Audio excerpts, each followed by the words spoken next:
All right, let's get this show started. Hope y'all like the memes and the gifts. Thanks for all the great contributions in 2018.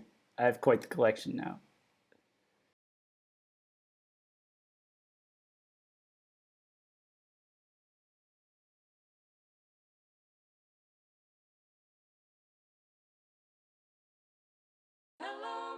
Hey, whoa, yo. Hit him, hit him, hit him. No bit, no bit. Hey, hey, you finna die, baby. Nigga run up, then I swear he gon' get it. Fuck the police, I ain't taking no ticket. Who gave you scary ass niggas some bread? Looking at you like a chicken and biscuit. Don't play with me, cause I swear I get wicked. Beast to the west, cause she jumping like crickets. So many hoes, don't you ask, can I dig it? She asks how long do I last, girl, no limit. Unless the head too good, then I might bust in a minute. Dirty on me, put a hole in your fitted. How you a boss with no head on your business? Niggas moving weird, they got crab legs. Yeah. Really smart girl, but she get bad head. Please don't end up on the news, bitch. Get bagged up like a new fit. Bad bitch suck 2 dicks. She ain't a hoe, she just too lit. Got 2 hoes and they both chirping. You can say I got 2 chicks. Wake up and get another bag. You can find it in the blueprint. Goddamn, I ain't really feeling you. And I don't really want to deal with you. Young grimy nigga entertainment. Swear to God, we a different crew. You better keep this shit lyrical. Cause if I gotta get physical, you gon' end up on a respirator and condition that's quite critical. I gotta run all these binges up. YG and nigga pull up in the Billy truck. I'll make a mess, paramedics come pick it up. Surrender all of your shit, nigga. Give it up. Shoot at your niggas, aim at their chest. Just like your wife to get titty fucked. Shoot at your niggas, aim at their chest. Just like your wife to get titty fucked. Ain't none of my niggas getting frightened. For the God, all my niggas Vikings. This shit bite your ear, Mike Tyson. Turn your lifeline to a hyphen. Then I'm gone when I hear sirens. And I heard the bitch straight trifling. She gon' suck me up and I ain't wifing. I don't think I even wanna dive in. You shooting shots at me. So many bricks you can make a tower. Your mixtape really stink. It stank. Every song I need to take a shower. If I take you shopping, don't take an hour. Cause that mean I gotta wait an hour. Baby girl, whoa. Yo. Open thing on this? Oh shit. Oh yeah. You finna die, baby. I'm finna die. Oh my god.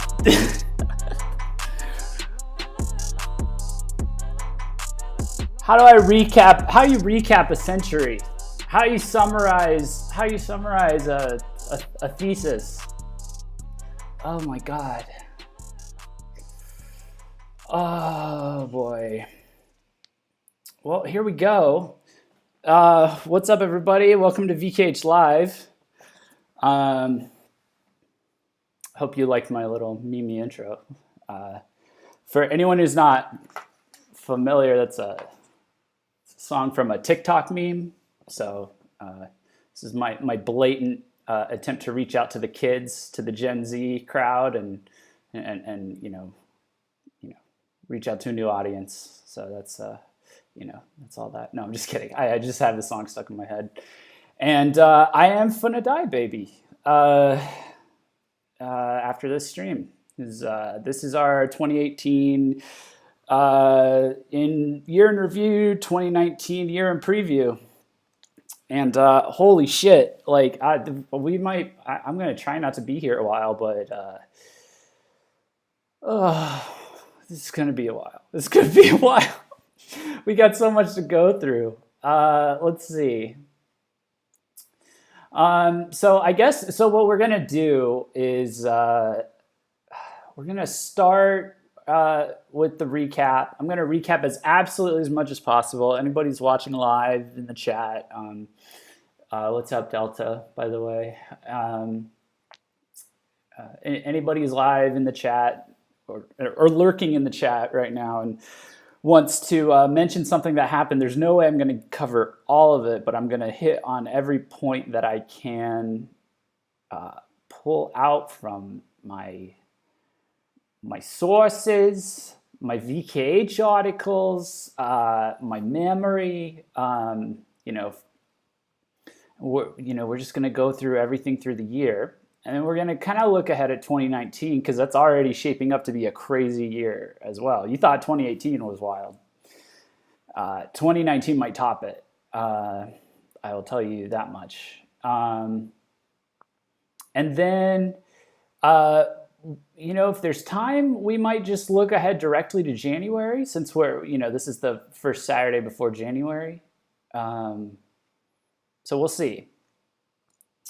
Yeah, what's up, Victoria? What's up, Genevieve? Okay, let's pull up this browser share thingy, but majigger. For anyone who's watching for the first time or who forgot, let me help you with your short-term memory loss. This is a live stream put on by VKH Press. I am one of the co-owners. The other one, Winona, is we're lovely people, so you should check out our site, our lovely site, and get some great coverage of J-Rock and Visual K. It's VKH Press, VKH-press.com. Yeah, so this is our channel. You can super chat us stuff. You can support us on Patreon and get a whole bunch more stuff. You can also just hit like and share. You can spam the chat. You can do anything you set your mind to. I believe in you, and I love you, and I support you in all your endeavors. So, okay. I guess to start off the year, if I'm going to go chronologically, which is not going to work out, by the way, it's just not. But I can do my best. Something that I really wanted to highlight, this might be a little random. Let me see if I can bring it up through their website, is... come on, load for me. Oh my God, good grief.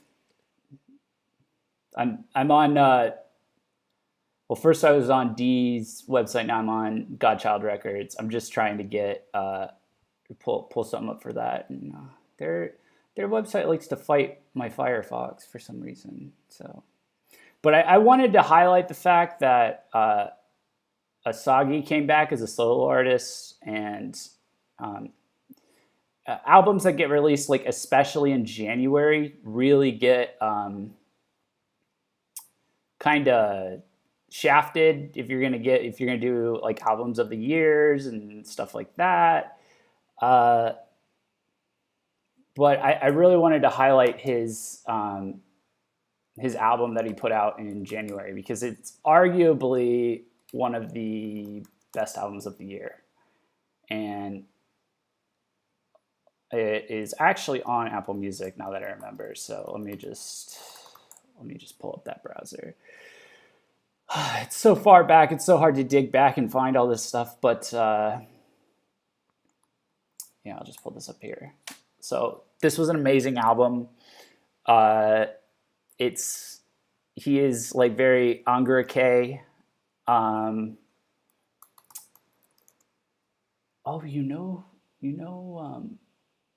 Let me pull up our podcast, because we talked about this on our podcast. I bet I have the info I'm looking for.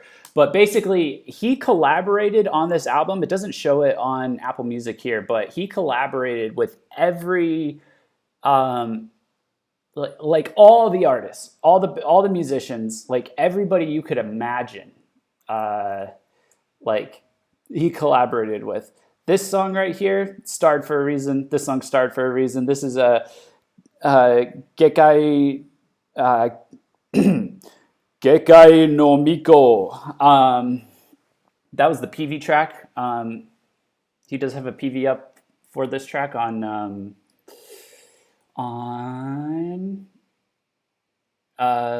Dee's YouTube channel. However, this track, which is Kashiko ki Umei Kaeyanse. I got lost in. I hate how they have it all run together like that. That's so dumb. It's the worst. But anyways, that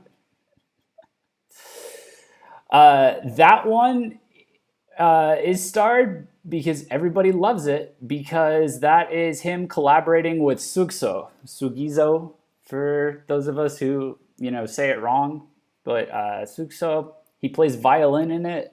There's like a EDM bassist violin playing thing going on in that track. It's absolutely gorgeous. It's beautiful.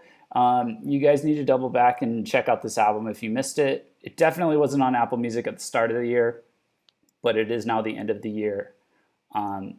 This was probably my album of January. It's too many artists to list, man. Like, I know Mia from Mejibray's in there. I know, oh God, I gotta find it. I gotta find it at this point. I gotta find all the artists that he collabed across this album. I don't even know. Okay, here's my list. Okay, so guest musicians, all the members from D were in it.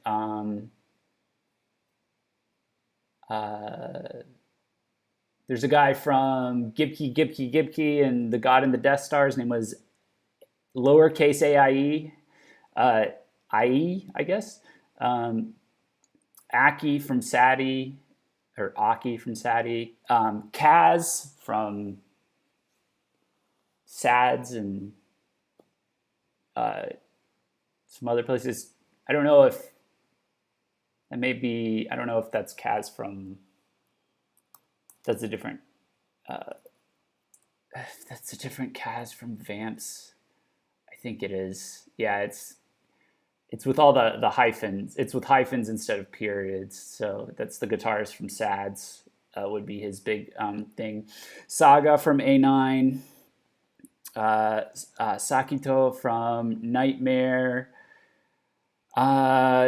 Siu, the accomplished guitarist of Galnerius, which I'm a big fan. Shinya from Lunacy. Shinya from Durangray. Jui, June, and Toya from Gacha Rocker. Junji from Bullseykin 88 and Siam Shade. That's the orange hair drummer everybody knows. Hiro from Lacrima Christi and Creature Creature. Hitoki also from Creature Creature. YOU from John d'Arc. You from Matinru Opera. Yoka, the vocalist of Diora. Like, a lot. I thought Mia from Megibray was in here. I'm not sure if he is.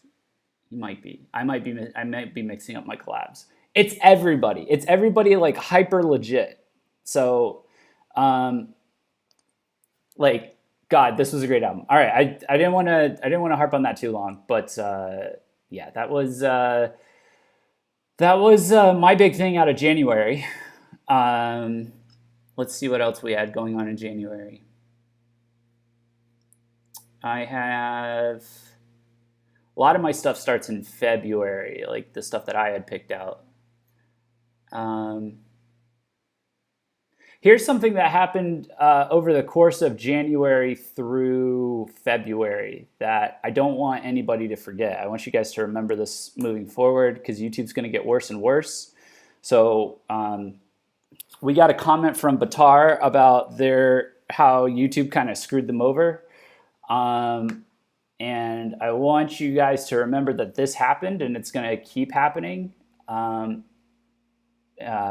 So as YouTube continues to become more sanitized as a platform, we're now getting to the point where they are, they're not just like, sanitizing and demonetizing and deplatforming like edgy boys or people with controversial political opinions on YouTube. It's starting to affect art. So those of you who are who get, prickly, particularly about, people censoring art, which in my opinion should be everyone.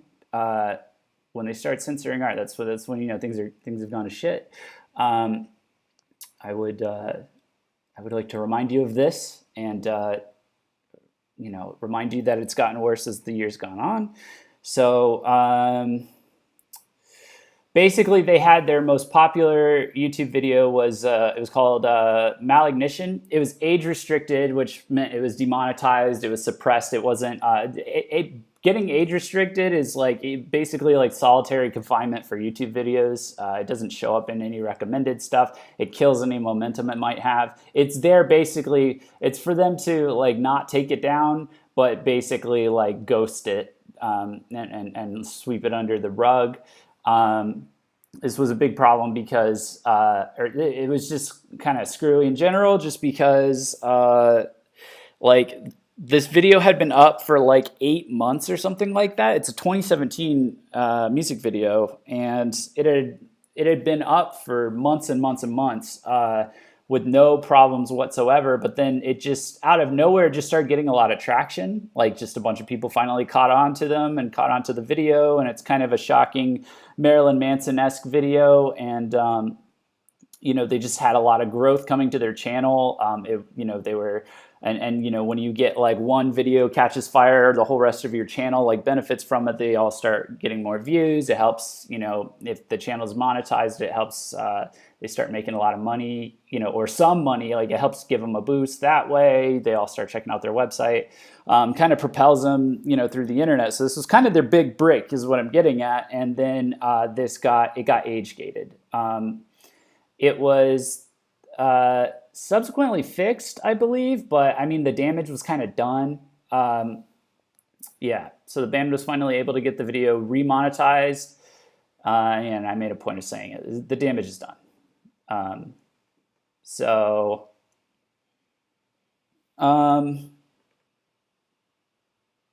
Give me 1 second. OBS is kind of like giving me some weird signs. Let me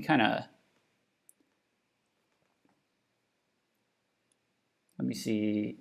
Give me 1 second. I'm going to be unprofessional real quick, and I'm going to make this show up, and then I'm going to make it go away, and then I'm going to come back. Sorry about that. Good. And I refreshed the chat, and and therefore, as a reminder, YouTube has so generously said, "Welcome to live chat. Remember to guard your privacy, guys. Don't dox yourselves in my chat, please." Is what YouTube's saying. So this was kind of like a bummer. They had some comments on it. Is basically like they aren't clear, and we didn't get Patrick said it ended on a good note, but it was receiving record numbers right before it got restricted, and that kind of sucked for them. So I would just really advise you all to just watch out for this moving forward, because what we've seen across this year is bands have had to upload censored versions of PVs. I think most recently Kizu uploaded a censored version of their PV. By the way, one thing that really doesn't help the artist out is when you write an article and saying that their censored version is still adults only or still R-rated, and put that in the title for a bunch of people to see. That really doesn't help them at all. Just throwing that out there as an aside. But anyway, there were Archite had Archite, I think. No, not Archite. Duran Gray had a censored PV. So artists are aware of it, and they're kind of having to work around it. But the bigger issue with Batar was that there was obviously favoritism going on, because Marilyn Manson has much worse PVs, but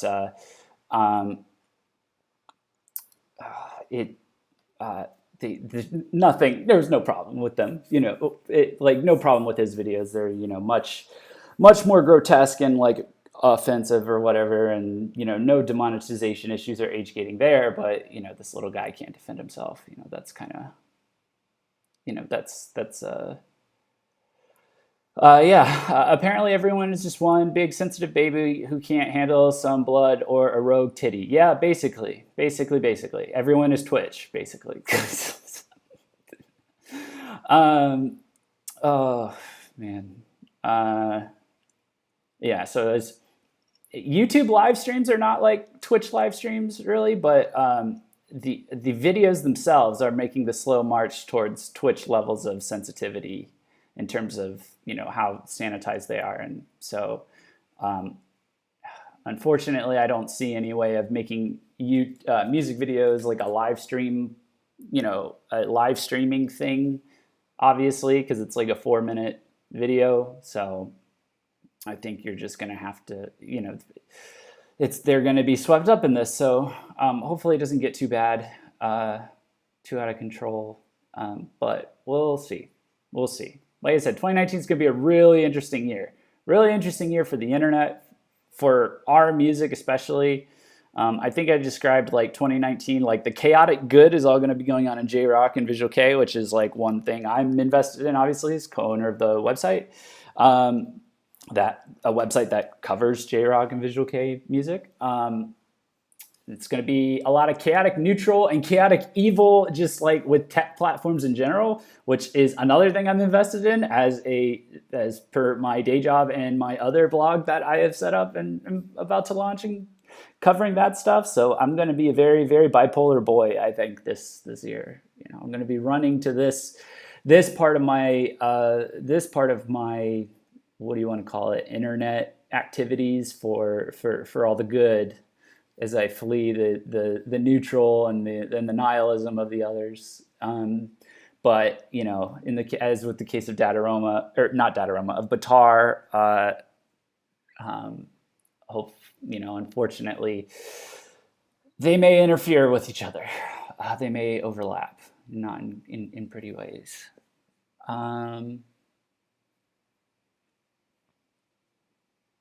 Let's pull up. Let's see what kind of news was going on around this time too. Let me pull. I have 18 bajillion tabs. Let me see which ones I can.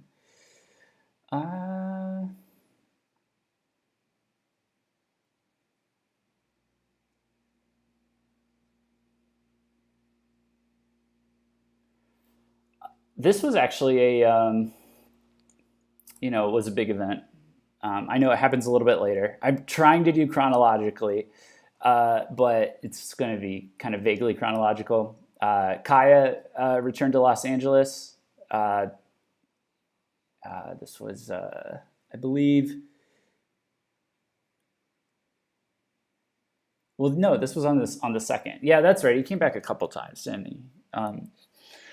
Kaya returned to Los Angeles on February 2nd. And then he came back stateside in May for DragCon as well. So he visited a couple times. That was definitely significant. I think around this time, another significant event that it was announced and then it happened and we covered it, and it's our most viewed live stream, I think, is X Japan played Coachella.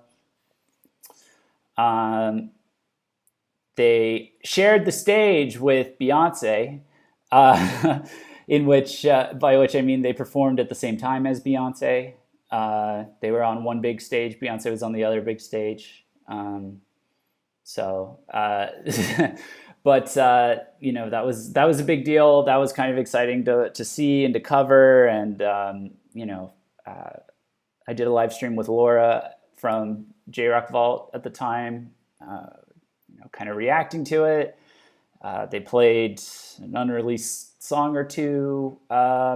They put on a good show. They had some holograms of. I guess of multiple, deceased members, but I think the only one that was shown on the live stream before it got blocked out or something was Hide. It's a good time. It was a good time for everyone. It's cool to see them in the spotlight to a degree. That was some good stuff. Some good stuff.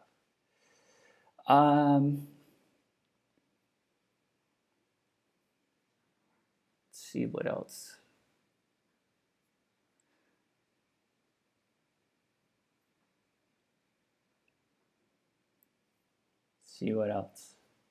If you guys have any in chat you want me to bring up as we go through each one, feel free to throw as we go through the timeline. Feel free to throw them out. Dataroma 2, Saishu Densha, the Black Swan with the Hopeless got to do censored version. Yeah. Delta Source like, I don't need people to censor things. I'll just avoid them. Yeah, that's what the block button is for. Like, but people are too lazy. People want mama YouTube, mama internet, mama government, they're too lazy to hit their own block button, so they want them to block it for everybody else. So, after seeing Obscure, there isn't anything that shocked me. Yeah, that sounds about right. I will say I was sort of thankful for the censorship when I was making GIFs, because I would have been disturbed if I saw whatever was going on there. Yeah, well, let's see.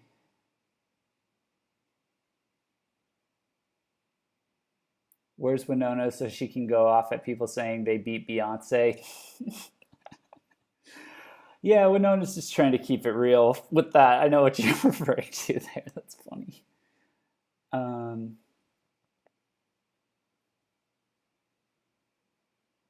This is a deep cut, but fuck it. We had all kinds of interesting, hilarity ensuing around indie bands, all throughout the year. This was a great year for indie bands. Sophie had put out this article. This was how to parody a parody. So there's a band called Kaito Senpai no Sumunja, and they basically parodied Reiten Ichigram no Go-san's song Yugai Menheradal, and that's the one. That's the one where they're all dressed up. They're all kind of dressed up like pretty doll girls, and there's like a batshit crazy storyline going on. You'll just have to look it up for yourself. I don't have words to describe it. There's so much crazy shit going on in that. It's the one where the girls are paying the bandmen to go on dates with them, and then they go see an idol performance, and they and ditch them and ditch the girls in the process, and then they murder them. And the vocalist is eating an omelet and squirting ketchup all over it, and in pajamas.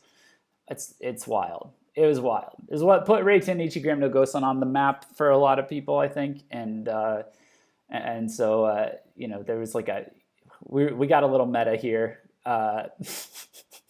with this band. So this band has actually done a few other parodies as well of other indie bands. So it's very meta. Such a small scene already, and then the indie scene inside of it. So much.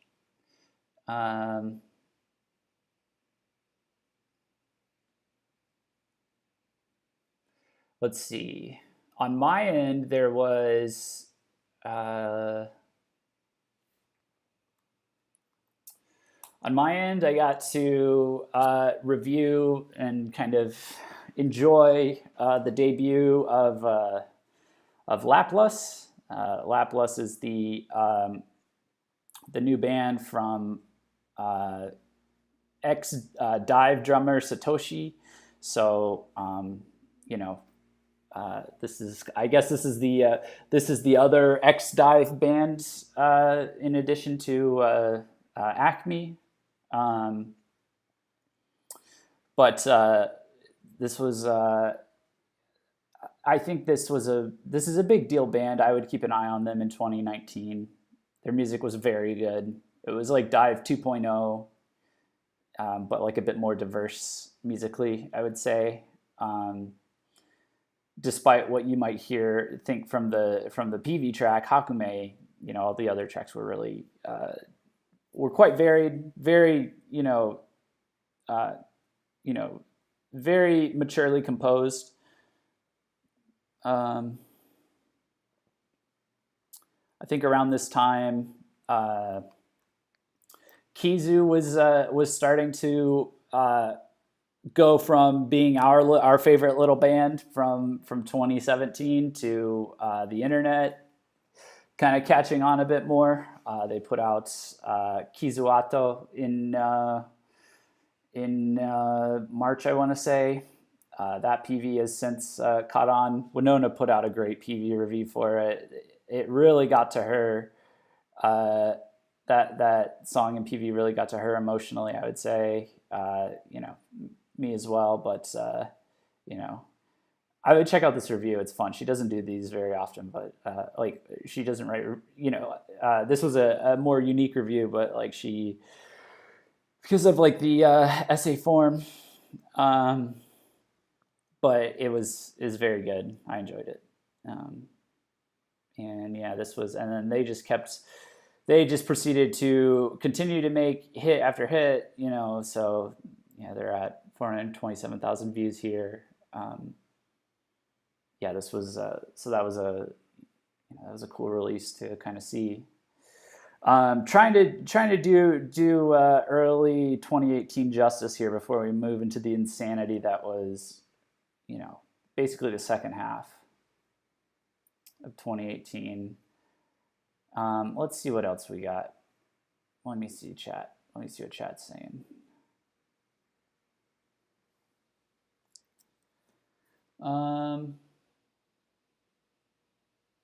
Genevieve says, well, for me at the beginning of 2018, I got into Sarigia and Darian Marion. Sadly, Darian Marion are going on hiatus due to the singer's voice. Oh, that sucks. I had half an eye on them. But I really got into Sarigia. I think they really got potential. Yeah, I like them. I like them. They're pretty cool.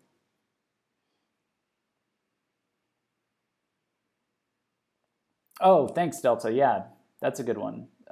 I forgot the exact debut date. Yeah, so Sleepyhead debuted. Let me this year, I suppose.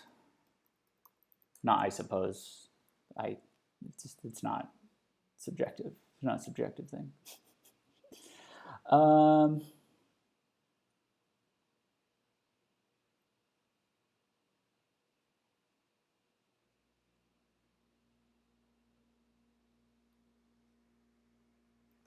Yeah, so former vocalist of Sug, Takaru, started a solo project named Sleepyhead. I think his first PV came out in the March area, I want to say, maybe a little bit earlier, but then he dropped his first full album, Dripping, on June 20th. We did a live stream reaction party / listening party for it. Winona and I were both wholeheartedly, pleasantly surprised by the album. It's very mature for such a new solo project from a rock artist that's based around basically pop rock, EDM, and actual pop music.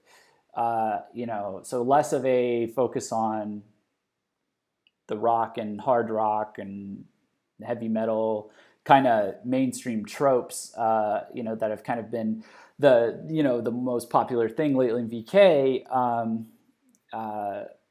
Takaru went very DJ Takaru with his solo project, and it's very good. It's very fresh, even for judging it as an EDM release, if you want to say, or a pop artist release or something. It's very, very a very fresh sound.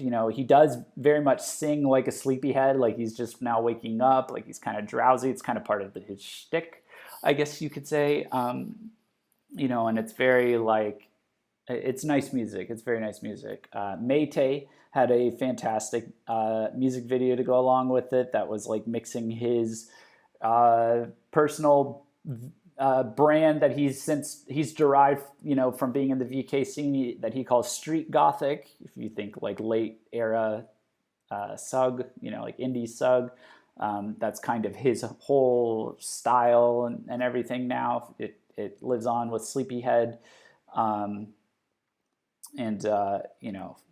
Mayte was a cool music video that, mixed that with 90s throwback stuff. And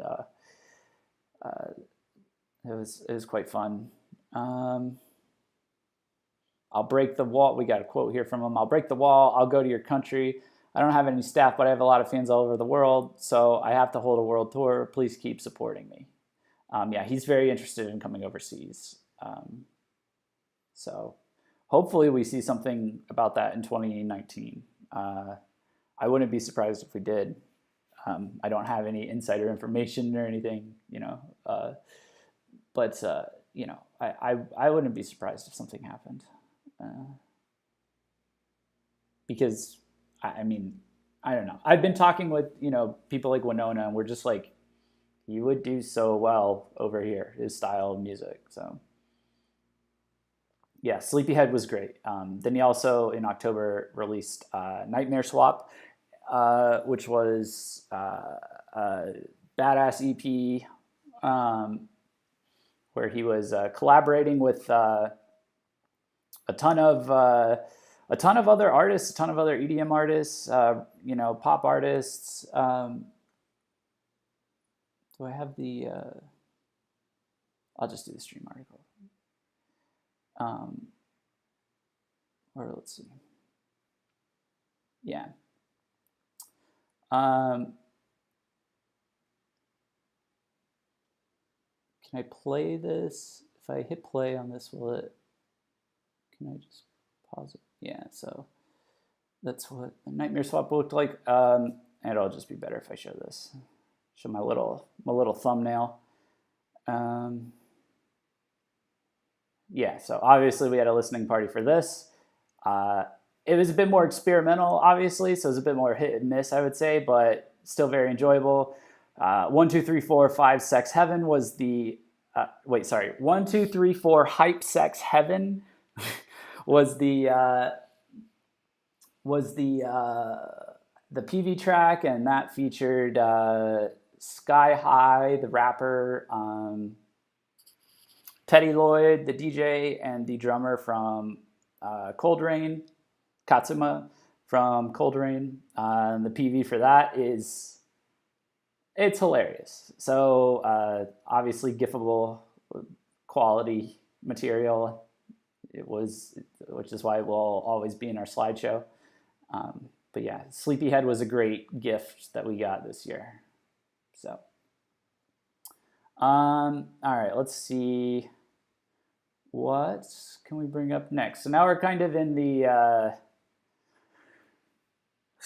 summer, early, late, mid-summer kind of range. Let's see what other things I happen to stumble upon here that we might want to bring up. Just releases upon releases upon releases. I can just throw some of these out there before we get to the more obvious ones. But I mean,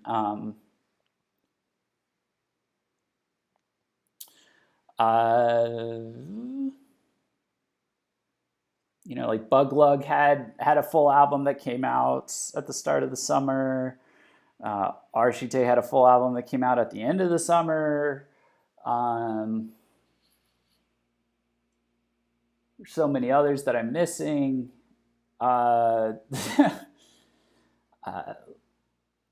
Lizard, Nocturnal Bloodlust had a new had a new EP called Whiteout.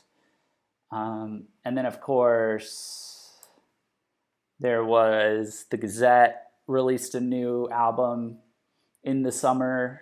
They put out a PV called Falling Ahead of Time. That was hell of an album, hell of a PV. Just, I don't know, generally seems like it was very enjoyable for a lot of Gazette fans all around.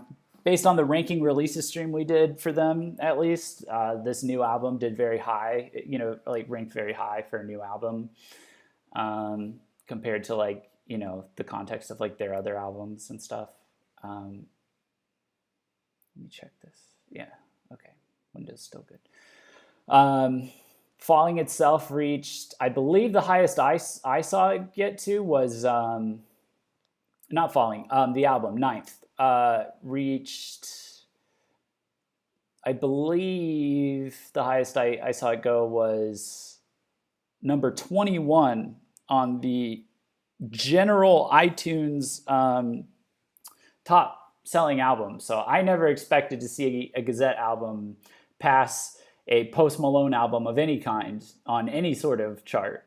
But they did get to pass. It wasn't this year's Post Malone album, but Post Malone albums like to hang around forever on iTunes and Billboard charts. So, you know, it's just like to get up that far with like zero promotion overseas, basically. You know, it was like all the fans, you could tell, like the Gazette fans are not playing around anymore. You know, they absolutely have. I mean, when we were doing some of the streams about, you know, in the beginning, some of the early streams with the promoters about how to best support, you know, artists, you know, how to, you know, what fans can do.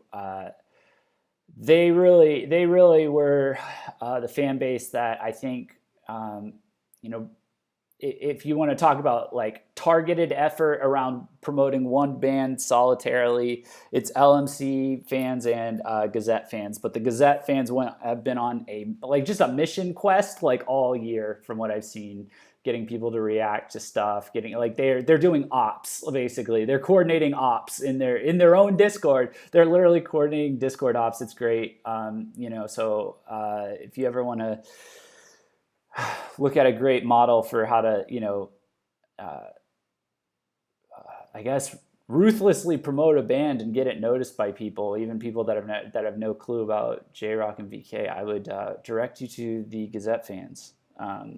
So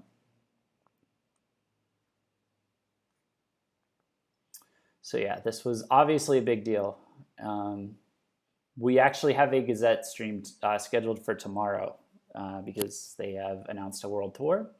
And I will also have my album review of Ninth up by then, finally.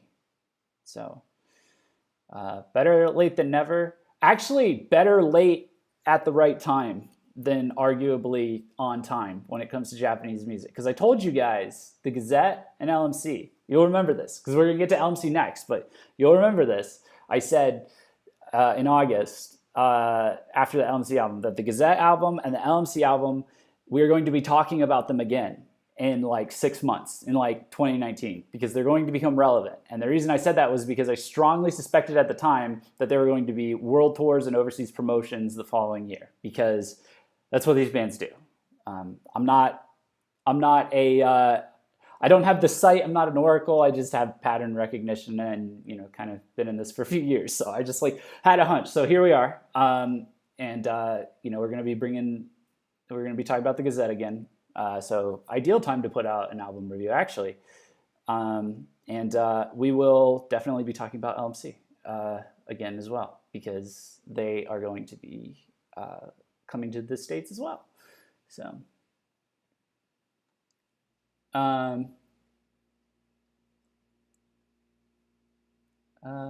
Let's see.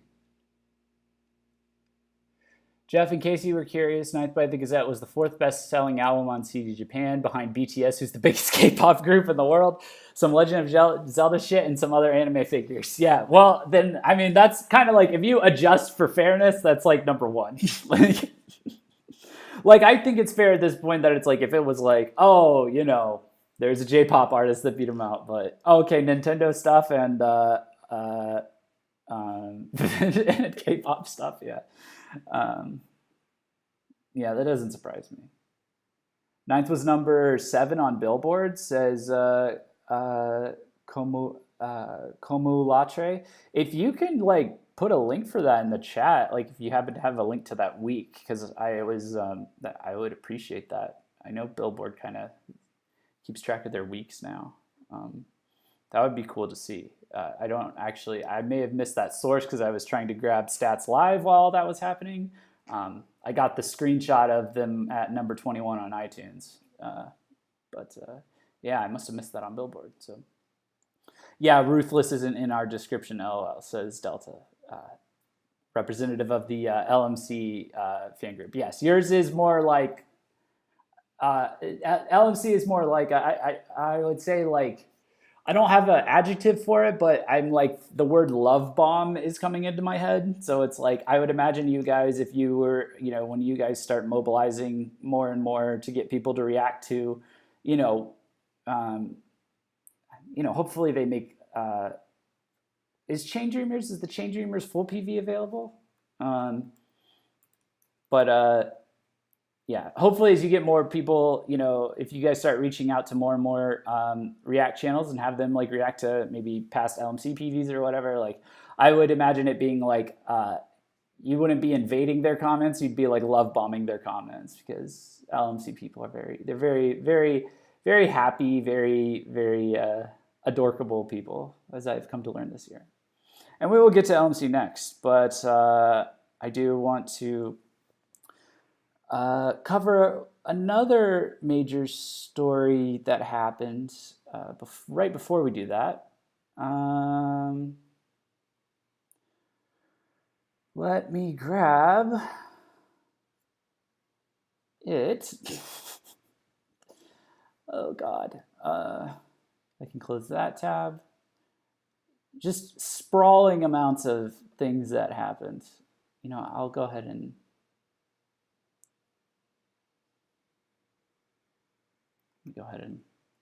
load this since it'll be next. But oh,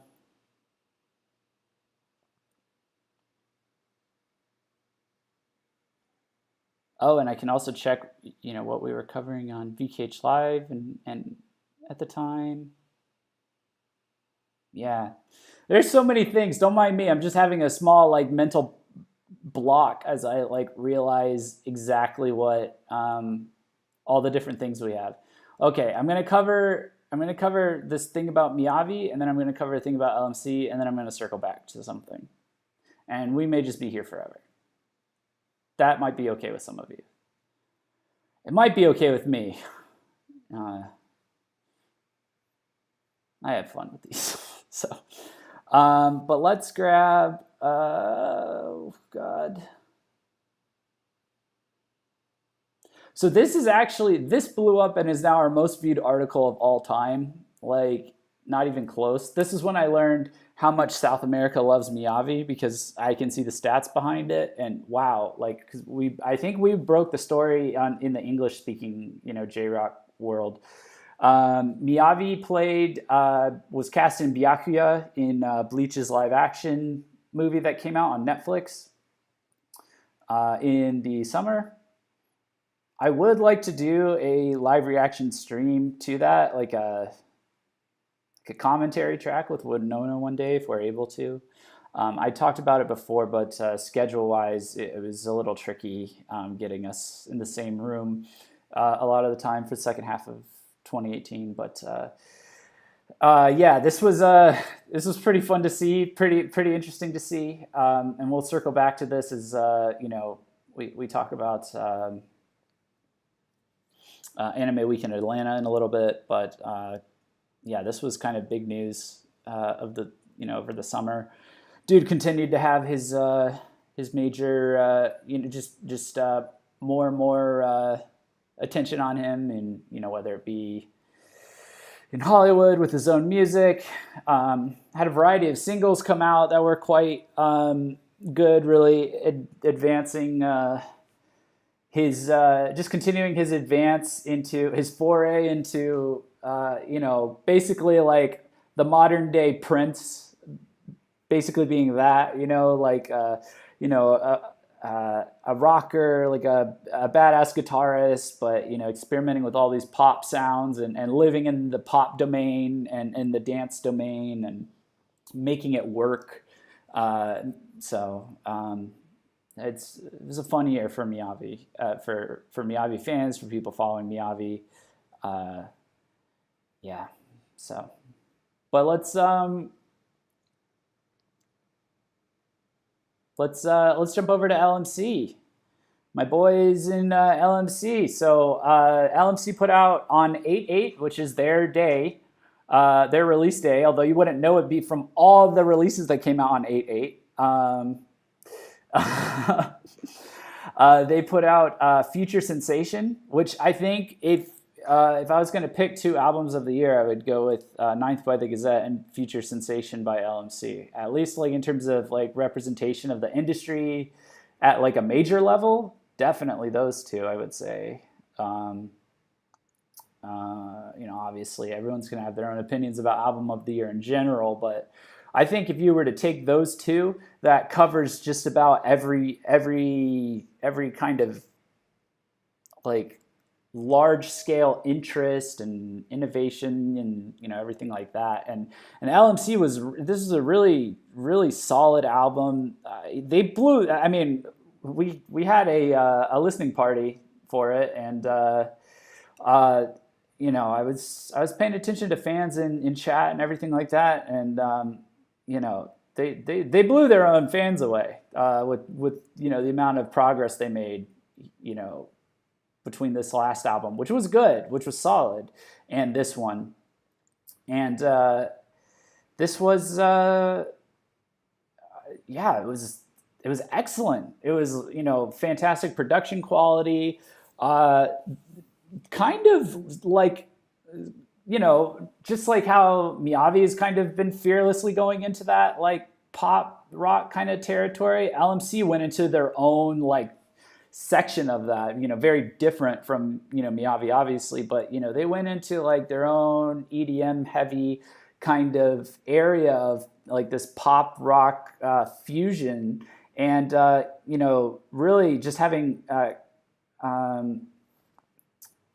just really great production, great experimentation. When you can't tell where the distorted electric guitar ends and the creatively distorted electronic sounds begin, or synth sounds begin in a song, that equals a very happy Jeff, like a very impressed Jeff. So I won't ramble on too much about this, because I've rambled on a lot about how impressed I was by this album, just in general. I feel like the main trend right now, I think, is still kind of heavier, Visual Kei music. But part of that was a reaction to the deluge of like Kira Kei and especially Oshari Kei that had come before it in years prior to like the heavy years. And I think Oshari Kei had started to get a bad rap as like being the easy version of Visual Kei, like easy audience, easy clicks, easy sales. What they did on this album, what LMC did on this album, was not easy. This was not, none of those stereotypes apply here whatsoever. So I was just, I was doing everything I could to be like, listen, I reviewed, like when I talked about like Ninth by the Gazette and the innovative stuff that they did, I took it very seriously. And a lot of people did, in terms of like what they're doing on that album. When I talk about, other artists like Kizu or Duran Gray, when Duran Gray does stuff that's really innovative, or, all these other bands that are doing innovative things, there's a whole list of them. I take them seriously as well, and definitely give credit where credit is due. This is an Oshari Kei band that is on that level for sure, and really did their whole scene like amazing amounts of justice. So I just they definitely deserve to have praise heaped on them for this album. It was incredibly impressive. So and not like, oh my God, it's so catchy and happy and fun, which it was. It's not just that. It's like more than that. It was like this is one of the triumphs of the year for like music. So if you missed that, you need to go back and check that for sure. And by the way, shout out to the LMC fans, because a lot of you have since become VKH Live regular viewers. I've seen you guys find other bands that you also enjoy, and you've been very, very positive people and kind to us. So at VKH Live, and also just you guys are good role models for good fan behavior as well. So I've said that before. I'll say it again. But yeah. So.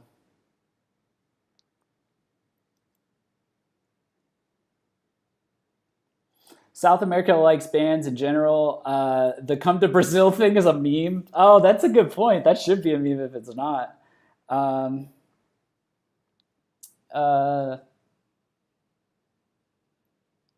Yeah, it's Brazil and it's Chile. Chile. Wow, I love Chile now. Like I make sure I tag Chile when like just at Chile when I make any any posts about Miyavi. Man, they love that guy. They love him. They love J Rock and VK in general. But man, I'm like 10 albums behind for 2018. Yeah, there's so many. If it wasn't for my streaming marathons that I've done, which were, like I had to like power through a bunch of music, like, I would probably be so behind if I wasn't like making content for the site and everything. I can't imagine how many albums, how many different people have missed. But I want to circle back for a second. So we put this out in March. This was fun. I'm going to update it for end of 2018. So like start of 2019, I guess. I don't know how I would mark that, like updated for. So basically it's the ultimate guide to Visual K, a crash course for beginners. We hosted this was one of our first like crazy mad scientist endeavors. A lot of you may have missed this, but shout out to, really OG viewers. Like I think Asaka was heavily involved in this. Bryn, I don't know if Bryn still watches. Our time slots now are only so great for the UK. Really OG viewers participated in this stream. It was 7 hours and 15 minutes long, and it was just me, Winona, and Shiro all compiling like, a list of like all the different, if you can see it here, it's like all the different Ks, all the different, and then all the different genres. I think we had. That's Winona looking exhausted, like, let us sleep, please kill me, Jeff, why are you doing this to me? Everything to create this article right here. And she made the graphic for it. You can tell because it's good, as opposed to mine. Yeah, this was 7 hours and 15 minutes. Like, we went till like 6 in the morning the next day, I think, was kind of where how we went. And then, so there's a good 7 hours of that, maybe a few hours after offline, talking, cleaning up stuff. And then another full 8 hours of Winona and I putting together this entire crash course, like general overview of Visual K, breaking it down by look with examples from different PVs. This is the Genki Osharike. We made Vivarush the representative. Dataroma was for Iroguro. And so this was a nice amalgamation of input from our chat, input from, input from VKH staff, everybody that we could. There's Kira K, we got Roy's. Kurofuku K, which is like suit K, black suit K. That's Bucktick. Nagoya K, our boy's death gaze, etc., etc. lm.c for Osharike, General Osharike. I did put in Parody K. I did put in Extra K. Those are ones that I made up on a podcast, and then Lori, the promoter from V-Star, on a stream was like, honestly, there's so many sub-scenes in VK at the moment that you can call them everything you want. There's all kinds. So we may host a stream, or we may do something where we update this for the end of 2018, because there's new ones, especially in the Ks. We may adjust the genres to see if there's any more, alternative metal is still pretty much the name of the game, either that or alternative rock. Avant-garde metal. We had to put progressive metal in there somewhere, I think. Just straight up put genre blending, because it's like we need to emphasize that. Gothic metal. all kinds of stuff. As you can see, some of these you can probably think of replacements now that we've had our deluge of 2018 releases. So maybe we'll update this for 2019 version. But yeah, this was a great accomplishment. Plan to update it for 2018. Maybe plan to make a summary video of it that's really easy to share everywhere. Might do that. Probably gonna do that. So we'll be circling back to this because this was a lot of fun to make. It was exhausting to make, but it felt good to do because I could send this to people, and I did send it to people that had no clue about our stuff, that like the stuff that I covered, and I was like, here, this is what it is. So if you haven't done it, check it out. We put blood, sweat, and tears into this. I'm quite proud of it. So.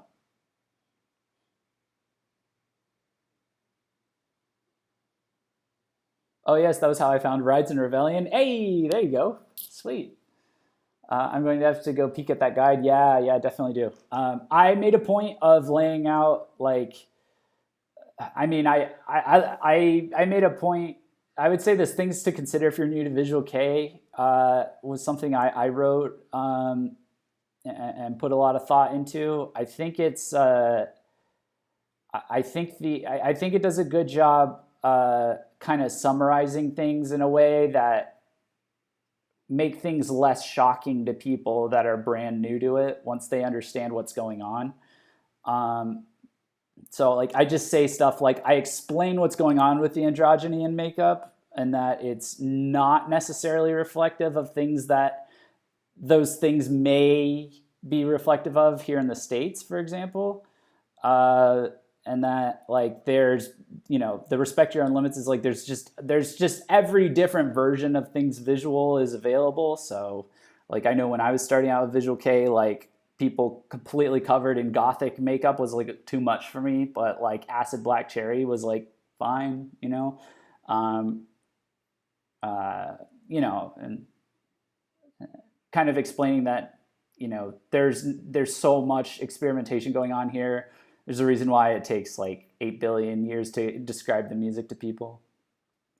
There's new ones, especially in the Ks. Delta's quoting me and laughing. Yeah, that's, what is the name of it? Tanuki K is a thing. I don't think we have it in here. There's no way we have it in here. Yeah. Tanuki K is now a thing, by the way. And I will let you kind of put together what that might be in reference to, but that was what I heard from Lori from V-Star. She said that on stream, I believe, as well. But yeah, it's basically like bands like Tensai, you know, kind of like the thing that like if everything that Reiten Ichigram no Gosan did was like that Yuhai Minhara doll video where the girls are dating the bandman, that might be Tanuki K.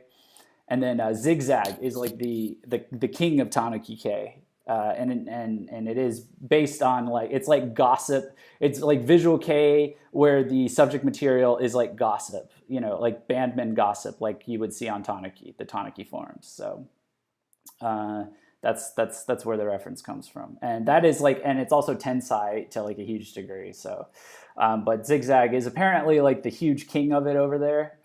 You know, like they're the ultimate inside joke, the inside gossip joke of the indie VK scene in Japan, from what I understand. But I think Tensai has had more exposure because they have their stuff on YouTube first, and you know they're very viral in their PVs and stuff. But either are great bands. We should definitely add that. But yeah, so yeah, lots of fun things in here. Very enjoyable to make. Really put in my hours on that one, I would say.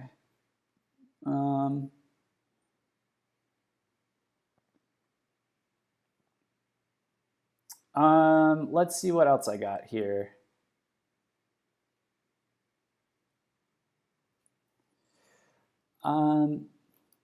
This one's pretty relevant because they're coming back again. I think, but they came through this year. Let's see. I'll put this here. I'll put this here. So Mana, the from Moi Dis Moi, came to SakuraCon and brought his Moi Meme Motier fashion brand. This was from March 30th to April 1st. We were able to cover that. Had a live stream. Had Cassandra, who was a contributor to VKH at the time. She was able to check in and give her thoughts on a live stream, along with Winona, who I believe was there. A lot of people like this fashion brand, and understandable. Mana is obviously a very established Visual K figure, but I would say, from what I understand, from what I've seen, Moi Meme Motier has been quite successful. Very gothic Lolita, very gets a lot of love from people at the cons that it visits, and it's relevant even today because they've announced that they're coming to KawaiiCon in Hawaii. By the way, KawaiiCon, winning with the name there, my guys. Nicely done. So this is, I believe, it's going to be happening. When is KawaiiCon happening?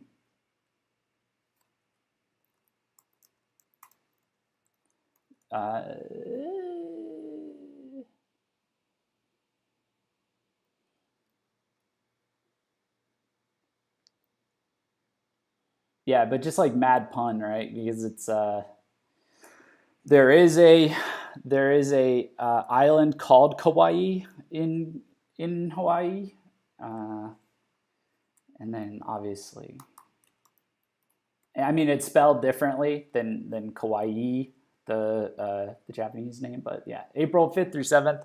Just explaining the joke in case you guys didn't get every aspect of it, because I know when you explain jokes, it's funnier that way, right?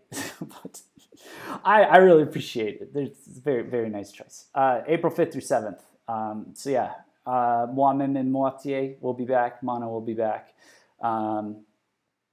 Doing quite well. Visual K fashion brand that's doing quite well. So definitely keep an eye on that if fashion is your thing.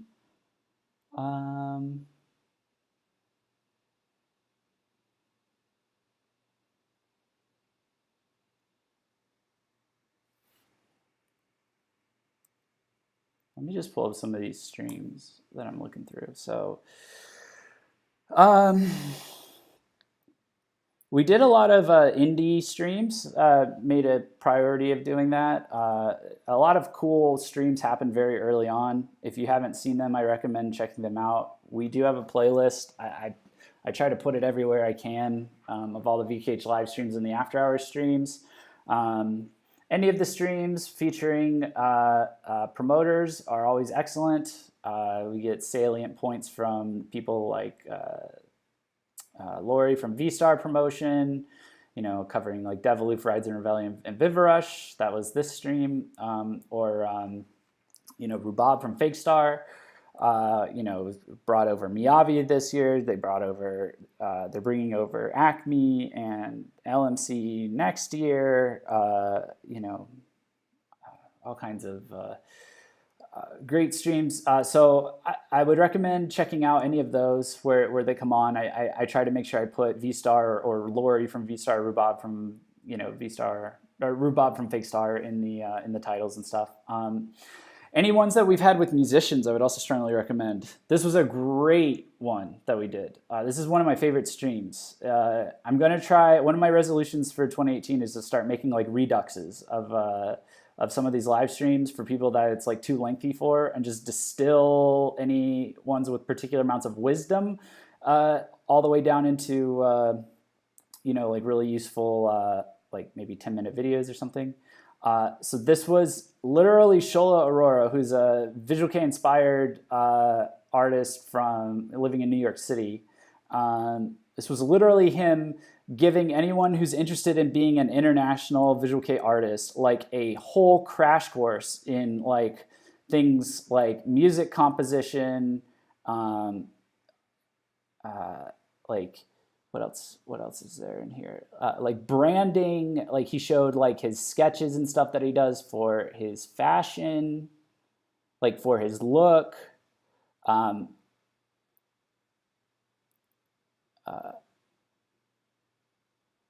me grab it. Yeah, like sketches and stuff like that, things that like for preparing your look. He gave like lots of inspirational motivation. So for anyone who wants to be inspired by Visual Kei, God, look how much fatter I was back then. You see this, guys? You see this? Look at how pointy my chin is now. Guys, I had a pretty great 2018, like health-wise. I'm not gonna lie, but yeah, I was a big boy at the beginning of the year.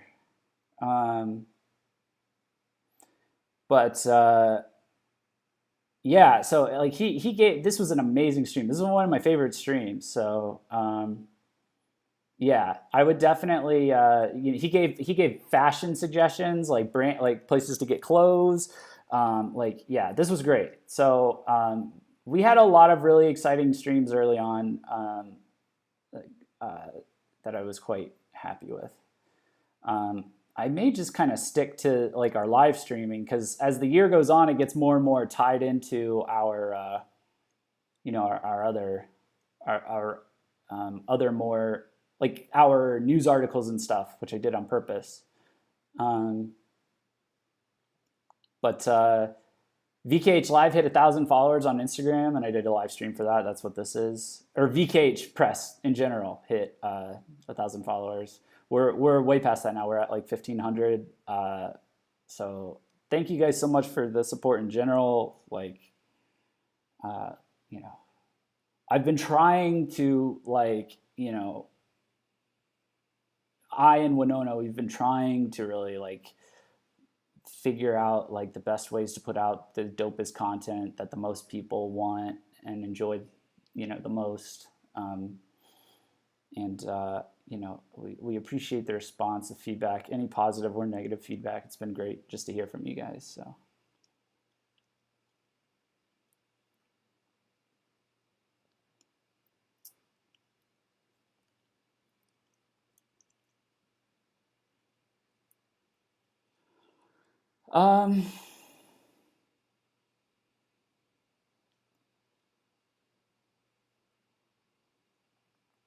I was told somewhere by a Japanese person that the terminologies of the Ks aren't set in stone thing, like how we got thrash or power metal. They just kind of come up with the names on the fly. Yeah, it's more the stuff we pick, it's like, unfortunately, we can't all be like avant-garde, arguably pretentious people that is just like, oh, it's just art. That's what I'm listening to. Hey, what's that sound? Like, how would you describe that sound? Oh, it's art. This is what I listen to. So yeah, we have to use the English language from time to time and just kind of...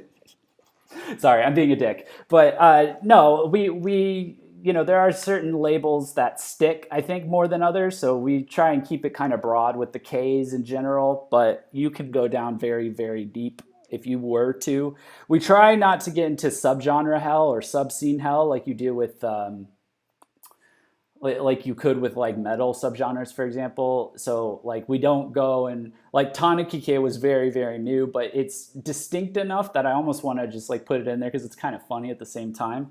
Yeah, we picked the ones that have like been around for a while and kind of make it into everyone's mind and yeah, so like stuff like Nagoya-kei, like that's not very negotiable in terms of like what it means. It's bands from Nagoya. They're usually gloomy, less emphasis on the visuals, more emphasis on the music. Like that's pretty straightforward. Neo Visual Kei, everybody knows Neo Visual Kei. It's like the Gazette circa now, but like, the Gazette since like 2006, and every band that's kind of been in that same general vibe usually does pretty well mainstream wise. You can list a ton off that were like that. Born was like that. Razor's like that now. That kind of a thing. Osharike, which we learned this year, is actually technically in reference to just fashion trendy kind of bands, fashionable or trendy bands, which is why Sug was maintaining very firmly in their interview that they were Osharike, even though they were like had left PSC and they were dressing in black and white. It's because it's like trendy K in a way. And then what we know as Osharike usually is like Vivarush, which is Genki Osharike, which is, it's trendy, but it's like colorful, crazy, trendy fashion. Stuff like that, it's like useful to know. But yeah, we don't go too crazy with it. Good old Shola, yeah. Good old Shola. He came back on later on for another interview. And that was fun.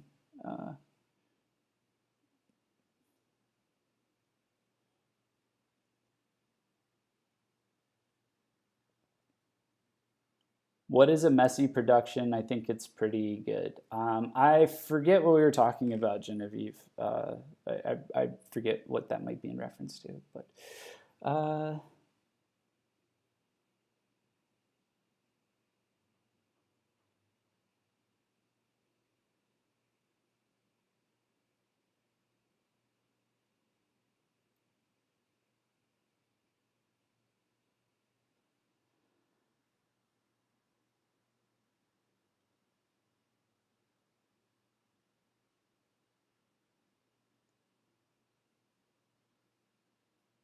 oh, I see. So yeah, I was confused, guys. I was like, what are you guys talking about? Oh, talking about Jin's new band. Yeah, Articlear.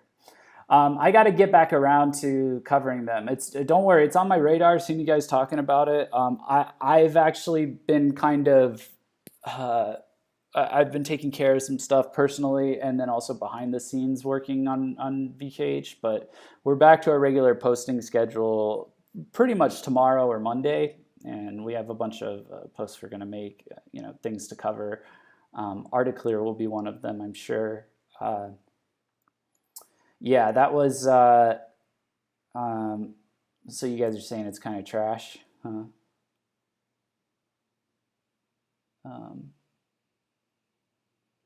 Or was that something else you were saying was trash?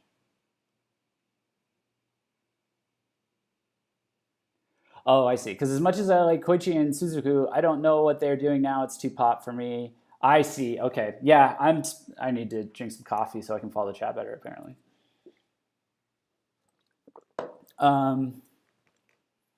Yeah, so that was another one. Koichi and Suzuku from Mejibre, who is still on hiatus and seems to be like it's going to be on hiatus for a while. They put out their first full album, and it was, and they put out a single ahead of time, and it's very J-pop. It's very aesthetic oriented, I would say, is what some fans of it told me. I have not heard the full album. Yeah, so I'm seeing people in the chat that were saying it's trash. I know there's people who watch the stream that actually really like it. I do want to point out. I do want to I want to clarify that it is possible. You can make there is a difference between bad pop music and good pop music, and so I think it is possible for a metal musician to transform and make a decent pop album. I'm not saying that's what happened. I'm not saying that's what didn't happen because I haven't listened to it yet. So, but I'm just saying, like, keep your bias in mind when you're like, this is trash. Because if it's just, this is not Mejibre, then it's just, well, it's not for me anymore.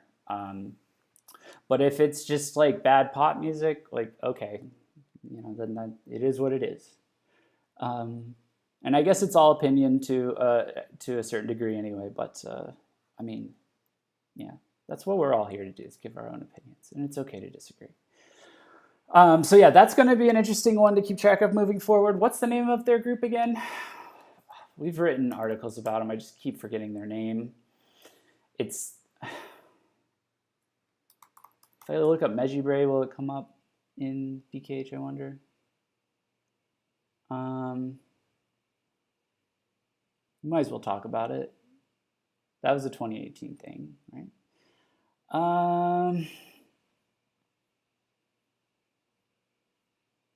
Help me out, chat. What's the pop duo called? Okay, APSB. Okay, let's see. What can I pull up for that? I know we covered it. Maybe we did. Maybe we just covered it in live streams.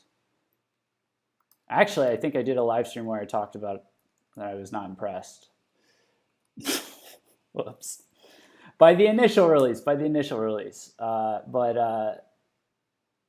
think I want to hear the full album just to see.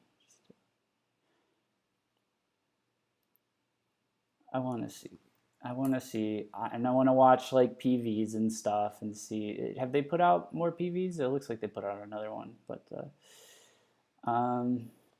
just to see, just to give them a shot. Like it's not like they're half-assing it with the look or anything. Like they're leaning into this really hard. So it's here to stay, guys. So like it's, I strongly suspect. So you know. Yeah, so this is Suzuku, former vocalist of Mejibre, and Koichi, former bassist of Mejibre. You will know him from the pink hair. You will know Suzuku from his frown? I don't know. There's not even that much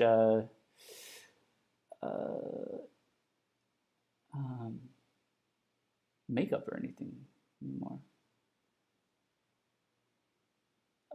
So they've had, they had this single, which is what I had seen or heard. And Ghost Hotel I haven't heard, and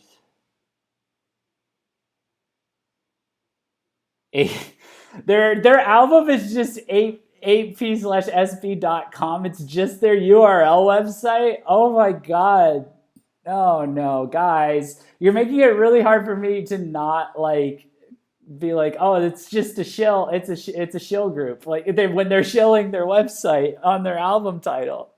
I mean, I'm just kidding, but it's kind of funny. It's kind of funny that it's like, oh no, yeah, check out our website. They should have done, you know what the follow-up album should be is soundcloud.com/8p-sb.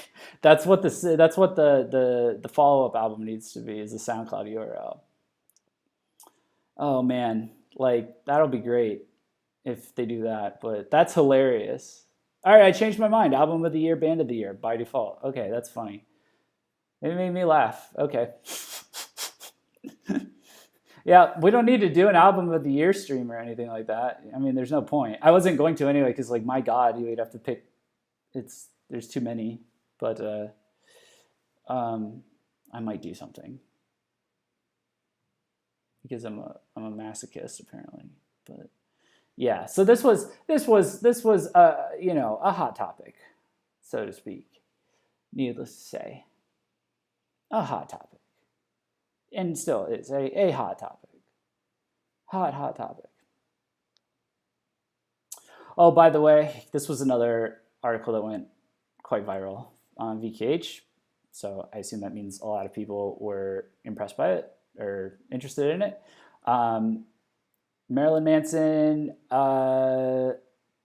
played at X Japan's Coachella tour, and he is going to be on the new album, apparently, in a new track. By the way, that's another thing. Yoshiki hinted that the new X Japan album would be coming out this fall. He didn't hint so much as he stated. It did not. So we're past 10 years, of course. So I don't know what else to report on for X Japan or Yoshiki, because like every time I talk about any of it, all I'm picturing is just like a bunch of people just looking at this like this is not the album. So I don't know. Maybe that's just me, but that's kind of how I'm starting to see things. As I'm like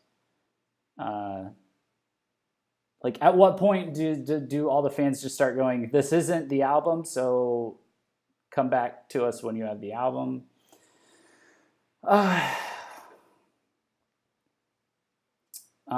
More cool streams that we did. I've got the streams up on here, but just to clarify, I'm not going through exclusively just what we covered in the streams. I have news that I'm going through chronologically as well. Off to the side, I'm just trying to cover as wide a range of topics as possible, so bear with me as I go back and forth here. Oh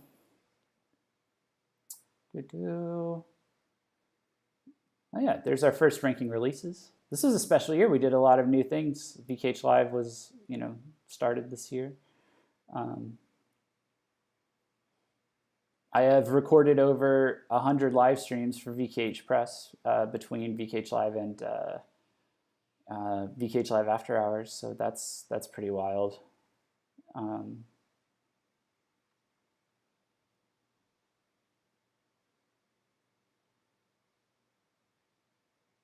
Yeah, so there's another one that everybody had a new album this year. A9 had a new album. I forgot about that one. We're still in spring, guys. Technically, or we keep jumping back to spring, but we've jumped forward to like August so far. I'm kind of just trying to like cover as many bases as I can leading up to A8, and then from A8 on, it's just like an apocalypse of releases, like just release on release on release on release on release. My God. Oh God. What other tours happened leading up to this? Okay, here's a significant one, and this will mix things up.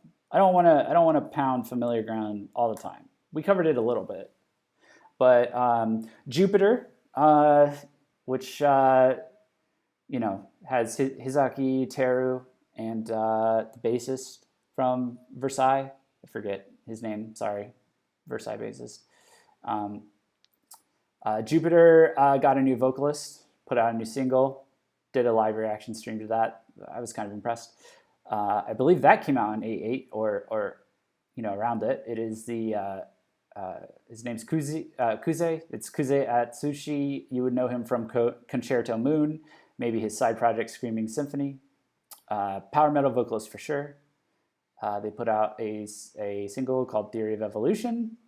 Last I checked, it's actually doing pretty well. It's a good PV, like a nicely shot PV, cool look. The song itself is okay. The B-sides are better, I think, was the consensus.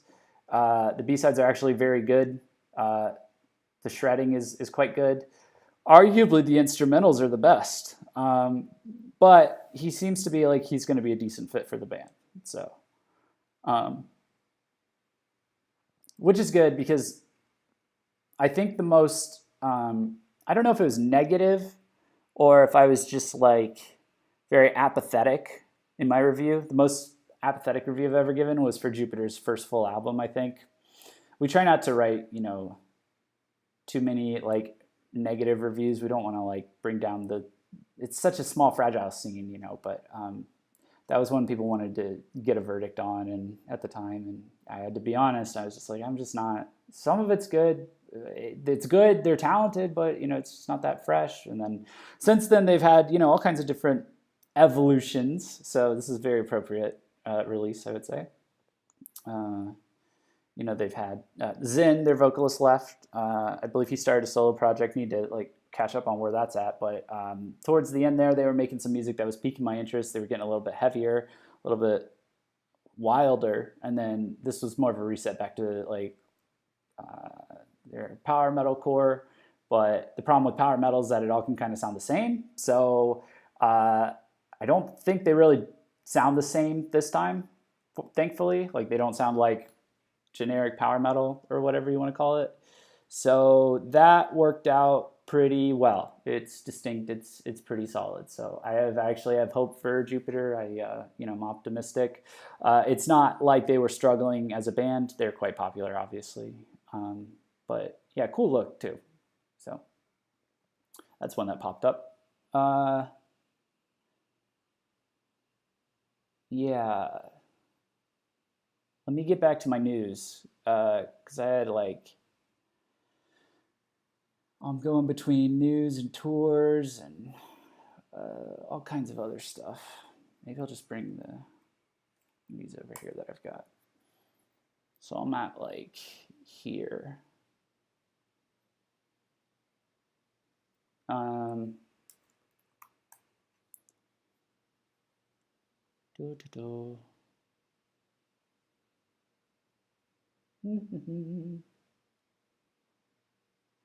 Oh yeah, Acme really started to ascend at the beginning, towards the beginning of the year. Rotten Orange is a PV that was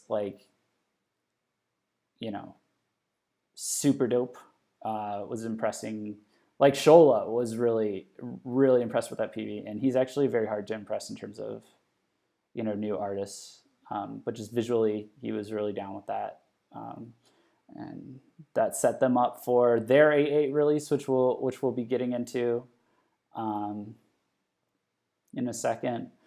All right, let's go back one, or yeah. Let me see here. Let's go back. Yeah, so I can pop up some of these, and then we'll keep going. I feel like I want to highlight the stuff that happened in the first half of 2018 almost a little bit more than the back half, since that stuff is so fresh in people's minds. But Rave, which is a indie band that was picked up by PSC and just did all kinds of different sounds. They were yet another company that left PSC. We have a patron requested stream that I did where it was brought to you by one of our Patreon subscribers donating at one of the higher tiers. It gives you access to that. And she wanted me to do a stream on, the state of PSC. And, those of you who've seen that or are familiar with PSC, they have a long list of just bands that have just been leaving them constantly. Rave was the most recent one to do it. They've now since gone off on their own to a indie band called 24 Records, and they put out a mini album and a single since then, and they are doing some kind of heavy Osharike that's really interesting. We've talked about it in the past, but that's one. And then let's see, Kaya put out this single. This is when you go to the club at the beginning of Friday night versus when you leave the club Saturday morning. Those two looks. Yeah, it was very EDM. This was his looks for DragCon as well, I believe. So yeah, there are those two. But since we're at Rave already, that might be a good segue to do a lateral move over into let me see. Do a lateral move into Acme, and then do a lateral move into 8.8 from there. So I may just do that. Okay. I gotta. Let me skip through some of these. We did have some disbandments. If you guys want to throw some out in the chat throughout, I'll get to them. But Lolita 23Q, which had reformed from hiatus, disbanded.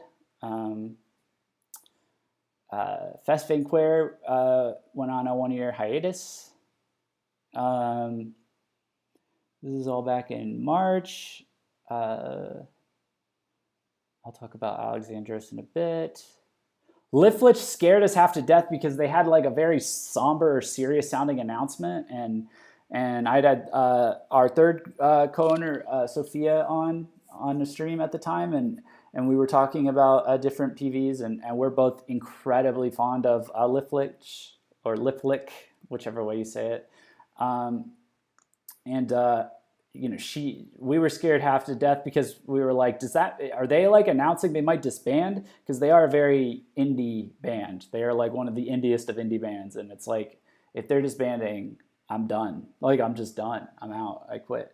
But it turned out to be a full album announcement. And the fact that one of my favorite little tiny baby precious indie bands, I mean, they've been around forever, but they are such an indie band. It's such a precious band to me. The fact that I haven't even gotten around to double checking on that full album kind of says a lot about this year. Yeah. Cloud disbanded, I believe. That was a bummer. And yeah, just trying to like wrap up like the Boyd all lost a member but gained a career, so it's fine. Like, they have a whole career now. They're on fire. They're great. They're doing solid. So,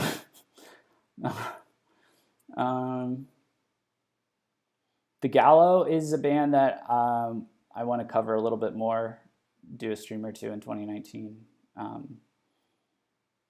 I feel like they're the band that low key everybody loves. I believe Anli Policino disbanded or announced a hiatus. And then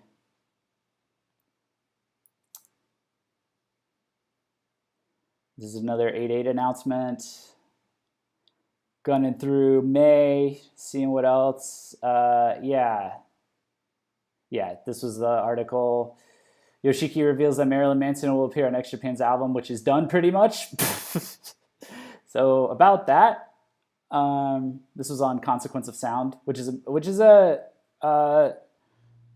website. It seems pretty cool, actually. It's not really a competitor. It's kind of a competitor. I don't care. I'm a fan of meritocracy. If I see good work, I'm going to give credit where credit's due. But they just do music in general, I think. But they have a really nice design on their website. I know I like that. And then they write some solid articles. I need to remember to follow them a bit more for my more mainstream music interests. But Roy's released a single that reminded us of the Donkey Kong Country theme song. Pentagon put out a single called Mantra, which was like a mixture of like their newer punk sound, their older dark fantasy sound, and their and then like some ska punk sounds that were kind of reminiscent of Sim. This is what they looked like.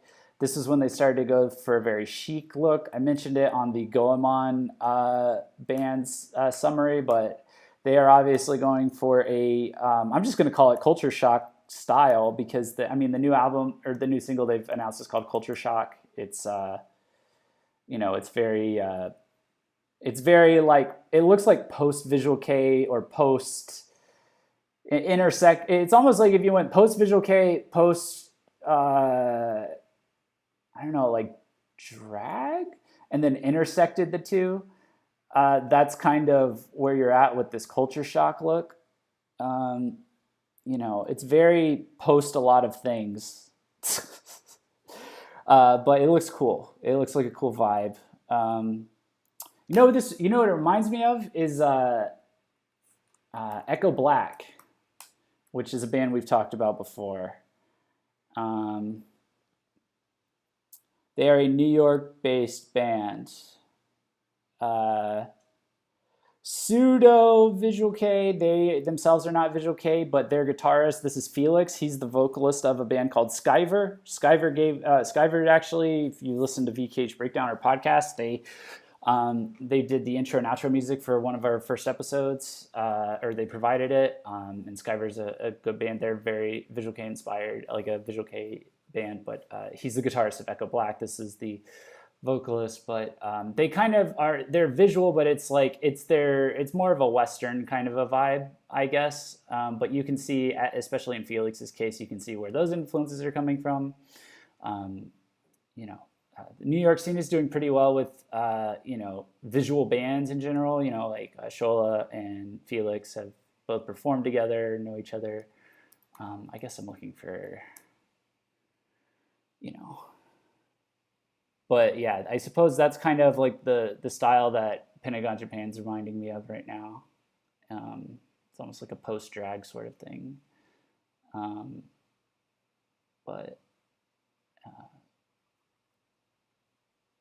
yeah. So again, yeah. So anyway, that was a notable release.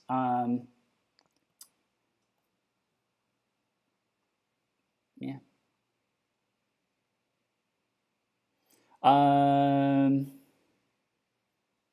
So now we're creeping more into summer. Let me find a stopping point. Well, let's just grab here.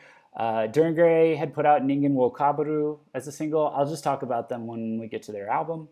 We've also talked extensively about their album, so there's not a huge point in highlighting them too much, but we can talk about it at that point. I think it's more appropriate, so we can cover more ground. But let's check in with chat. Hi, Kimiko. Thanks for showing up. No worries. Let's see. Oh, good. You finally mentioned my sons. Yeah, still working my way to Acme, I guess. I'm just kind of not procrastinating, but like I've got the 8/8 article, right? Or the August article here in 8/8 we're going to jump into. But I'm just trying to, that's going to take up a lot of the rest of the stream. So, is this band forever cursed to Google because of the K-pop group? I assume search Pentagon music will never work. Pentagon Japan is a good suggestion to search for, like how Delta suggested. Also, you could do Pentagon Goemon, like Goemon. That's their record label. You could also do Pentagon PV. Should come up with Pentagon results, like in YouTube. Unfortunately, Pentagon's music on streaming services, at least on Apple Music, seems to be, and also Spotify, is kind of intermixed with Pentagon, the K-pop group. When they came to the States, not this summer, but last summer, for Akon in Texas, we covered them there. I don't think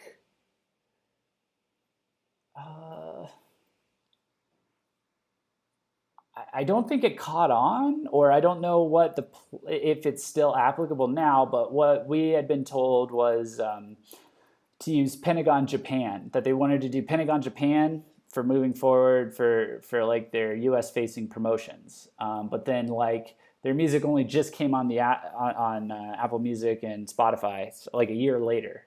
We were hoping it would come up much sooner, but we've got it now. We've got all the Goemon band's music up on streaming services now, thankfully. Yeah, so we had been referring to them as Pentagon Japan. I've kind of given it up at this point because they seem to just be going with Pentagon, even on streaming services. So, yeah, at this point, it's like best of luck, I guess. Lots of other bands, had releases. Chanty is a pretty solid band. They make some addictive music. Crad, I guess, put out music, but also disbanded. I know that's going to make some people upset. Lynch had quite a year. Oh yeah, I wrote this one. They had a new album, 13. Great song, or great album.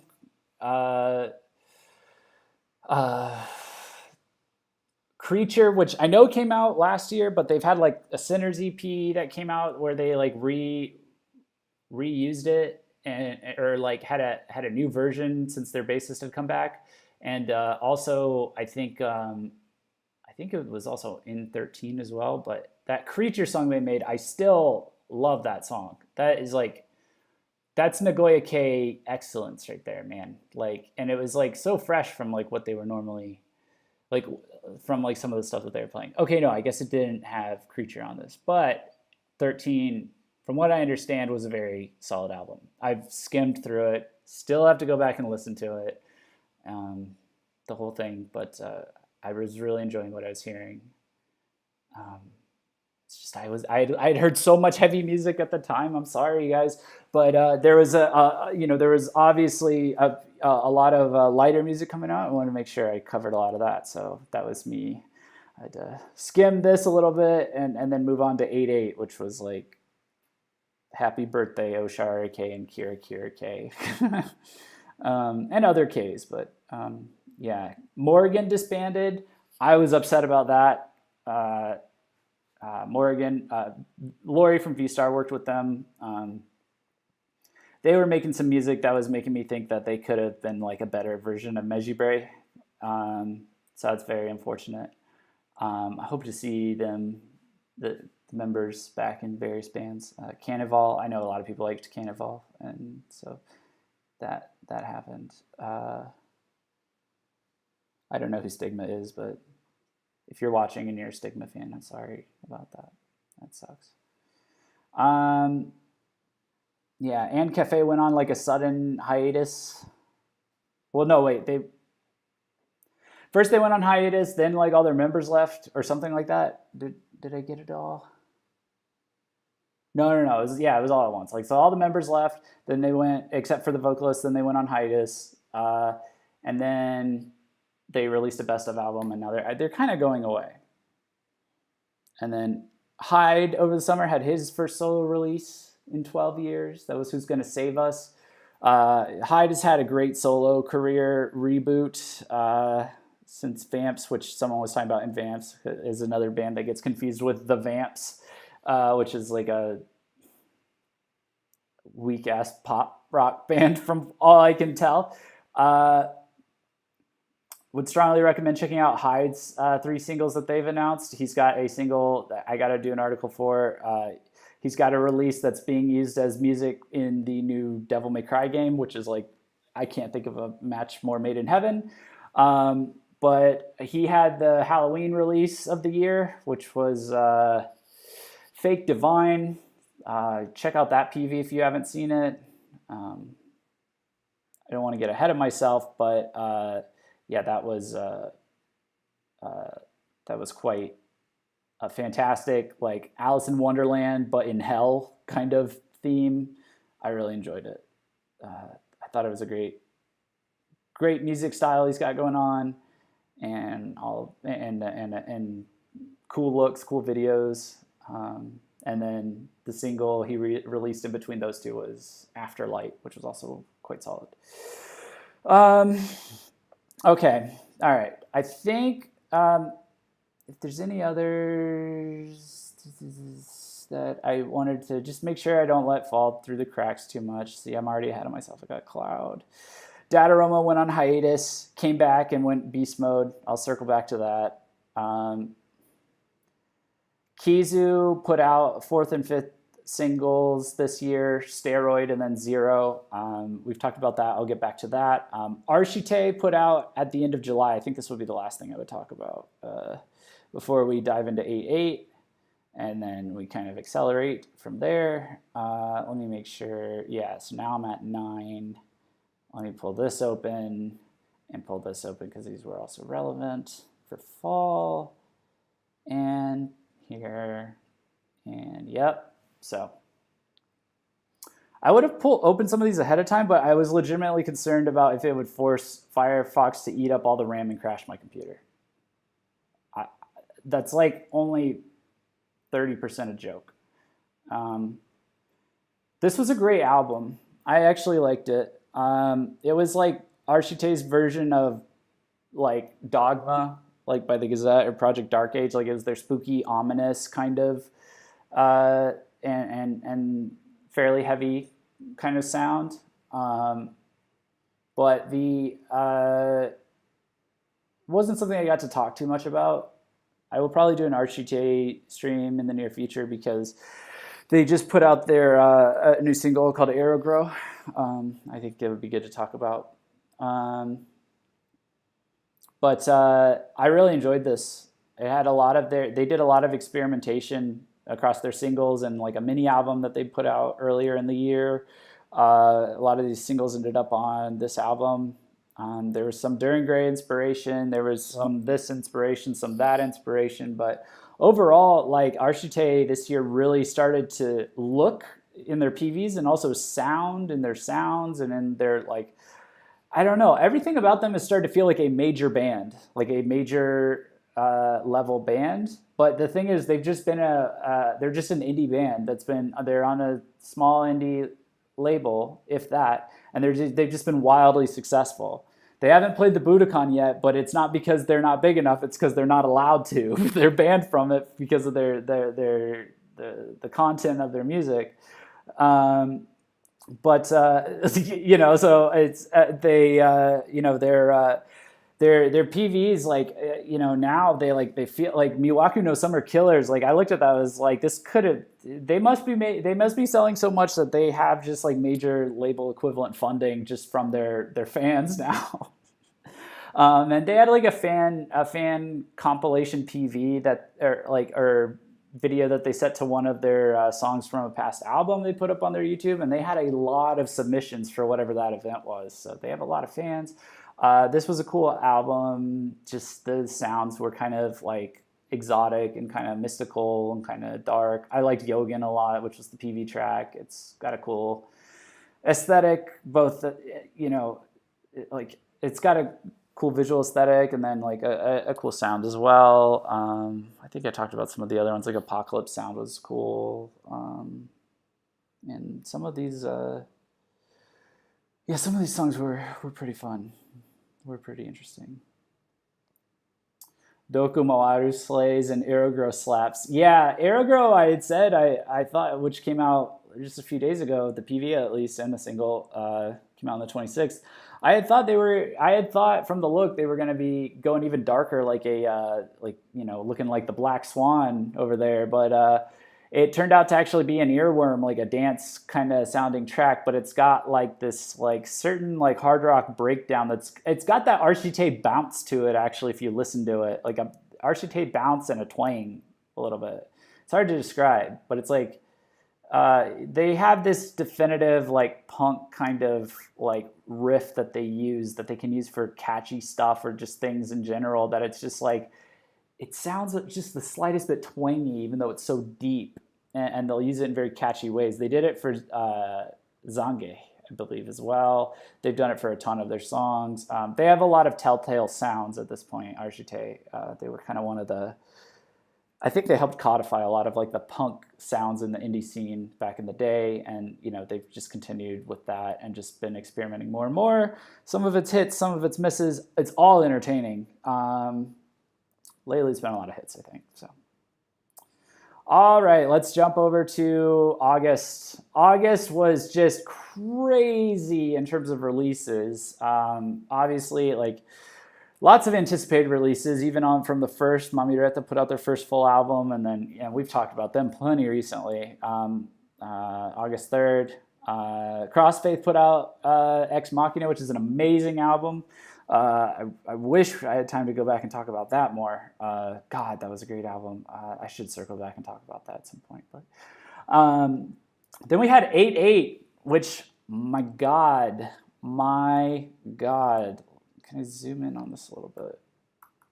So we had, we had all kinds of stuff. We had Plus A. This is Akira's latest group. This song was composed by Mia from Mejibre. I think that's what I was getting mixed up with Asagi in the past, earlier this stream. Acme put out their first full album, Zeshooka. Desert put out a full album called Today. Dimlim put out their first full album, Che Doara. lm.c put out their first full album, Future Sensation. Jupiter put out Theory of Evolution. Lacko put out Maguro, which is a cover of Caligari. Caligari song. Lynch put out a DVD. Revive put out a DVD. Shin put out a full album. And SQF. Wait. Is it SQF? Who's SQF? Is SQF not... which one's SQ? I forget which band that is. Oh, that's this like weird... It's like... No. Wait. Who is SQF? I remember researching them. I think they were like some weirdo band or something like that. Unless I'm completely wrong, in which I may have just pissed off someone in chat. Just like, I love SQF. But, okay. Fuck, where do I start? Okay, so LMC, we've already clarified it. The Future Sensation was fantastic. One of the albums of the year for sure. Let's see.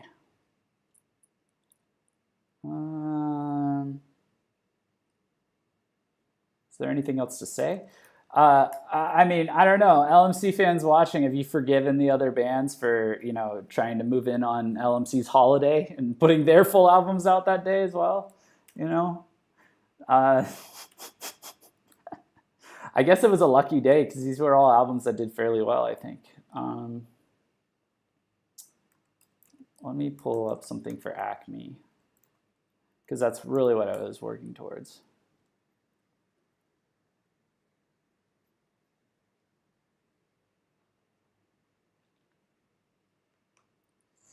But yeah, this was basically our Christmas. You know what I should do next year? I should do our Christmas events, but I should do them. I should do them on just leading up to 8/8, like as if I'm leading up to Christmas. Like we could do a white elephant party and everything like that. You know, all kinds of, you know, the ugly sweater party that, you know, I ended up just not doing because I was like, I don't know who's going to come to this Christmas Eve stream, but all the Christmas events and everything, I say we just do it on. You know, make it like, excuse me for a second while I make this large enough so I can type in our search bar. Got my window off screen here.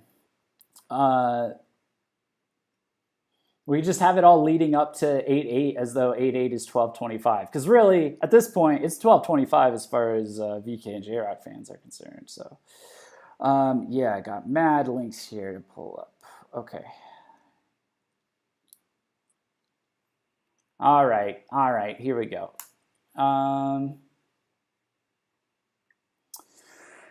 Yeah, so Acme's first full album, Zeshooka, doing really well, I think, online, first of all. Like, I want to say, so I believe they have a, well, first of all, they had a live comment here, and we'll get into the news. There's a lot of news tied to this that I have queued up to immediately follow this, but let me do Acme Zeshooka.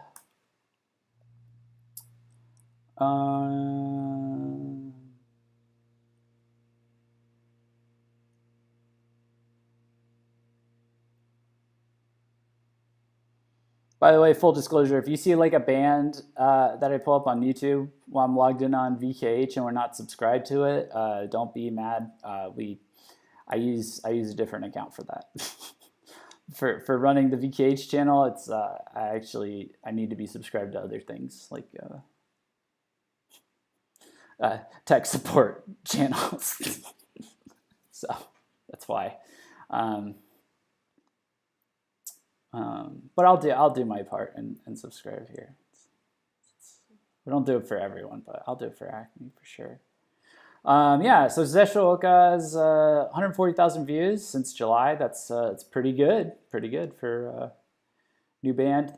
This is 2 X-Dive members are in this band, including Chisa. the vocalist. Let's see. Do I have a copy of their? Let's go to their OHP.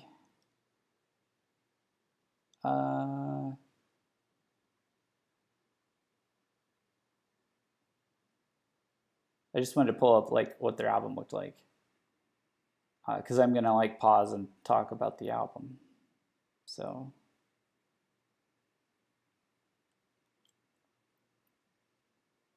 here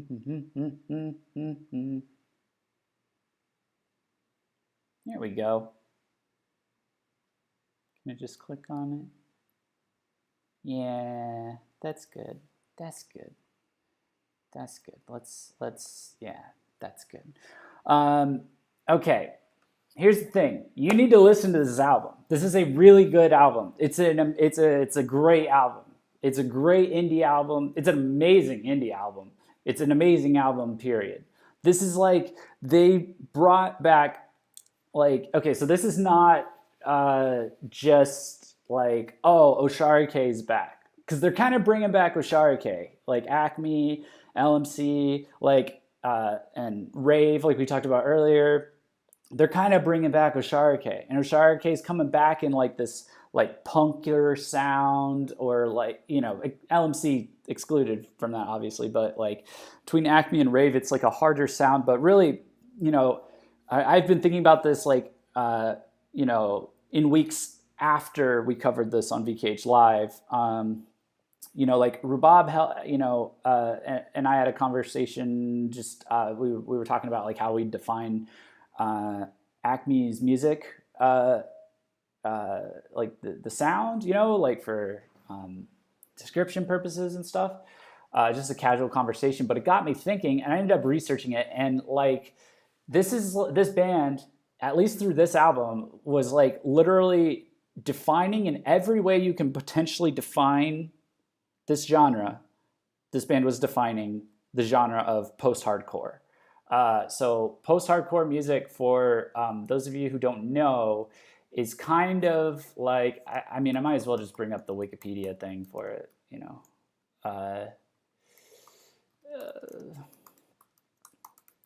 So what I learned from doing some digging, and by digging, I mean I Wikipedia'd it, but I also looked up a few other places and cross-checked and stuff, but you know, it seems to all kind of mirror the same thing.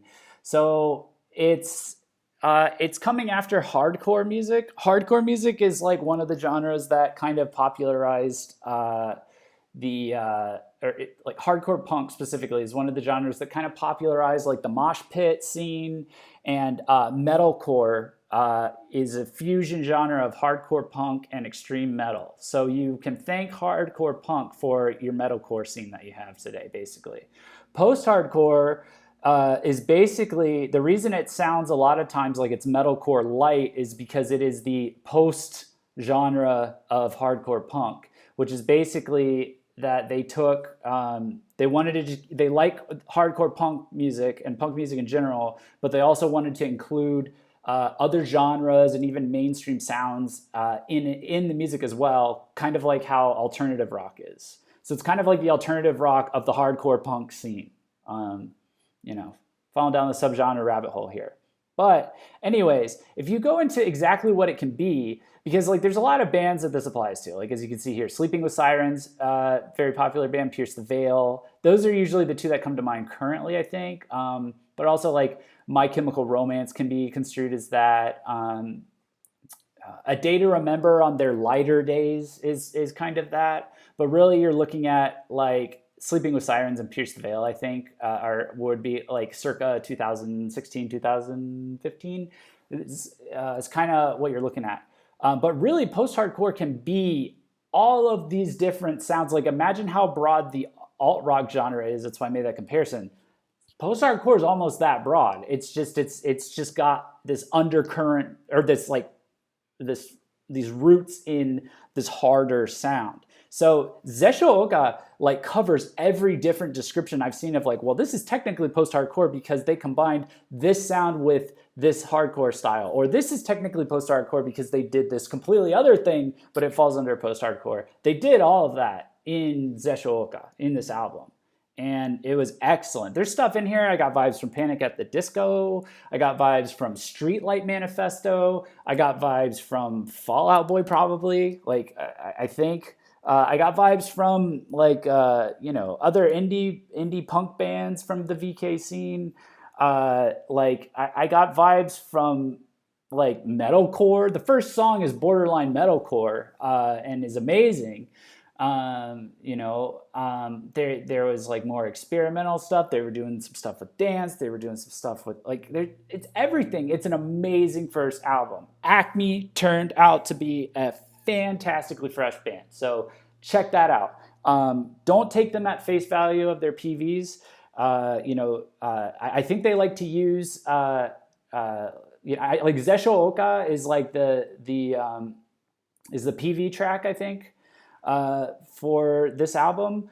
But like every other song on that album sounds different, and every track sounds unique and completely different.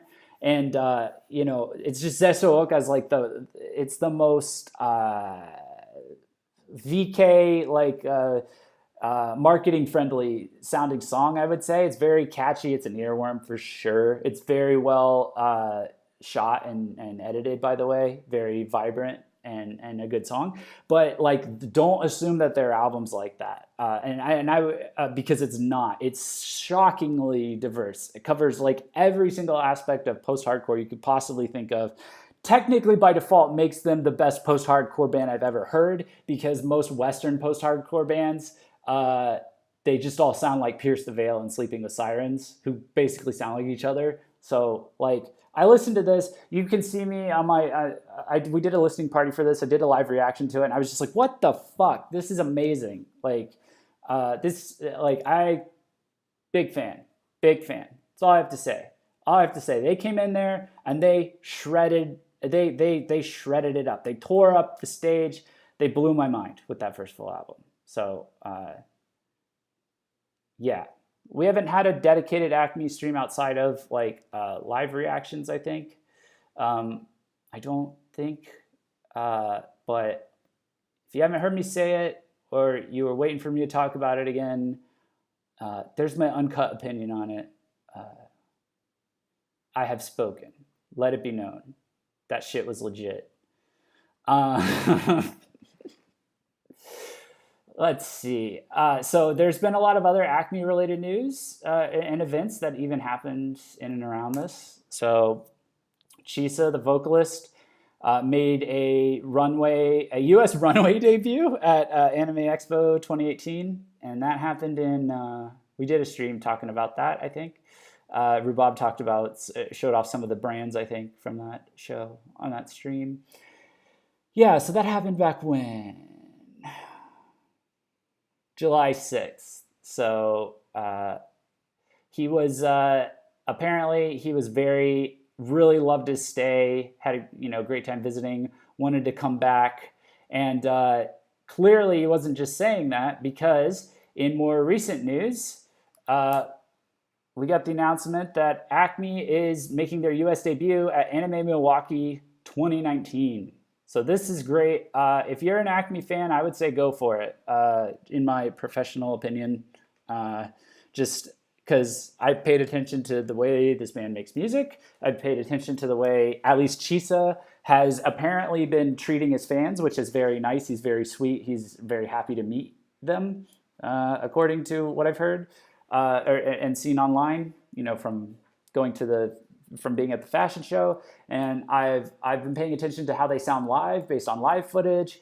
And, I know obviously we know, like, Rhubarb is, friend of the show, Rhubarb, promoter for Fake Star Promotions. She is going to be, her company is, Fake Star is bringing them over. So it's with the Trustworthy Group. And also, like, she will vouch for this band as well. This is a solid this is a solid band to check out. So if this is like a kind of situation where you're like really into them, but it's kind of a drive for you and you're not sure if you want to like go for it, I would say this is like a Rides in Rebellion type situation where like Rides in Rebellion was with Lori from V-Star, brought them over to DC like in 2016, I think. And, a lot of people actually like took the risk and drove out to see them. Apparently, like there were people driving from hours and states away, and they gave one of the best performances of their career at that show, and they were fun and entertaining and enjoyable. And that was like a very young band as well. So I would predict that Acme is going to be the same way. I gotta say, as someone in the industry, it really, it makes my heart happy to see like these bands forming so new and then doing so well so fast, but then like getting an international attention, and then having their act together enough to like come over and make a debut so quickly. Like it's not working out for every band, obviously, but the ones that are doing it right, going through the right channels, getting, working with, good promoters, working with, structuring things around the releases, being proactive and interacting with fans, like they're being rewarded. Rides in Rebellion was rewarded. Acme was rewarded. Miyavi, obviously much bigger, I know, but it's like he continues to have success, and like I was reminded of why. It's because he just has this outpouring of love and like attention that he gives when he like visits, at least here in the States. So when these bands make that clear to fans respond very positively. And when they work with, solid people like Fake Star, and they strategize and do them justice with their promotions, and stuff like that. It works out well for them. And so I'm very happy about this. This will be February 15th through the 17th. I'm not sure if I will be able to make that. I would like to make that, but if I don't, I will do my best to orchestrate a live stream with someone, maybe from there. But I'm still trying to figure that out.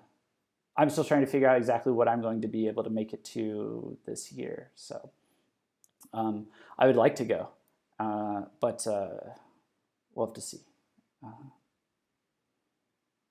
But I would recommend going.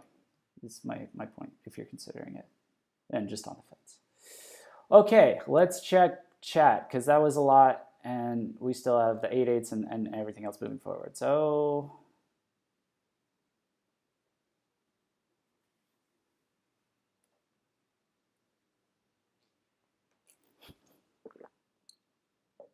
I'm already like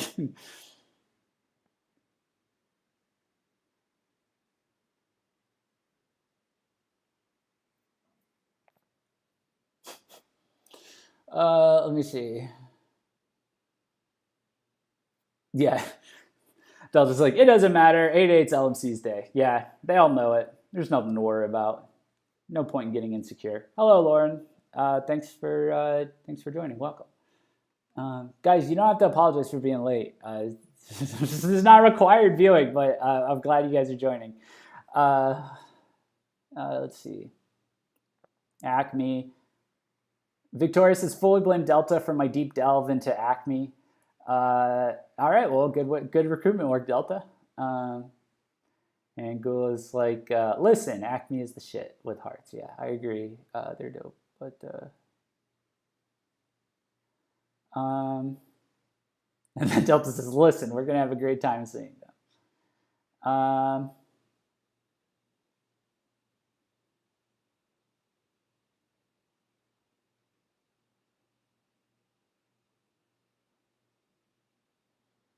Yeah, okay. Victor says, I'm expecting an Acme stream, Jeff. Yeah, we will just have to see. If I'm being very upfront with you guys, I'm trying to work out my finances for the beginning of this year. If you want to speed this up, if you want to speed that up, you can help me find a day job, you can go to punk-code.com/hire, or just punk-code.com. You can send that website around to people. I'm looking for work and stuff like that. So you want to help do some recruitment for your boy Jeff, so your boy Jeff can buy himself a plane ticket. I'm looking for work. But in terms of like the other events, I anticipate that whatever I find out, I'm going to hear back from somebody at some point very soon, fairly soon. I don't know. I just don't know if it'll be by February. That's the problem. So there, see, I kept it real with you guys. But yeah.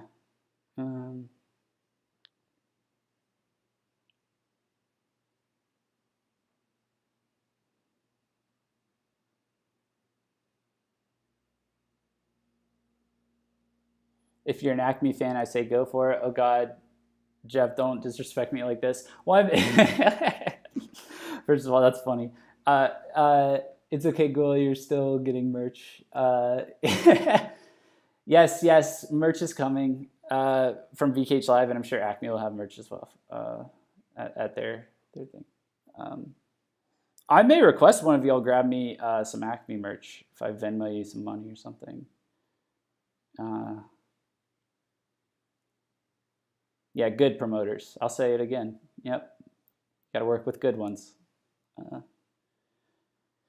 If you're not well promoted, you're not going to sell well. It's going to be stressful. The band might not want to come back. So, yeah, if you're a band, a Japanese band should be picky about who they work with.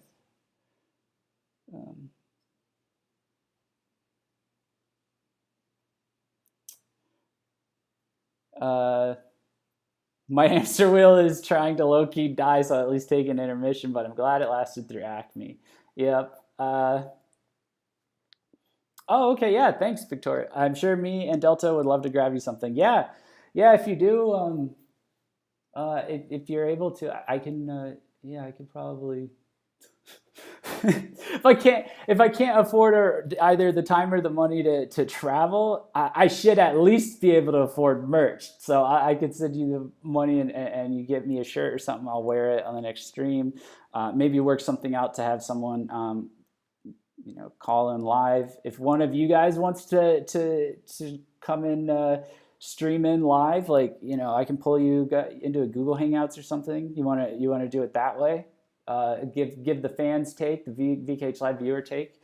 But we're talking worst case scenarios right now. So I'm not ruling it out for myself. I'm just throwing it out there. I can't fully commit just yet. But you know us by now. If we don't get it done one way, we'll get it done another way. We'll get it done regardless. We'll figure something out for you guys. So, but yeah. Yeah, so busy year for Acme. They even had I believe it was another single come out. I don't think it was a mini album, was it? We're gonna have an article up on that. I think the deets came out right as I was going down my Christmas wormhole. They have a PV up for it. It's called, third single. It's coming out. Excuse me. It's coming out on the 9th. The PV is already up. So, yeah, I'll have an article with details up about that. If I'm just blindly committing to these things, I'll have to come back and rewatch the whole stream and remember what I committed to post. I can't forget about Acme. Can't not post about Acme.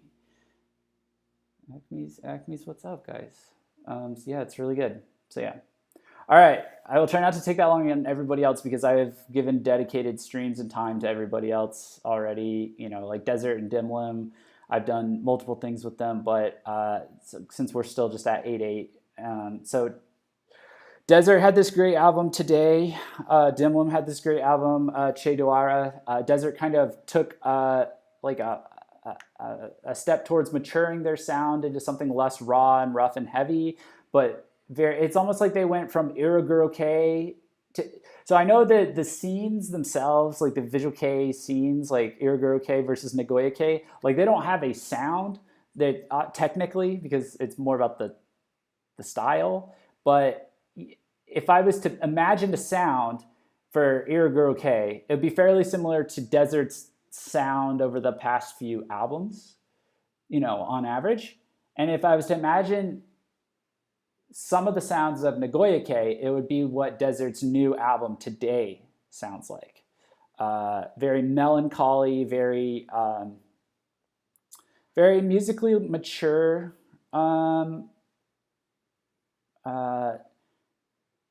Definitely a focus on the music as opposed to the visuals. You could probably get that hint from even the the album cover, but I thought it was a pretty solid album. I'm more partial to their heavier stuff and their like more. You listen to the Desert albums for the quirky experimentation. So this one isn't so heavy, but it does have their quirky experimentation to a degree. So it's good they kept that in there. But what they've got here, if they wanted to mature it in this direction, they've got a sound that's perfectly acceptable, and I really enjoyed it. Like I like the song "The Silence" a lot. It was a good song to open it up. And Cho Cho, which they ended up putting a PV out for later on. Dimlim Chedowara. Dimlim is, should I just say it? Like Dimlim is basically is the new Durangray at this point. Can I say that yet? Is that still heresy? Because Durangray is so much their own thing at this point. Like post everything from Arche on with Durangray has been such a different thing from what we would normally call Durangray. So I don't want to compare bands to Durangray anymore, because the any Durangray release in recent memory has not sounded like anything else, including Durangray music. And the kind of music that you would call Durangrays and be like, hey, they're copying Durangray, they don't make anymore. So, but you know who does, and does it consistently and quite well, is Dimlim, which is interesting because it was started by Issei, who is the former drummer of DID, which if you rewind back to like 2014, 2015, the two bands that were like most pursuing avant-garde metal, quote unquote, and like evolving it into whatever they could get that sound to evolve into, was Durangray and DID.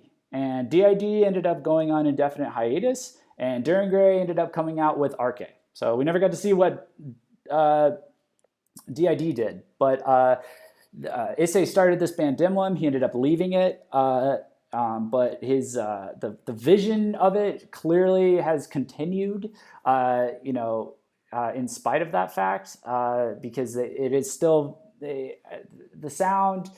They took a lot of risks with the sounds after Issei left, but it's definitely still in the same original vision of the band, I would say. It's just a little less progressive and experimental and a little bit more derived from Visual K. It's almost like they went from progressive metal to postmodern metal, if you could call it that, based on this album. So they dialed down some of the atmospheric vibes, and they dialed up some of the crazier experimental vibes. And Issei's gone on to start his own band again called Nazare, and they've had their debut and their debut releases, so they're in baby band phase now. So there's always that to check out. But Chedowara was Dimlim's first full album. Hell of a turnaround. From losing your founding member like that, like your leader. I didn't think they were going to pull it off, but instead they've made the best music that they've ever made as a band. So yeah, we had a listening party for them. We had, I have a overdue review for them that I'm working on, should get out. Catching up a lot of that stuff from this year over the next 1 to 2 weeks. So should hopefully have that out as well. Yeah, it's another high-profile 8/8 release. Laco Maguro, I'll just say for that, there's a PV out for that that's very enjoyable, and the song itself is very enjoyable. It's catchy. It's a cover of a Caligari song. I recommend checking it out. It's good. Okay, and then there's so much other stuff, guys. So much other stuff. But August was just a hell of a month. I can just kind of talk about some of these before we move on. But Sid put out their first mini album, and it was like some of the best music by Sid I've ever heard. Just really smart, catchy, good instrumentation. It's really solid. I like that song a lot, or I like that mini album a lot. Stop messaging me, group me. I knew it was a mistake to turn notifications from group me on. I have some friends I'm got the group me app for, and I was like, you know what? I always miss their messages. I should unmute it. Now I'm being spammed. Gax put out a photo book that reads like it's lewds, private treasures. I'll just let you guys, you'll have to check out the article and click on it and see if it's really that. I'm just kidding. It's not. It's a photo book. It's just a regular photo book. I won't be a purveyor of fake news. No fake news at VKH. We are not J-Rock fake news. We do not provide J-Rock fake news or Visual K fake news. Wordplay, haha. All right, so what do I want to talk about next? I want to talk about, there's a lot of J-Rock tours that came right after this. Alexandros, who is a great J-Rock band you should check out. We'll start with them. I'll check chat first, since this is going to be like another segment, I guess.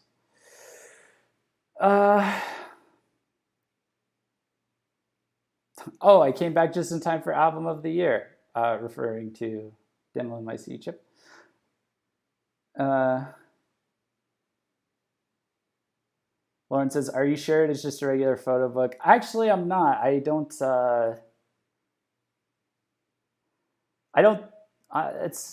swing that way in terms of eye candy regardless. So I'm not, it's not the kind of thing I'm going to have lying on my coffee table or putting up on my wall, not saying that, all artists' photos that are distributed are like sexualized in nature, but like it's the guy that gets voted the #2 and #1 sexiest man alive, in Japan, like that kind of thing. I think it's baked into his brand a bit at this point. So the lewd may just be a relative term when it comes to cat at this point. I don't know. You'll have to tell me. This is you'll have to take a look. You'll have to be like, am I hot under the collar / uncomfortable / awkward, or is this just like, oh, he looks handsome, or oh, he looks nice? Like, you'll just have to let me know which one of those he is. He's floating across to you.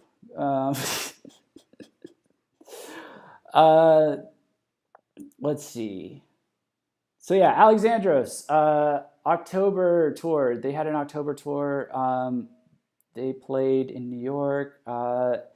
This is one of the bands that's really pushing rock music in general. I think they're following a good trend along with lm.c, along with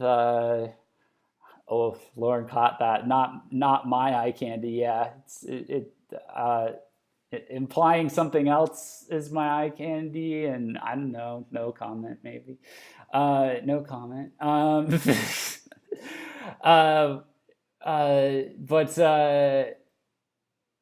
Yeah, so I would say in addition to like lm.c, in addition to bands like Western bands like other J-Rock bands like Man with a Mission, and Western bands like Bring Me the Horizon as they go more rock, and Royal Blood, and even 21 Pilots. There's this like movement among rock bands like worldwide. I want to talk about in a live stream at some point, where they're kind of trying to engineer like a mainstream friendly rock 2.0. Basically, it's going to be like a rock 2.0 that the masses can listen to and can vibe with, and it involves like distorted guitars that still sound kind of heavy and raw, but they're like distorted to go well with digital sounds or just like slick production values. And then at the same time, they're doing like this alt rock thing where they're just really like experimenting with like blending with different genres and stuff, different song structures, maybe pop style song structures, but it's a rock style song, which is like alt rock 101 kind of thing. But keeping it more firmly around the rock instruments, just distorting them to make the song structure fit, as opposed to doing like Imagine Dragons or Coldplay, you know, which is like, they just basically, it's like there's a guitar somewhere in there, one guy on an acoustic plucking strings randomly, and then the rest of it's like all like electronically done, you know, like stuff like that. So they're trying to bring back like, you know, they're trying to make this cool, crisp, futuristic rock 2.0. Alexandros, I think, is kind of, I would put them on that list. They're a newer band compared to some of the other bands I listed off there, but and this was their first US tour, but they're quite solid. They're very solid. They're very popular in Japan. Their music's very catchy, very fun, very indie, regardless of the fact that they've really blown up. They have like a really indie vibe to them. They can make like a really like pop friendly song one moment and then a really catchy indie underground song the next moment. So I just want to give them a shout out. Definitely check them out. Let's see. Then we had Scandal touring US and Mexico. Scandal, I feel like, so all the dates were in September. I feel like everybody knows Scandal, right? So they're still around. For those of you who didn't know, they don't have a lot of their stuff that gets released over here, promoted over here these days, but they were the ones like that. Most people know them for the Bleach opening, Shoujo S. It was the music video where they're all in the schoolgirl outfits, and then it starts raining, and they're all like, you know, they're just like hyper cute and, you know, stuff like that. So they've just kind of been continuing that style. I think it seems like they've kind of, they put out a new album last year, I think, or earlier this year. Is called Honey. I talked about it a little bit. I would say, I don't know. It's still very Scandal. It's very pop rock. You know, they've evolved a little bit, but I think they still kind of have that core pop rock sound to them. I don't think too much has changed. So if you like that, you'll like this. If you didn't like that, maybe you'll like it because it's a little bit more modernized. Yeah, but this is just the band that is responsible for like the big. I think you would give them credit for the big influx of all girl bands in J-Rock. This was one of the Scandal was one of the they were like the foot that kicked that door open initially, basically. Like they were one of the people that like proved that market, you know. So like if you like Bandmade, you could probably thank Scandal for, you know, I don't know, for like making it possible for bands like Bandmade to come in and do like a more modern, like savvy feel, you know, sound that can be accepted on like that wide mainstream, really mainstream friendly level. So, so yeah, good stuff. I don't know, guys, tell me in the chat, do you listen to Scandal at all? Because it's kind of, their music hasn't really evolved to stay with like current trends like other J-rock bands, or like the all-girl group J-rock bands, or yeah, just J-rock bands in general. It's very much the Scandal J-pop rock kind of style. So if you listen to Scandal at all, or if you listen to Bandmade, because my impression is that, like, first of all, I like Bandmade a lot, and actually I think Bandmade's really talented for like how popular they are. Like I feel like there's a temptation to be like, they have to look at it and be like, they have millions of views, they're called Bandmade, their shtick is they dress up like maids, I guess. Lately they've just been dressing up really kind of badass, but they are really talented as a band, and they make some really good music actually.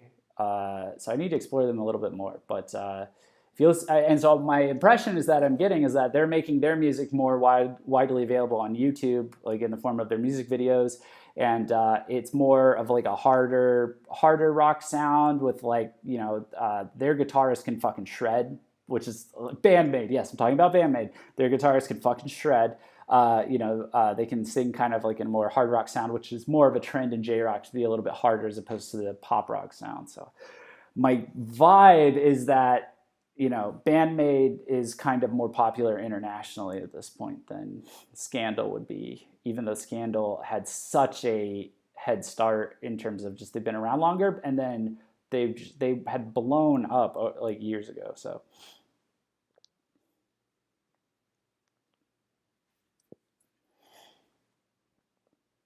I've tried them and thought they were solid, but I haven't really went too deep. I'm not into J-rock females. This is Kimiko. Not into pop rock, to be honest. I'm pretty happy to see more J-Rock females who actually play their own instruments. Yeah, speaking of which, I don't know if we got much news out of Exist Trace, the all-female Visual K group, beyond the fact that they joined Instagram. So they have an Instagram account now.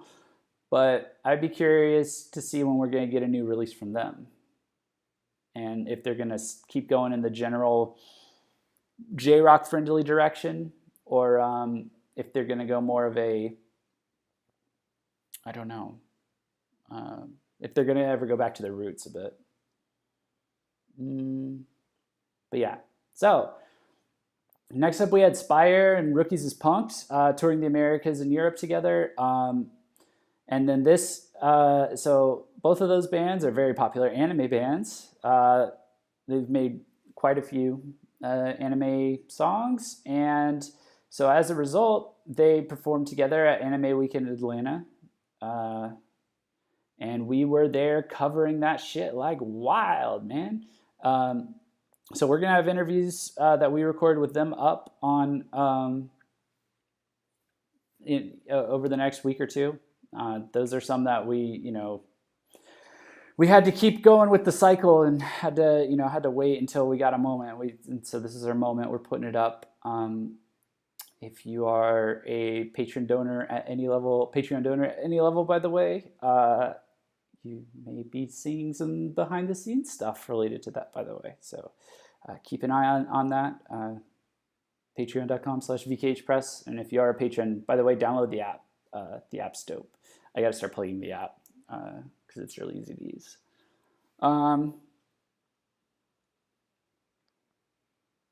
Yeah, so let me transition more into Anime Weekend.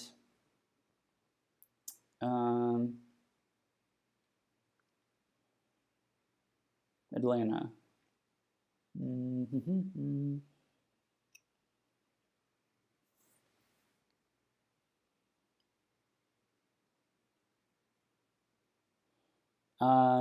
Oh, this was another thing. Well, did this happen in... This was an update, but I think we had a... Yeah. Quick aside before we jump into that. So we tried our best, and regardless, we just had encounters with tackling the issue of... let me see if I can find it. Like the original article. Identity theft of bandmen on social media. So, yeah, this is it. So the big one we did this year was hashtag show not show, SHOW, not SHOU. There was a very notorious imposter account of show from A9. Sometimes these imposter accounts have been so good that like Twitter would... Twitter, or I think it was Instagram, was like looking at the actual member accounts as fake instead of the imposters.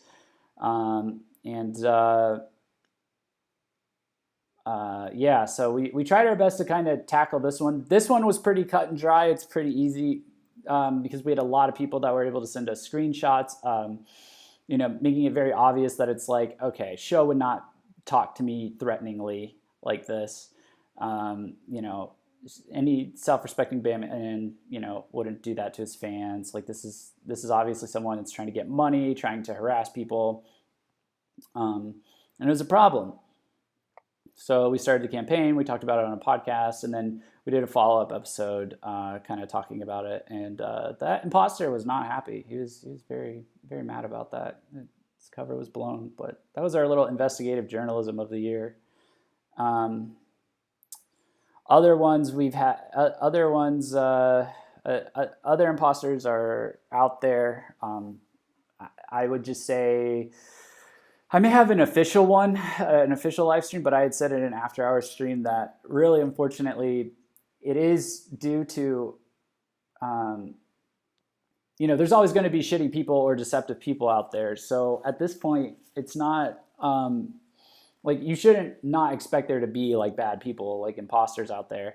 The problem is that you should be disappointed with people, who run I guess who run the social media websites for just being lazy or irresponsible with their verification systems. Nobody's verification system seems to work properly. Twitter blatantly now uses it as a status symbol because apparently, I don't know, like if you agree with Twitter, they'll give you that status symbol, and they got called out for doing it, and now they just kind of indefinitely froze doing it. So now there's a bunch of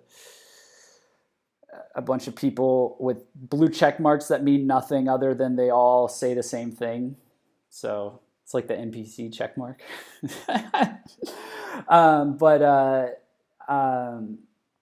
Would have been nice if that was actually used for proper verification of identity, because then we wouldn't have this issue. So as a result, what you're going to have to do is just use extreme prejudice and extreme distrust. And if someone reaches out to you claiming they're a bandman, assume they're fake, and make fun of them and troll them until they prove that they're not. And that's Internet 101. That's how we used to do it on the forums back in the day. You know, like, not that there was like specific situations where it was like, oh, I need to prove I'm a celebrity or not, but you know, you need to accuse them of.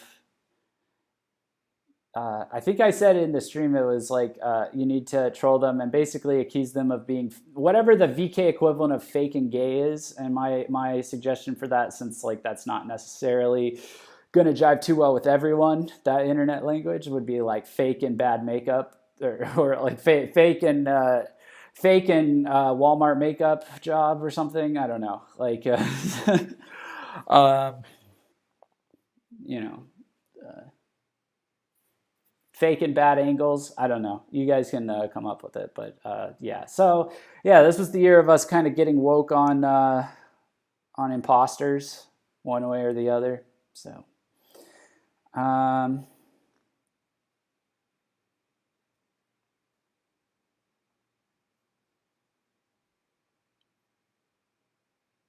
Viva Rush is another dope band you guys should check out.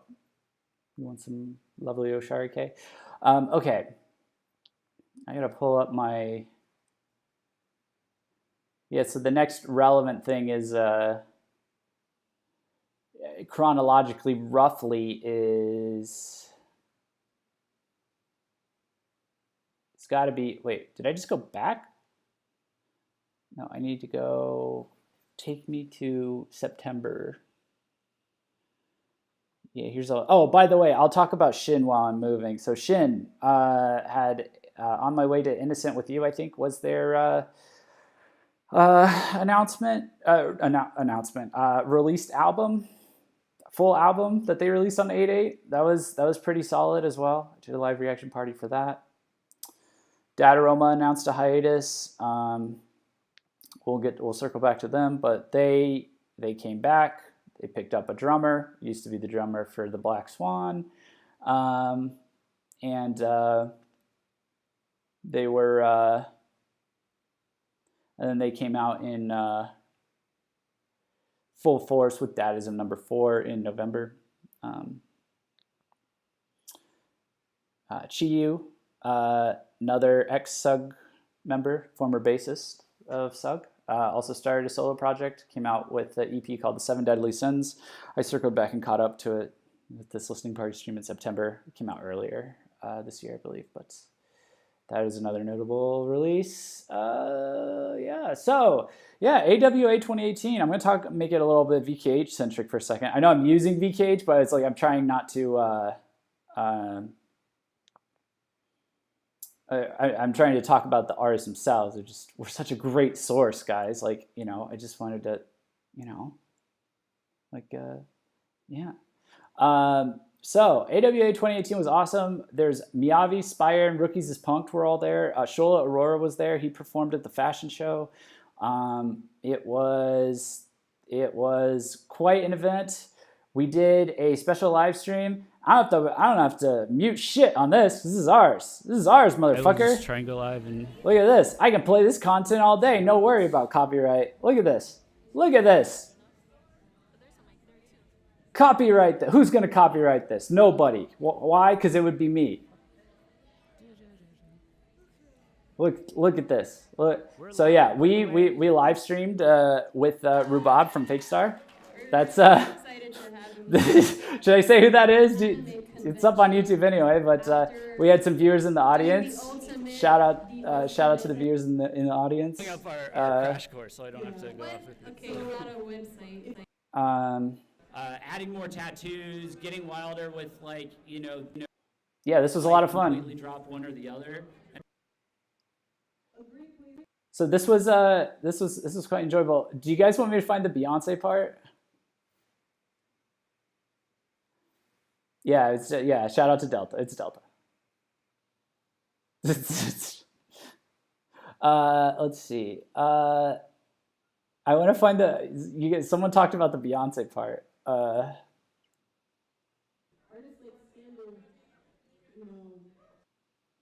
With Winona. I don't remember where that was. React to that with the video playing. Can you pull Acme up on the screen? First time we're really.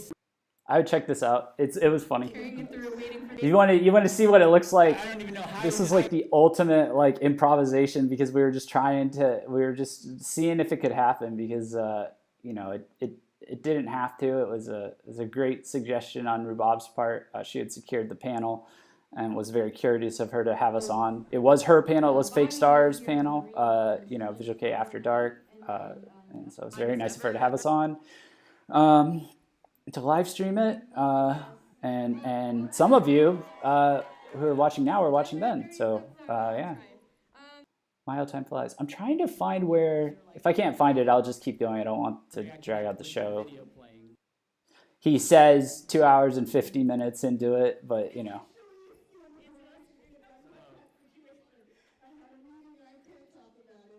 My bad. Let's say artist like first side. Okay, this is I can't talk about that situation. That's confidential. Music industry here. So many questions. Yes.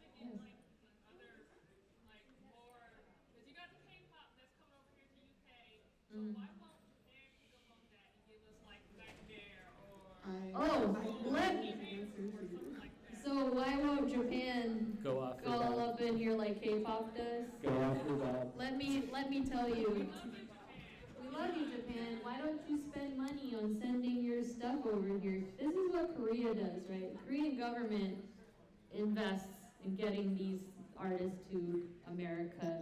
They got LG, got Samsung, they got all this cash money. So they'll be like, please take my money, go to America and be famous. Japan is like, you know what's really popular in America and what's gonna be really great? Ramen.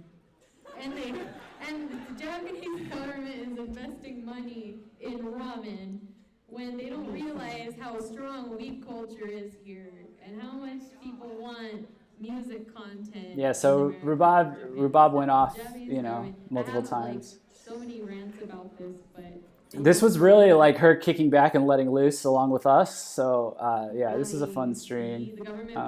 Like I said, it was really, you want to talk about duct tape. This was one whole duct tape stream. We had a massive amount of cooperation to get it to be pulled off. Was never planned originally, I don't think. I brought every trick in the book and it worked out. I'm trying to find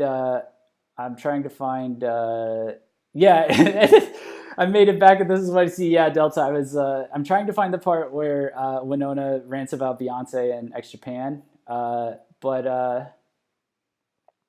Yeah, it was funny because I had the webcam that I use like now, for example, that I'm using tonight was pointed that way, like away from me, and so that it could film the audience, and then I had my laptop camera filming us, but then like we were trying to make it work to where we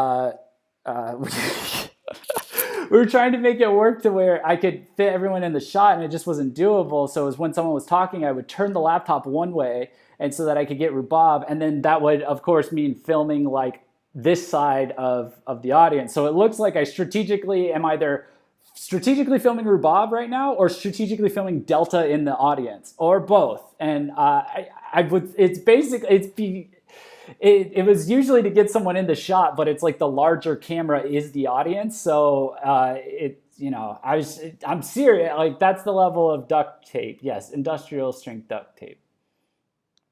I should be close to it. Spending money on ramen and sushi. Like, please invest it on entertainment. That's not very cash money. It's not very cash money. I think I found it. Yeah, here it is. No. I just have to say, we were shocked. Rhubarb was shocked at how many people showed up to the Visual K thing. And there was no scheduled artist for it. It was just hosted by Fake Star, listed in the pamphlet.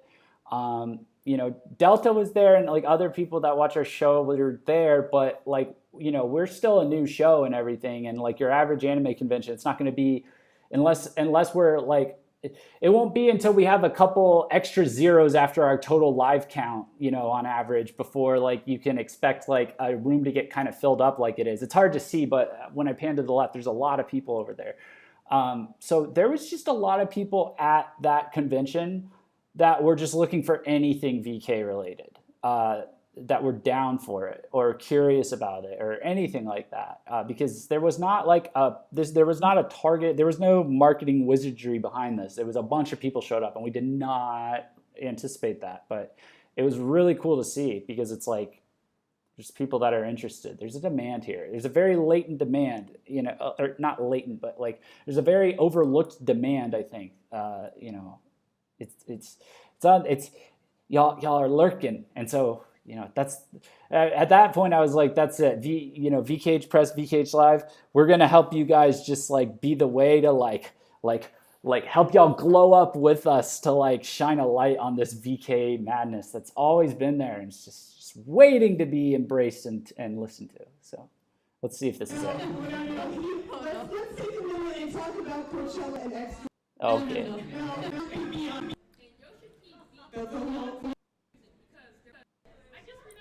Okay, for context, yeah, so with the sound, the ear rape and everything, I'll try and juggle it here, but that was another like on the fly thing was they just threw a sound system at us, and they were like, oh, well, we can hook your computer up into the sound system and everything, and I'm like, I've tried live streaming a panel before. I can guarantee you any equipment you plug into this stuff is going to just not work. It's going to fail. Anything that happens is going to fail. So here's what we're going to do. As dumb as it is, I'm going to set up my microphone and we're going to talk into the regular microphones because at least that way I know I won't melt everything down or just insta-mute everybody for the viewers at home. So yeah, this was Anime Week in Atlanta. You see them written in American media and Riverside Philharmonic Tech. I just remembered something. How do you not know that he wants the music? Because there was a music concert called Coachella, and Yoshiki beat. That's a whole. No, he didn't. He did not beat Beyonce. No. Let's take a minute and talk about Coachella and Extra Pan. Do we have enough time for this? Yeah, so if you didn't hear, the question was about, it was something to do with like, bands coming over to perform more, and the statement by, was that X Japan had beat Beyonce at Coachella or something like that, and this is a touchy subject for one. But do we want to answer your question first? Okay, wait. I don't think we should go into this. Can I give you a sticker so we can avoid this question? Can I give you a sticker? If you want to talk about this more, here's my business card. Come on, give away business card. You triggered Winona. Good job. I have a rant and it's ready to blow, and I don't know if I have the time for it. The easier answer that I can give is that you also have to keep in mind that unlike North Korea, Japan actually has the second largest music industry. So I said North Korea. there's Nice, a lot Jeff. less incentive Good for job. them to export that Hey, shit. we got 8 minutes, So. and I got so many prizes to give out. Yeah, all right. Yeah, so it was just a lot of fun, silly stuff like that.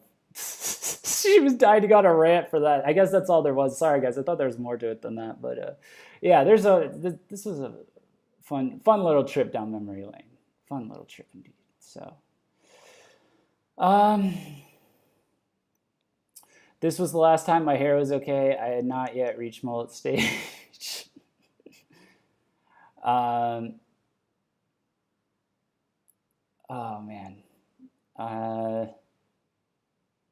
Okay, so a lot of cool stuff happened at AWA. So, like I said, we've got some interviews and some live reports probably from all the different artists that performed there that we'll be kicking back out to you guys. I know it's not ideal because it didn't come out immediately after, but work with us on some of these things. We're going to have a much better schedule this year. Much better posting schedule, but I think those of you that watch the show kind of know. Had some staff got what would I say? Winona and I alternated between getting just destroyed by life, so we're doing what we can. But okay, so.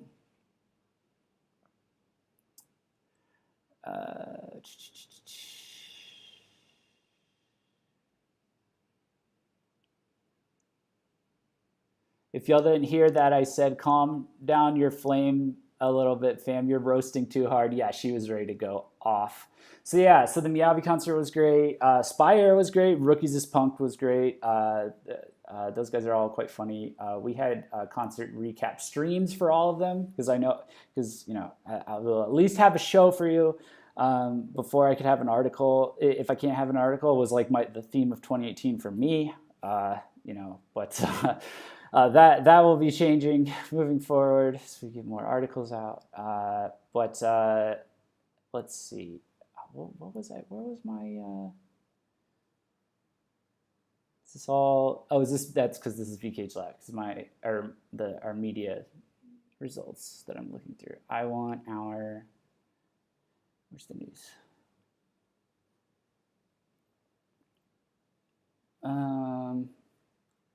What I wanted was.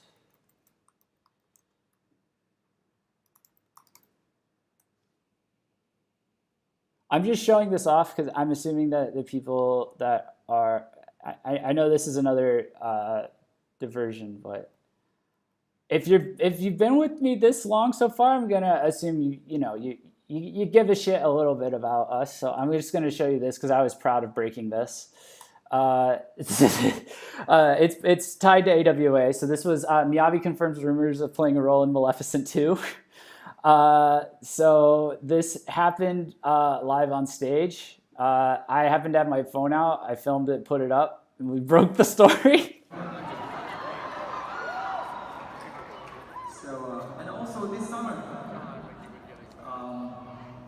I was in London for 2 months. 2 months, no music. It was crazy. 4 hours every day for special makeup. So I'm a part of a little part of Maleficent.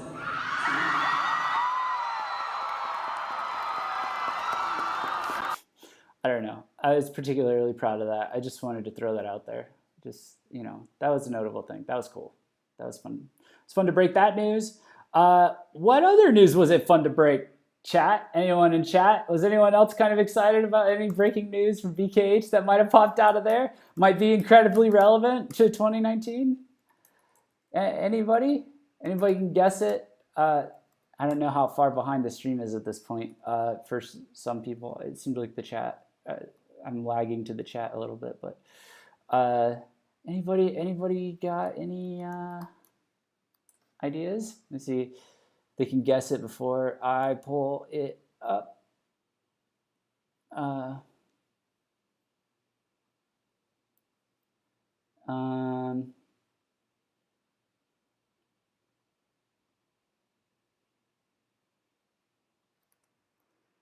Come on. Load for me, please. There we go. All right. Did we get it? Did we guess it? Yep. There it is. Delta says, yeah, in the middle of the concert, we just started talking about it. LMFAO. Yeah, it was unplanned. It's very unplanned, you could say. LMC will perform at Anime Weekend Atlanta 2019. So, Halloween. First day of AWA next year's Halloween. So they announced this right at the closing ceremony. I was there, my little laptop ready to go right after they announced it. Got that out there. Yeah, so it's going to be hella exciting. We are, Delta's like I was on a plane internally screaming. Yeah, AWA 2019. Yeah, it was fun. So, by the way, I know I said we would have a follow-up stream to talk more about LMC, but Rubab and I have both had crazy schedules this year, and so we're still working on it.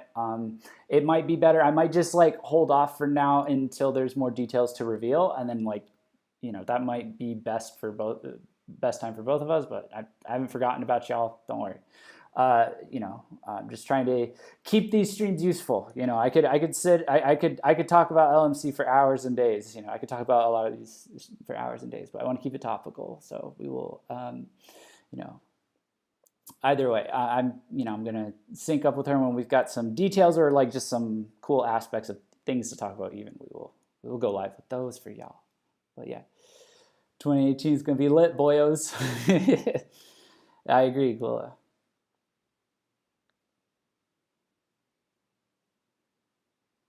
I'm sad I didn't get to stay to see a break, but honestly, it might be better I didn't because I might have high-key died.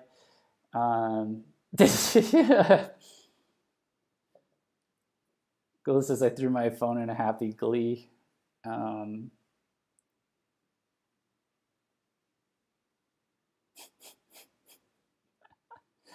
Yeah, so it's great meeting some of you guys and hanging out with you guys that weekend and just doing all the events. Had a lot of fun at AWA. AWA really turned around my opinions on anime conventions in general. I have a long history of really liking cool nerdy stuff or weeb stuff or whatever stuff, but then just being really let down by a gathering of any size or structure of people around said nerdy or weeby thing.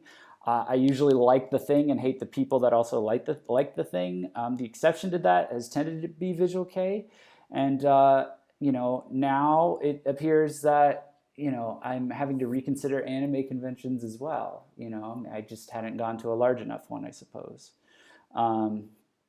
So I think AWA was the largest one I've been to. Prior to that, it was A-Kon in Texas, which was also pretty big, but I had a lot of fun at this one. So I'm reconsidering it. Yeah. How could you forget about us when we always be screaming at you? Yeah, exactly. So I was doing it to preempt your screams. All right, so that's kind of rounding out AWA in general, I think. By the way, LMC also came to Techo Con in 2018 on April 7th. A lot of fans were happy about that. A lot of people watching right now were happy about that. So that was another reason why people were over the moon. They were coming back so soon. Is that it's not like a 4-year pilgrimage you're gonna make. They're coming back next year, man. So, but yeah, this was just wanted to throw that out there. The whole month is Halloween, so we put out oh, was this just a live stream? Oh, this was not. I didn't have. I'll have to grab my releases for this, or just jump over to news. So that was just a live stream. Sorry.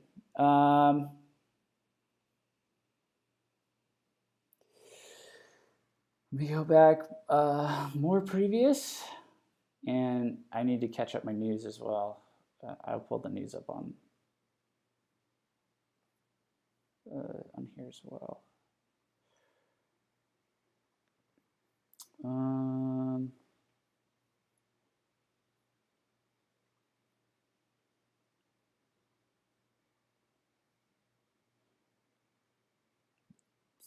So we got to play around with playlists a little bit, just as an aside, while I pull this up. But I made a Halloween Party 2018 playlist. I'll probably a PV playlist on YouTube.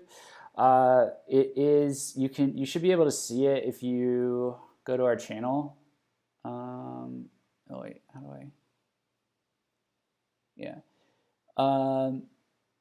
It's just a list of like a bunch of dope PVs that were all Halloween themed. I will probably do more YouTube playlists.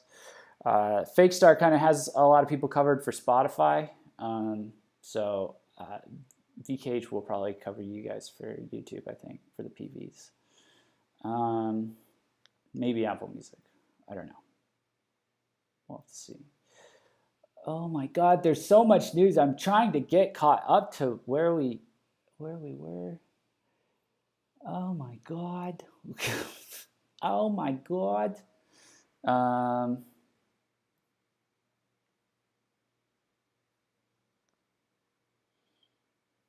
Just as an aside, I'm pulling up my news articles to match this list of stream articles. This for context of what the hell Jeff is doing right now. So, yeah, here we go.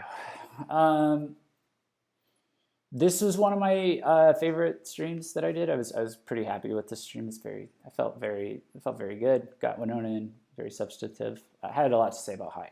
I'm quite impressed with Hyde. Yeah. So then we had Shola back on.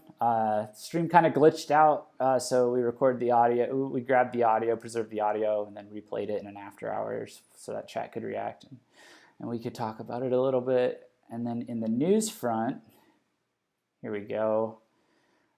We had all kinds of announcements for releases. So another sad announcement, Bless This Mess disbanding. That is very sad. That was like a really good band that was signed to Starwave, which sounds like an oxymoron. Just kidding, nothing but love. But they were very good. They were very good baby band, very good.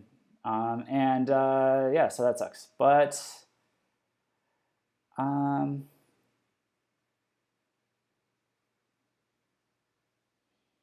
nice. I didn't realize how few articles I wrote about the live streams between Halloween and now. That kind of worked out pretty well. I kind of like that better. I don't want, because we like to have articles on our site and not a ton of, I like to just like, I've been sneaking the live streams in, like integrating them just anywhere and everywhere, just so that they're there. Because I don't like having dedicated articles to them. But I did it for this one, because it's kind of significant, right? This was a fun story. It happened right after AWA. So Spire and Rookies is punked. They had to cancel their show with Oklahoma. I don't think it was their fault even. I think his unforeseen circumstances is what they said. But they released an acoustic performance, Ike, the vocalist of Spire, and Shinosuke, the vocalist of Rookies is Punked, where they both played and sang, a few different songs from both Spire and Rookies is Punked, and they uploaded it to YouTube, dedicated it to Oklahoma. That was a wholesome story. Here's where the announcements start rolling in for the rest of the year. Yeti, Razor, releasing new mini albums. Those have now dropped. We've discussed Razor. We've discussed Razor's new release, I believe. We've discussed Yeti's. We discussed Yuma Leap as well recently. We've discussed Yeti, but not their most recent one. So if that gets up on Apple Music sometime soon, I definitely want to do a live stream of that, since I used this this Christmas stream schedule was like a once in a lifetime opportunity to get caught up on bands I like, but that I have just not had a chance to catch up on. So I did it. I took it. I did it for Yeti. I did it for Zaza. I did it for a lot. So, yep, we're coming up on Dataroma. So I should probably start from the bottom and go up. But since that's the order they're in.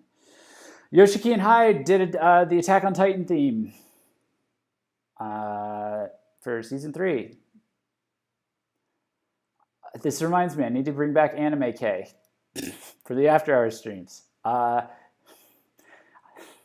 guess a good place to start would be to finish Attack on Titan because I have not watched any more since that first Anime K episode I did. But regardless, that was interesting, and I will bring that back. So.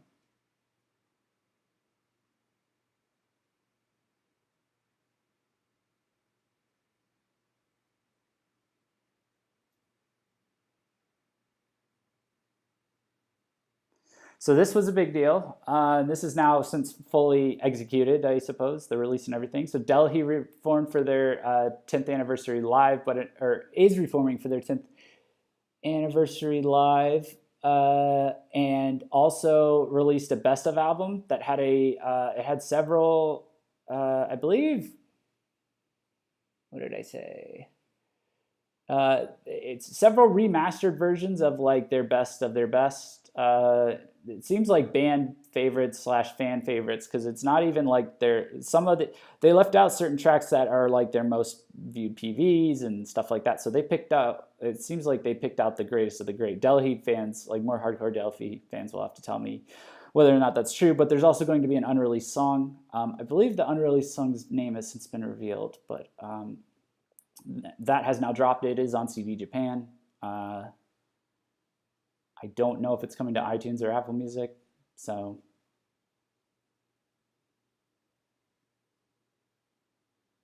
yeah, cool. Yeah, that was all cool. Fake Divine we talked about with Hyde, great song. Microhead Foreigns lost their vocalist, so that's another end of an era for the Microheadphones, excuse me, is I guess the way it's pronounced. I guess I don't know. I guess this will be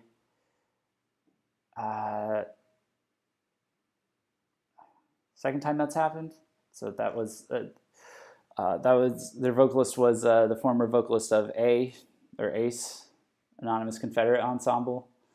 So yeah, that was a bummer.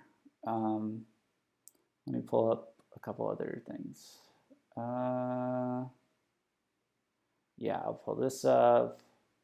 These are more recent. I can give them a little bit more attention each. Grimoire. By the way, guys, Grimoire's new mini album is up on Apple Music, so I will probably do a listening party for that since we just did a stream introducing them and catching up on them and everything like that. So, okay, let me marathon through these. End of October, beginning of November. I gave you some ideas for Anime K. Yeah, I have a ton of ideas given. I just have to watch the anime. So, it will happen. It will happen. Don't you worry. But I got to get myself to sit down and watch anime. I feel like I need to be like a little drunk at this point to watch anime. I don't know why. Like I'm so busy at this point. I need to like get in that weird zone, and just like have a few drinks and sit in like a place where I can't get up, easily. So like my bed or something, and put the laptop on top of I don't have a belly anymore, but like on top of my chest or something, so that I'm just suppressed under my laptop, put it on full screen, just watch it. So I'm already a little drunk. Anime is a task, IMO. Yeah, because you got to read the subtitles, I guess, but I don't know how else I'm going to do it. Got to watch Attack on Titan. It's epic. Yeah, it looked epic so far, so.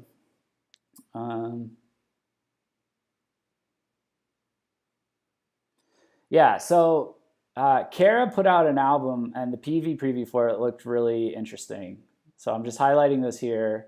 I was not able to do a stream on this. I was not able to get a hold of it or even see if it's on any streaming services. I made a point of making sure we got an article out so people knew. But as always, if there is interest in a band, please make noise in the Discord and I'll see it. But I would like to circle back and check this out at some point. Just throwing it out there.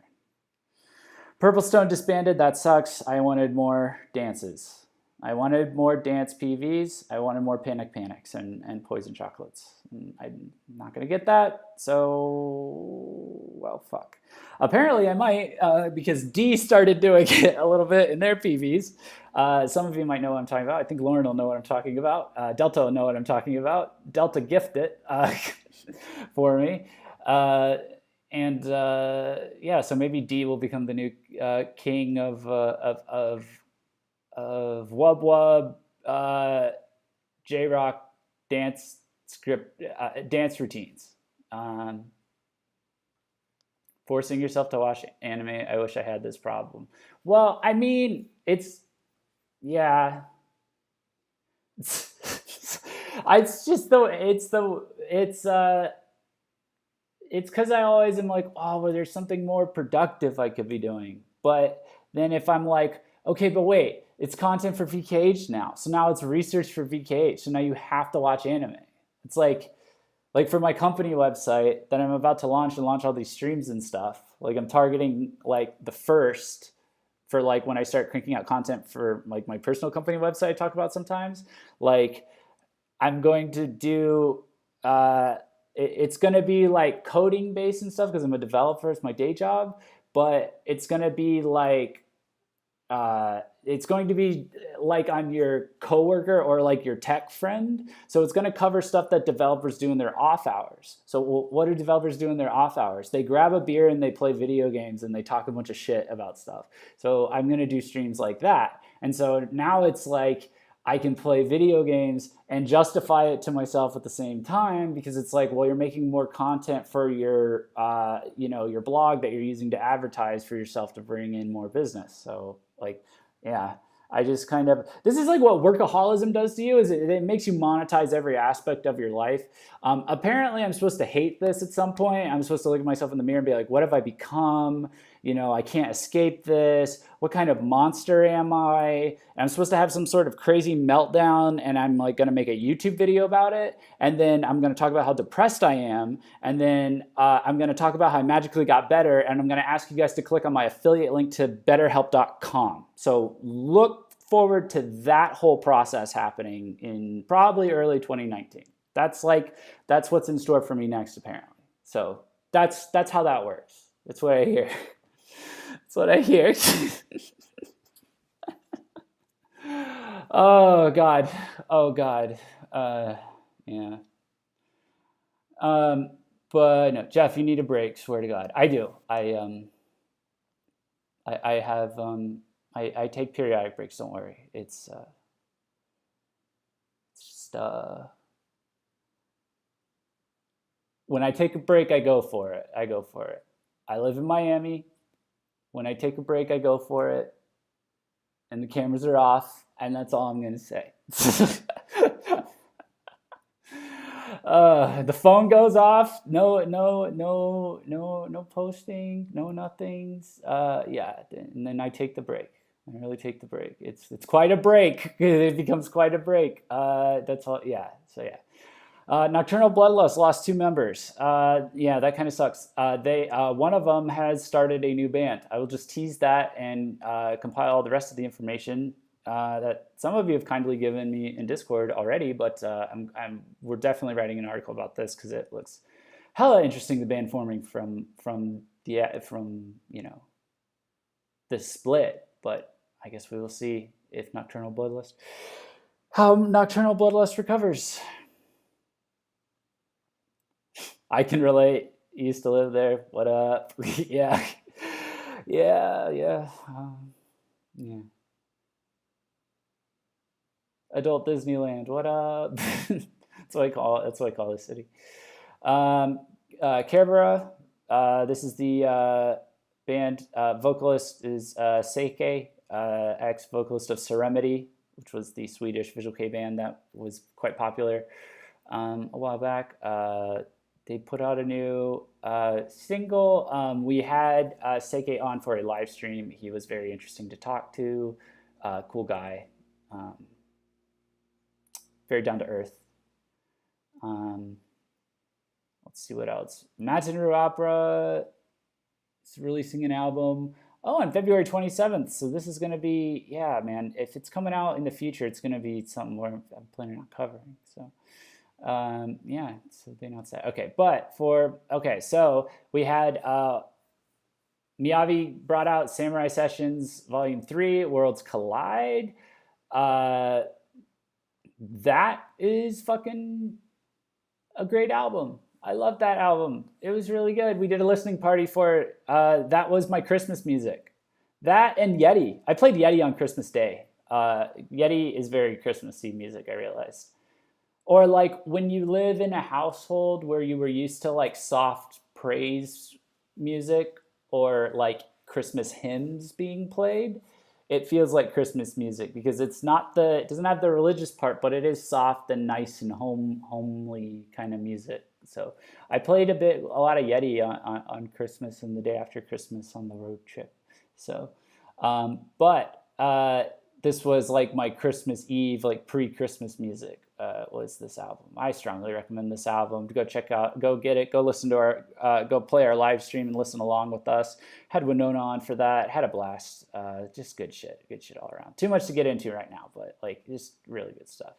One OK Rock announced that they're touring North America in 2019. Starting on February 19th. They subsequently announced that they have an album coming out as well. That's why this was blurred out in the flyer announcement originally.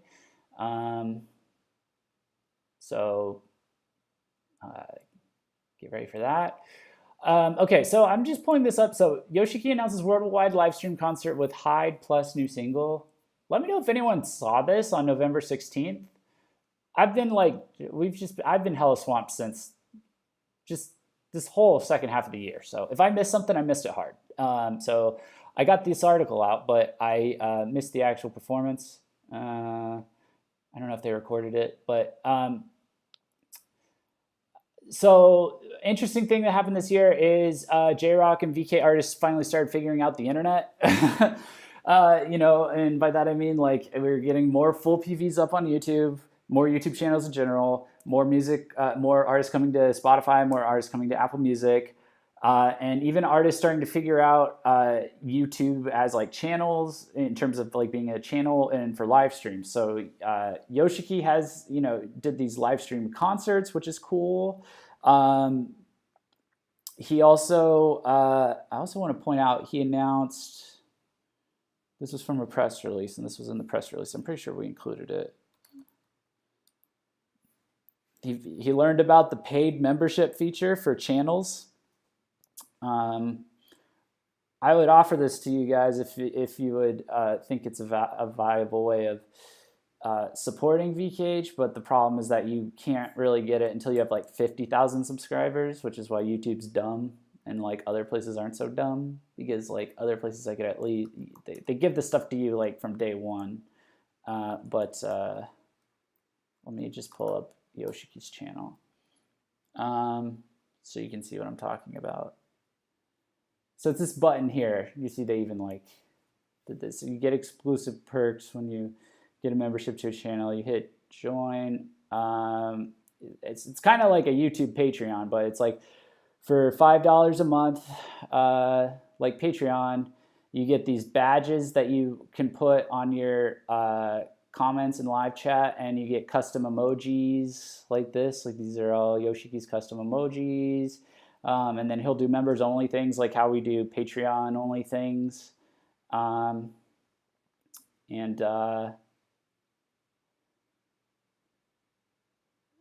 Apparently it's not available to residents of Japan. So this is specifically targeted at you guys.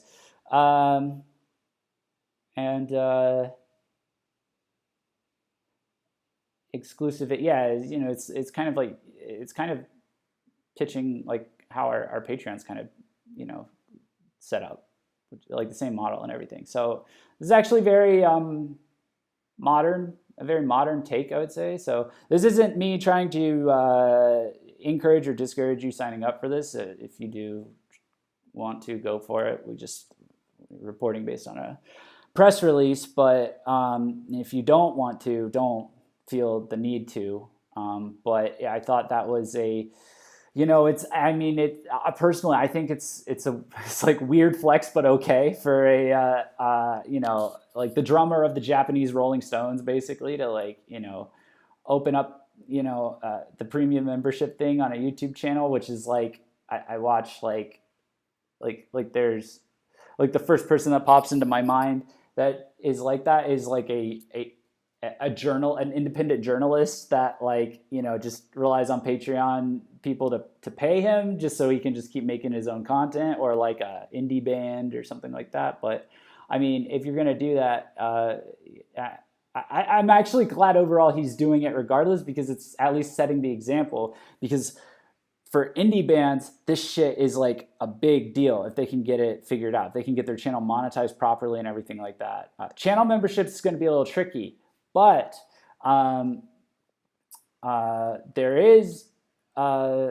there are other ways that you can monetize, and for indie bands, I think it's going to be a lifesaver. So while I'm on this subject, I would encourage you to go check out our Mami Reta stream. I called it Mami Reta, the visual kei band winning the internet. If you haven't seen it, I'll just post it in here. I think a lot of you have seen this already, but I'll just post the link in here so it's in chat and it'll show up in the chat replay. Yeah, so I talked about it a bit in here, but you know, you had Yoshiki doing this. You had Toshi, the vocalist of X Japan, starting his own channel. He literally did an unboxing video, like full on YouTuber style, right? So initially I was like, this is weird. This is weird that it's like the golden oldies guys of VK are the ones that are, you know, doing this. I don't understand. This is weird. But now I'm glad that they did, because I'm realizing that hopefully it's going to inspire, it's going to like signal to like more indie bands, which have a tendency nowadays to be more on YouTube already, to get more involved with their YouTube channel. And that's really good. So Mami Reta is a great example of a band that is doing this right now. I don't know if they have any of them recorded. I don't think they do. But I was just going to see if I could find evidence of a live stream occurring. But basically, long story short, I won't repeat myself since the stream I did was short and well composed and everything like that. I was pretty proud of that one, so you can just check it out there. But basically, they were smart. They knew which video would go viral. Then they made a bunch of videos consistently, like a bunch of PVs and releases consistently, so they stayed fresh in everybody's head, and they stayed fresh in the YouTube algorithm, and you know, continued to get more views. Then they started doing live streams fairly recently. Those of you who are up late on our Discord are aware about it. And I tweeted like the first time I saw it, I think through VKH, and posted on Facebook. But they've started doing live streams on YouTube, and they were able to monetize because people are able to send super chats.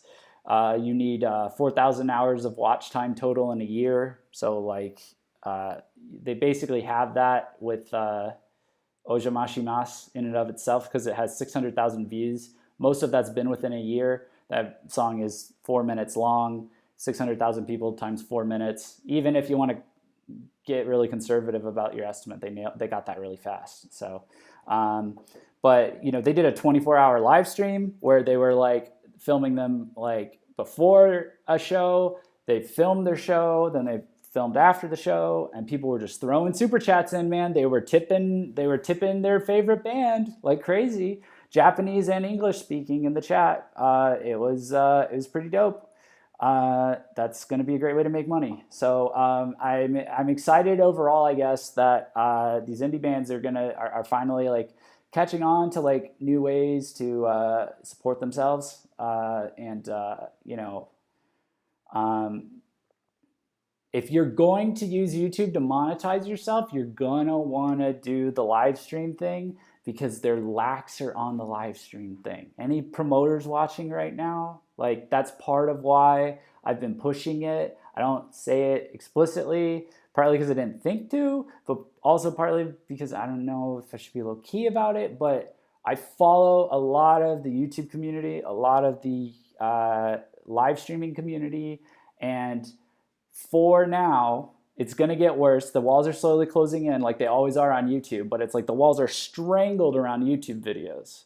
So we've got mad problems with YouTube videos, hence like the Batar thing we talked about earlier, where we don't quite have as many problems as with live streams on YouTube. That's why a lot of people are using it, because YouTube wants people to use their super chat system. So they're giving people like a lot of leeway so they can build a really big audience initially. So this is the time to ride that wave until YouTube starts doing stupid shit like it always does, which is like sanitizing the platform and ruining it and bringing in people for TV money because they think everything should be TV, so they're dumb. But in the meantime, you need to enjoy this while it lasts, and then when it's time to hop off, you hop off onto the next big stream site, which I know about and I'll have you covered for. I will tell you about it.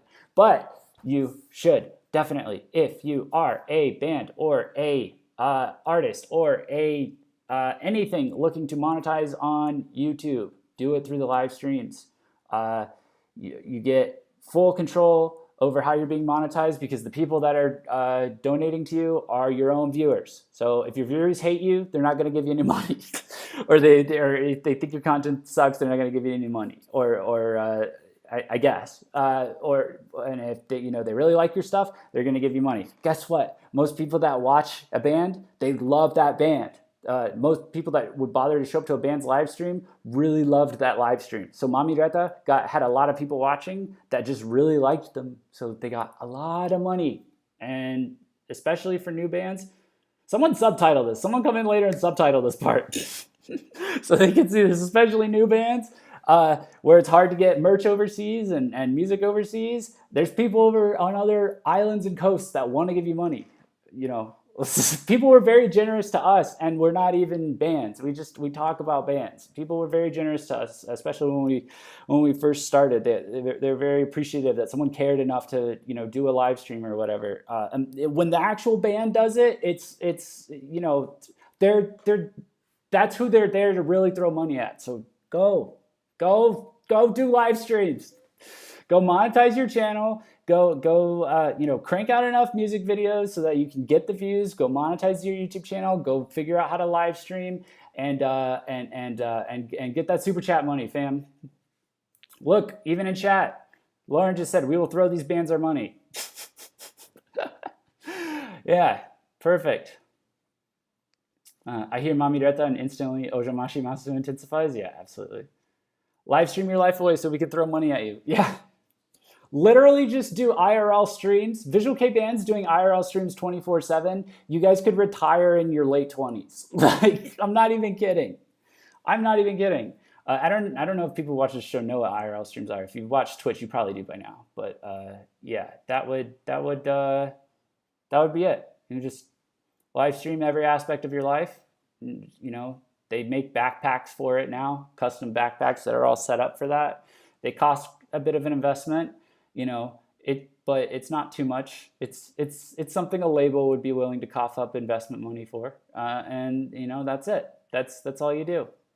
We're doing it at cons. We're trying to do it at cons. I'm doing it. I don't even have funds for it. Like, I'm just doing it, duct tape style. So we tried to do an IRL stream at AWA, and I have it unlisted. So if you know where the link is, you can watch it. But it was really bad internet, but. It can be done. So yeah, there's my little rant about that. That's going to be a good one I'll have to come back and cut that out, I think. Maybe subtitle it. Just float it around Facebook, Twitter, see if it catches any eyes over in the land of the rising sun. But yeah, so lots of bands figuring out technology this year, and that was cool. Is my whole point there.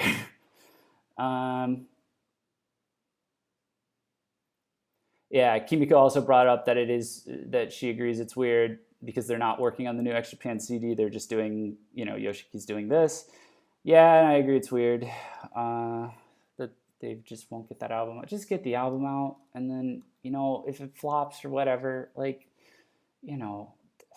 whatever. Like, just give them some closure, for fuck's sake. And then and then cash in on everything. Chill in on everything, man. That's fine. Like, but you just gotta get that out. That's my personal opinion. It's not VKH's official opinion, but that's where I'm at. So, I guess one more example of this before I forget would be BP Records, and I talked about this as well in their live stream. If you go back to, okay, I'm trying to scroll real fast so I don't spoil it. So, okay, we're at like, what, 9 months ago? Look at this. We got band PVs and previews and live DVD spots. Now we're at 6 months. More music videos, live DVD spots, music videos. YouTuber. So, basically, ever since like basically a month ago, BPR's bands have gone YouTuber. So, I don't think they have subtitles. Oops. No, but just so you know, if you like, this is another band, this is another label that's caught on. This is how. So I mean, I will give them credit. I guess, like, you guys will have to let me know if you want your bandmen doing all this like funny, silly YouTuber stuff. I would assume it's good. For fan interaction and stuff. And coming from an indie band, and yes, I know they're all really popular and successful, but they are indie bands on an indie label. It's just a really successful indie label and a really savvy indie label. But coming from indie bands, I feel like it's kind of cool, like doing this stuff. It seems more in your. It seems more appropriate. Yeah, because Victoria said it's very YouTube. Yeah. So. It's less, what I like about it is, I mean, they're doing it a lot, which I don't know how I feel about that, but if you're really into this band, then you're probably like on cloud 9 right now, into one of these bands or all three of these bands. But, it's much nicer. It's much nicer than, what it was here. Like, this looks very, robotic, mechanical, especially because they have regular release cycles. So it's just regularly churning out basically promo content, for their channel, which is what all the other labels, like the Western labels, look like. So the fact that they've kind of embraced this so hard, I almost like want to just be like, keep going, guys. This is cool. Just keep being human with your music. Don't become like the West, just like keep with your bands and everything. I guess he was playing Donkey Kong here.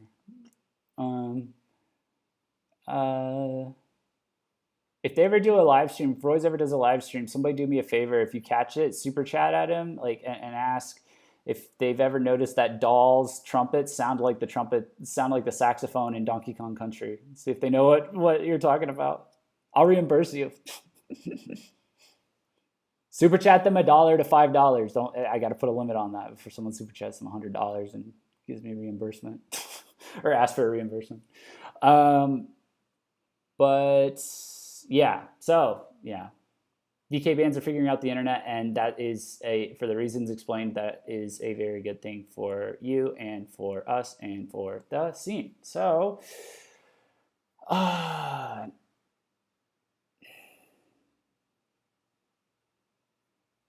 now,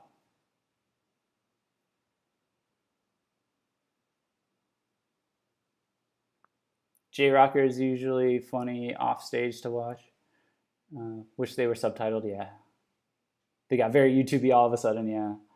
Yeah, you'll have to let me know if it devalues because you guys are going going to be you guys are literally bearing witness to this transition. By the way, Batar released a new single music video in November. I thought it was very mature for them. I thought it was very definitely worth checking out. I thought it was a very mature step.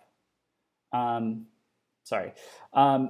You'll have to let me know, because we're on this cusp of modernizing VK into the digital age. And so it's going to cheapen the image a little bit of these VK bands. Because right now you guys are looking at them and they're basically, I'm gonna speak for you guys for a second. I don't think you're gonna fault me for it, because I don't think I'm wrong. You know, you're looking at these guys and they're basically like little, like they're like superstars, man. Like, because of like the persona that they put off, you know, and you know, the way they perform, the way they look in their music videos, their looks in general, like their style, you know, their presentation, they look like superstars.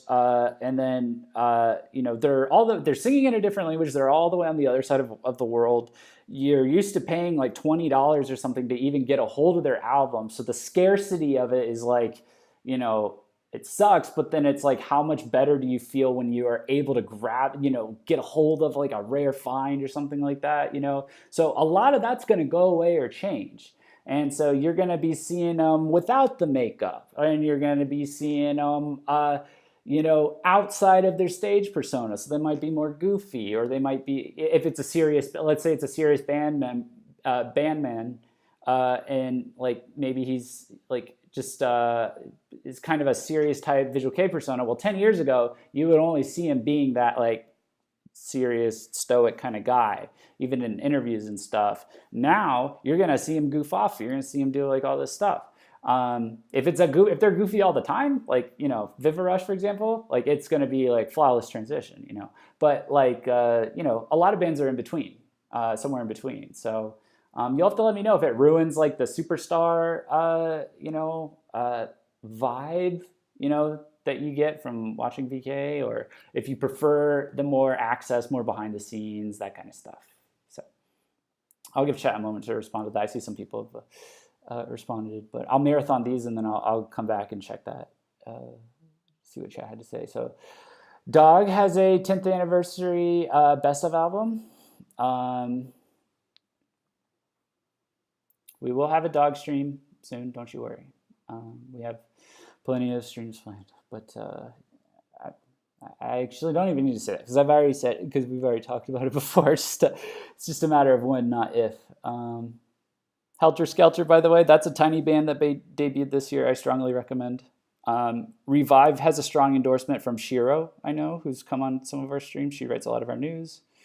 Unine's tour recovering from heart surgery. Did I pass the album for the Dataroma, or the article for the Dataroma one? Okay, well, anyway, my release of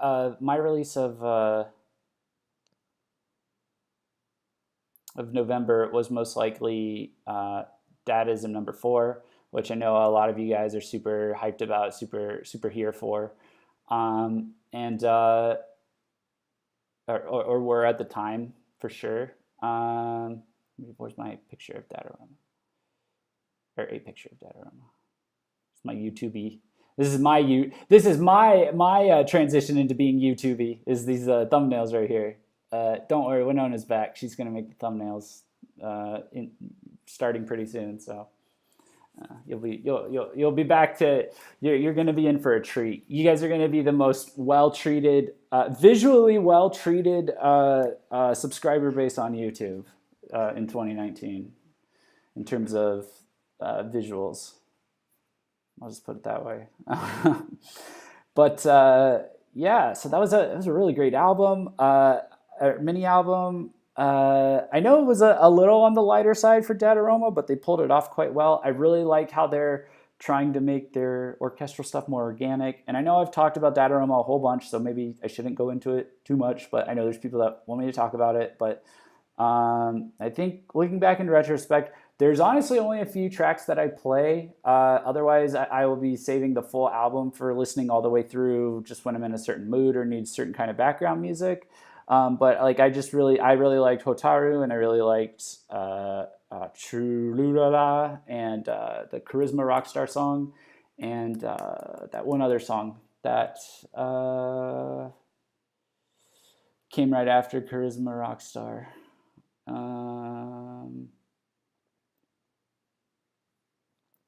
oh God, what was it? Kiss Wo Shio. So I guess I say I only liked 1, 2, 3, 4 out of 7. The other ones are fine, actually. I just those are the ones that stuck with me the hardest and that I'm still listening to. So, especially Churuyura. I just think the vibe on that, the pacing is excellent. So, I think this is going to be a great match. They really brought out a lot of the ominous stuff that gave me vibes like flashbacks to the Black Swan, but done in a Dataroma style. And this guy right here, this is in fact their new drummer, and he is the former drummer for the Black Swan. So how fitting is that? I look forward to seeing what other kind of ominous dark shit they're able to pull up, even if it's not necessarily heavy. I just like the ominous dark stuff. I thought that was a good. What a comeback! I think it's a notable event because they went on hiatus. They were prompt about it. They went on hiatus.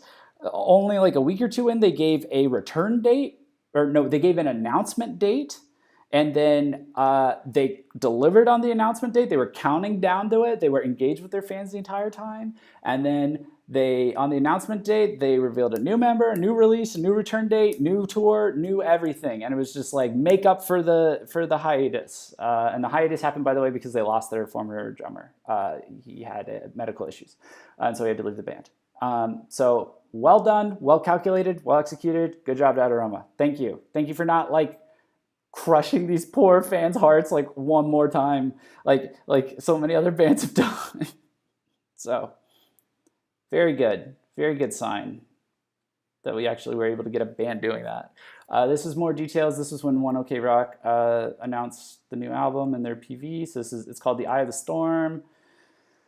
The song is called Stand Out, Fit In. It's very. I'll leave my thoughts for another stream, but this is happening. I can't even get into it right now. I'll just put it that way.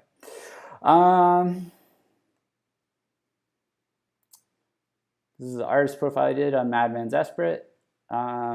Interesting guy. Did a stream or two on him.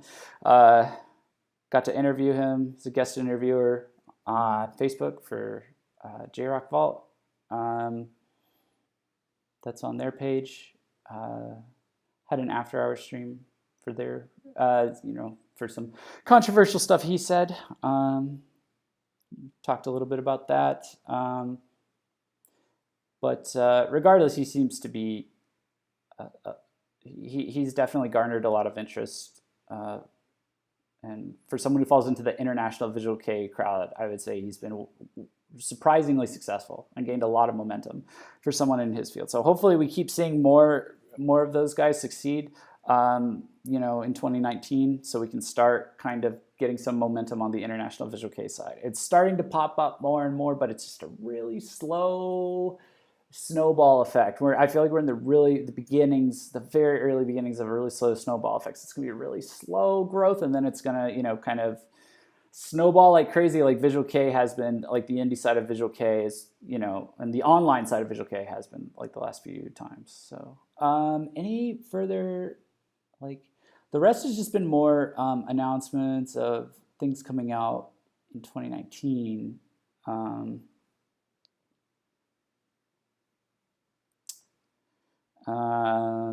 So all the Going On bands, have announced singles coming out for 2019 for January. Then the Gazette announced a world tour. We got a lot of surprise, high quality releases, I think, in December. We were just attacked with a lot of like releases that I don't even think we anticipated. It just kind of came out of nowhere. So I can bring those up, or it's just so many. I don't think we expected there to be so many. So Zaza, did this come out in November?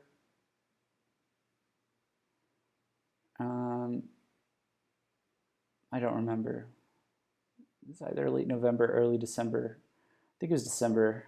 I wrote the article after it came out. I just wanted to make sure it got out. Zaza's Love Letter was good. Well, I can find out right here, actually, can't I? Yeah, so December was quite...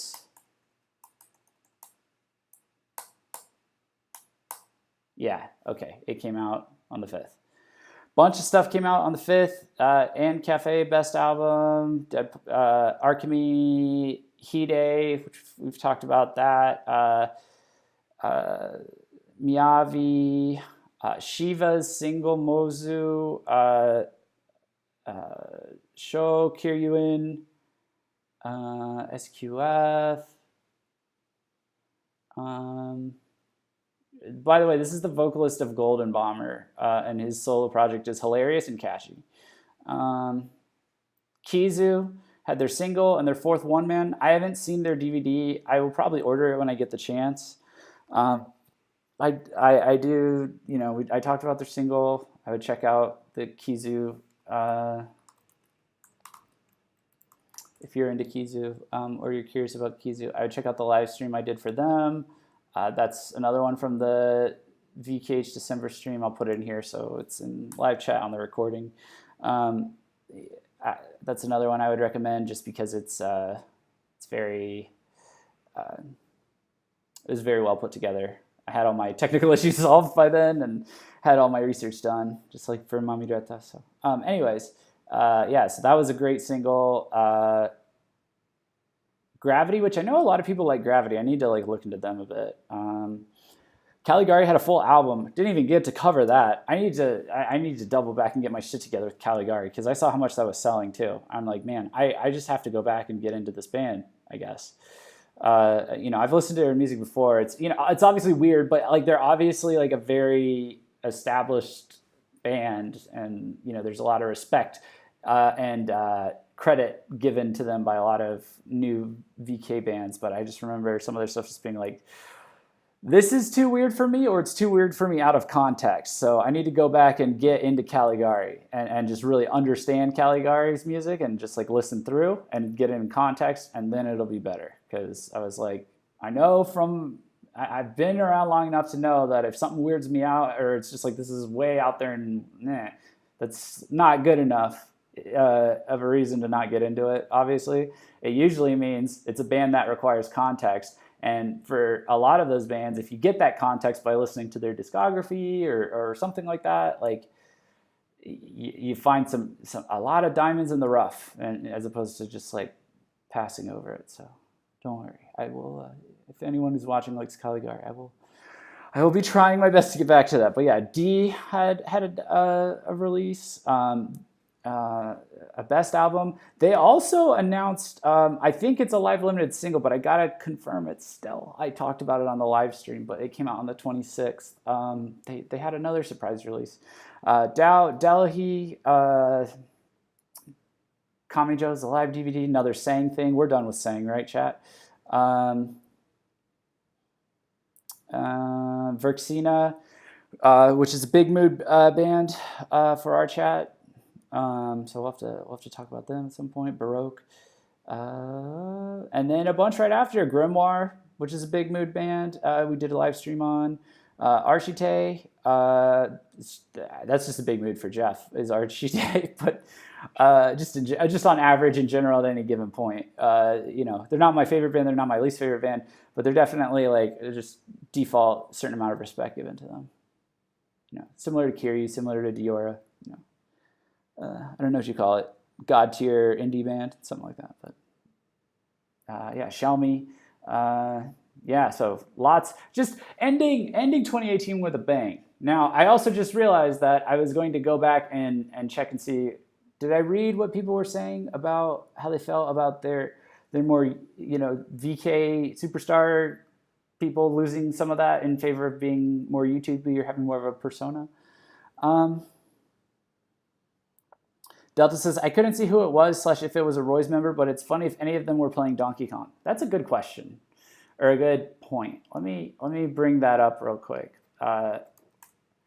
This is the fuck it, there's no time limit stream. So we're just gonna keep going. Thankfully, we're almost done with recapping 2018 2018 and just going right into, we're going to preview 2019. It's going to be much shorter, and then I will probably cut it short and not look at January. I'm glad I didn't put that in the title, because otherwise it's like having it on the masthead, and it's like, oh, you have to cover all the topics in the title. It's like, no, we'll just look ahead at 2019, but we won't zero in on January just yet. We'll do that next week. Rip me. They just keep coming out more and more.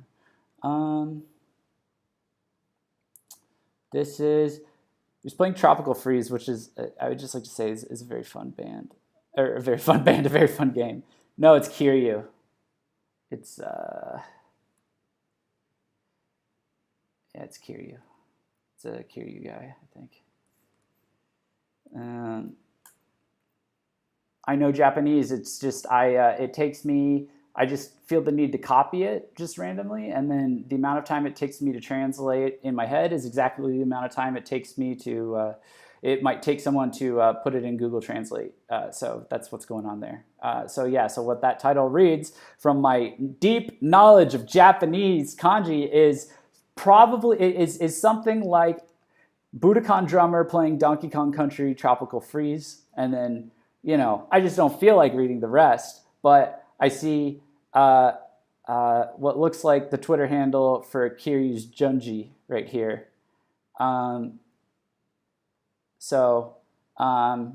Yeah, that's who's playing. That's how I know.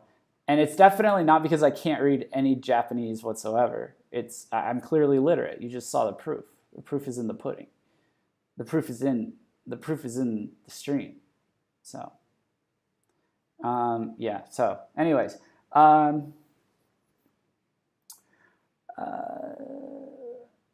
Victoria says, I personally love it in regards to the YouTuberization thing. Lauren says, I think it's great. Kimiko says, yeah. Victoria says, I always enjoy seeing artists I like in their natural setting. And Kimiko says, Gazette is the best for that. Lauren says, it's hard to connect on a more personal level like you can with a Western band, so I think these kinds of videos are great.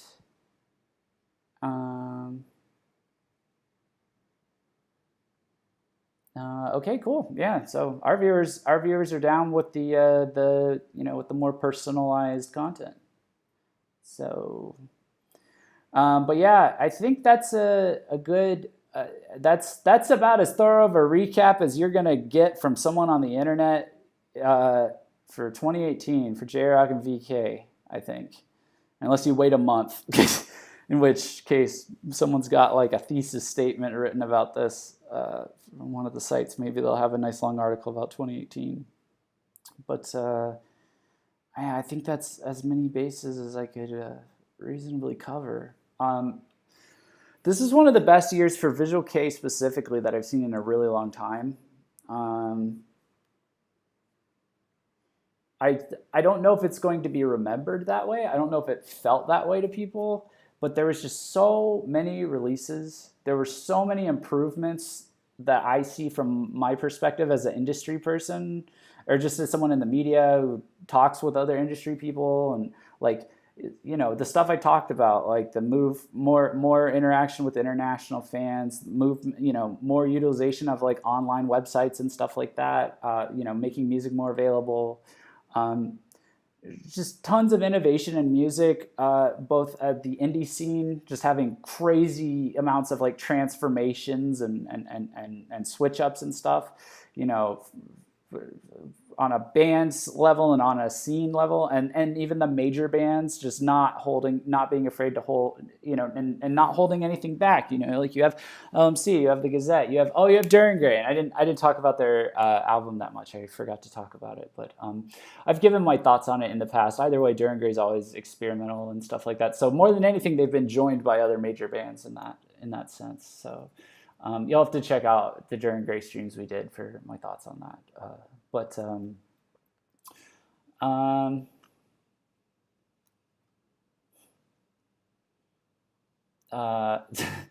I'm clearly illiterate. Add that to the Jeff saying list. Oh my god.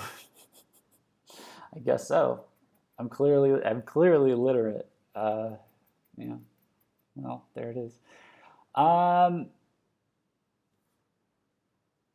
yeah, I don't know what else there is I can say on my end.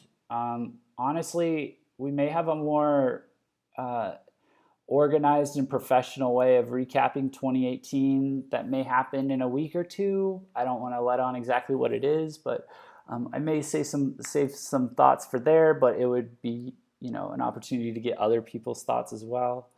Um, but yeah, just for now, like just a really good year for Visual K. Um, just a lot of growth, a lot of potential starting to be unlocked, um, a lot of groundwork being laid. So I think 2019 is genuinely, everything seems in every aspect of my life. I don't know about your guys, but everything seems like it's going to be crazy in 2019. 2019 looks like it's going to be the Showtime year, like Showtime, like it's Showtime now. Like 2018 was we called Winona called 2018 it was a hashtag glow up 2018. I'm calling 2019, it's hashtag blow up 2019. You glowed up this year, you're blowing up next year. You put in your work, you prepped, you grew, you improved yourself this year. You reap the rewards in 2019. That's what's going to happen. So that's what's going to happen with the Gazette. Because they're going on tour. The kind of music they're making. I think they're going to reap rewards in 2019 with coming to the States. I think the same thing's going to happen with lm.c with the kind of music that they've made. They didn't have to take those risks. Neither one of those bands did. They could have played it safe. They both have their own default safe brand that they could have stuck to. They made these mature albums that took calculated risks and evolved their sound, and they're both coming to the States next year, and I think they're both going to be rewarded for it, especially if they're promoted properly. So, don't forget the Gazette made their own company. Yeah, I think it's like that one was like a little less significant news because I don't know if a ton has changed. I think that was more of a formality than anything, because we always from our side of VKH, it was always like, over the years, it was like PSC was clearly like they had rules and like they were telling their bands what to do, and they had standards for their bands, and people were talking about this and that, except for the Gazette. The PSC, as far as we could tell, they never had the Gazette do anything. They never had any pressure on them. It was like they were a separate band in a separate company that they just had a business deal worked out with. And I think it's because they know what's good for them, for themselves, like in the sense of if they're making money, don't mess with the thing that's making them money. And they just happen to be a band where whatever they want to do apparently is like making a lot of money. So kind of comes with being a really good band, I guess. Not always. There's tons of really good bands that don't make a lot of money because life is cruel. So they knew they had a unicorn scenario where it was a band they could literally leave alone. This is all speculation, by the way. But my guess is it's like, if it was me, I would be looking at this like, I have a unicorn situation where I can leave this band alone. I can leave them to pursue exactly what they want to pursue, and they will make me the most money that way. That is a unicorn scenario. It's a beautiful scenario. You just want to leave it alone. So for the company side, I think that was just like making that official. if that's what happened, then that was making that legally official. So, but yeah. So I think AWA 20. So the Gazette World Tour is going to be a big deal. I think it's going to be a 50-50 chance of whether or not it's an improvement over the last one. The last one, Winona's been very vocal, and I back her up on this too. I agree with her that the Gazette tour did not fully sell out, and it should have. If it had been promoted better, it could have been. And she was dissatisfied with that, and I was dissatisfied with that. We were actually both dissatisfied with a lot of stuff about that. We were dissatisfied with like the media coverage around it. We were dissatisfied with the promotion about it. They were able to do quite well, obviously, but there's just enough potential that we think it should be, that we were hoping for more, I guess. This time we're a bit more confident, especially based on how the trends have been, in terms of, the fans are just, even if like the promotion's like worse, like twice as like way worse, like it decreases in value, in productivity instead of increases or something. Like I think the fans are going to carry this band to success internationally at this point. So hopefully that happens, but I think it's 50-50. I think the real safe bet for what's going to like really make a splash is LMC at AWA. I think that's going to be a big event. I don't know how much publicity, like how good you can be at generating like news outside of the anime community by going to a convention, but it's going to be like on like the first day of the convention is literally Halloween. So it's like the Halloween weekend. It's, they appear to be the headliner. They've already established, a presence by coming back, this past year to Techo. Their music's available online, on streaming services. I think if they just put out a PV or two and they're like fire, like leading up to this, that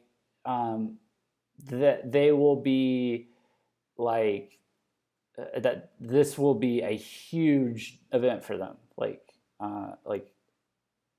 I think they will make a big impact. Like I think it would be, and the thing is, they're we know who they're being promoted by, and so I mean, obviously they're being they're being handled by someone who brought them over to Techo and has subsequently brought Miyavi over to a very successful con event and concert, and now they're bringing LMC back over. So obviously they're in good hands. A lot of the LMC fans, especially if they watch the show, you're all very familiar with Fake Star.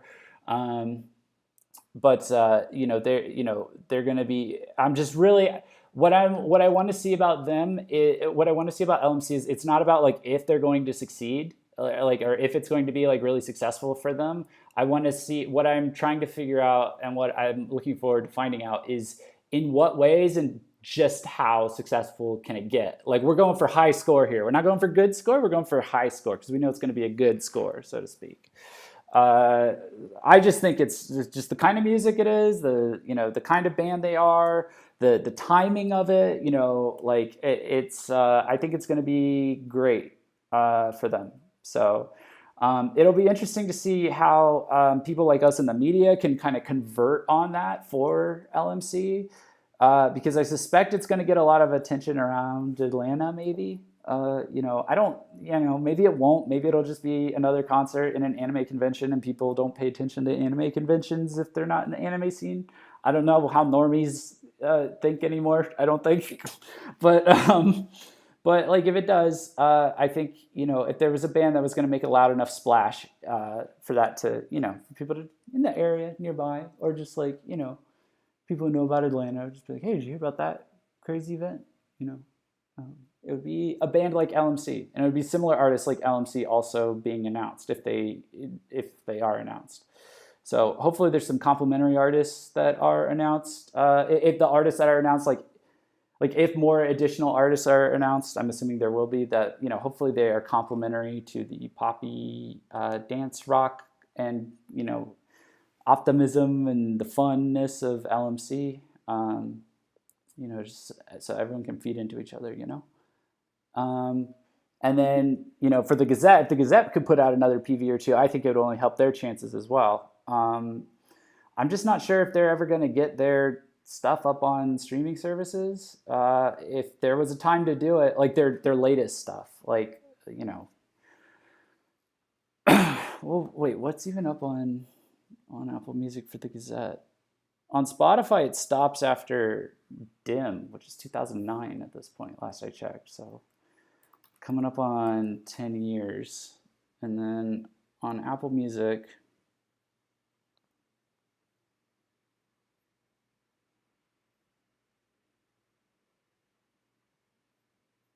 oh no, I take it back. Apple Music has quite a bit. They just don't have ninth. They need to add ninth. Just add ninth. Just do it for your live concert.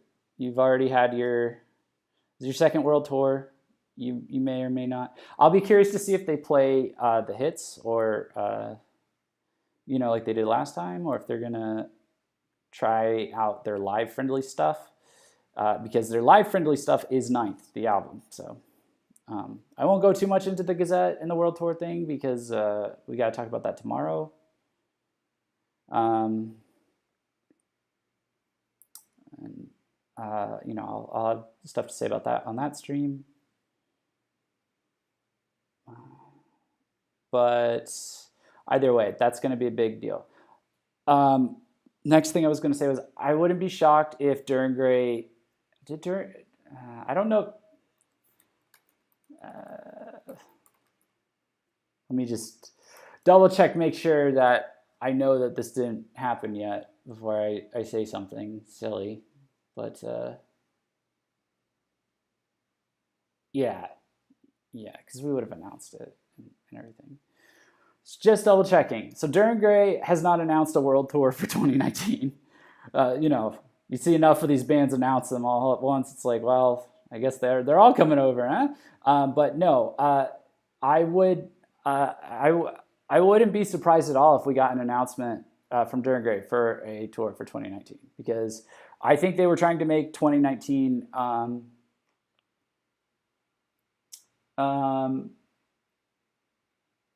I think they were trying to make that album very Western appealing.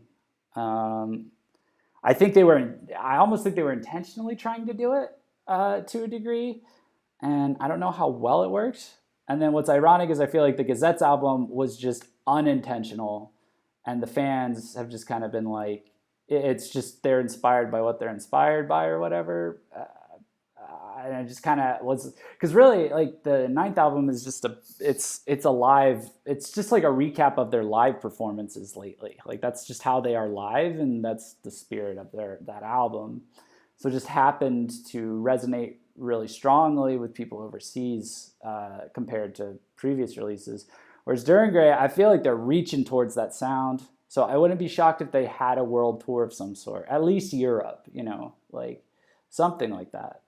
Again, I'm not saying that like the album's bad or anything. It's just I feel like the Insulated World was good. There's things I like, things I didn't like, but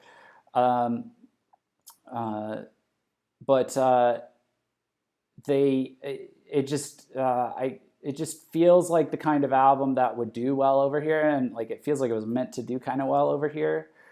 And it was doing kind of well over here. I did see people tweeting about it that I don't see tweeting about Japanese bands, but maybe tweet about metal bands. Don't they currently have a Europe tour announced, says Victoria? Possibly. I don't. Let me check.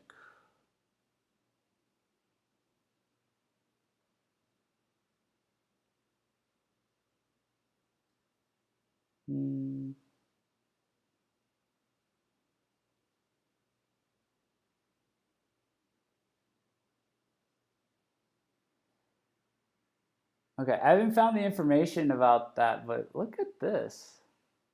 This is interesting. Okay. All right, so I guess mapped out through March.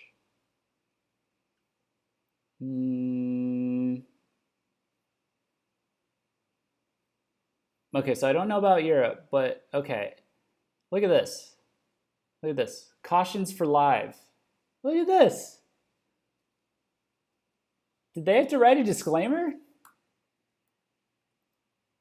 I mean, this is the band that, the vocalist is on record in an interview that they gave to an English outlet. Sorry, I overzoomed and now it's stuck. Where he was like, damn it. Where he was like, come to my show, but come to our show, but just be prepared to get a little bit of my blood on you. So I can understand there being a disclaimer, but caution about Duran Gray's live shows. Please read carefully the following cautions about Duran Gray's live shows. Please be aware that the non-compliance with the following rules might cause the cancellation for the show or expulsion from the venue. About dangerous acts. Okay, is this more of a general one? It is strictly prohibited to join in dangerous acts such as moshing and diving. The event promoter, the artist, and their agency are not responsible for any trouble or accident caused by non-compliance with the instruction given by the venue staff.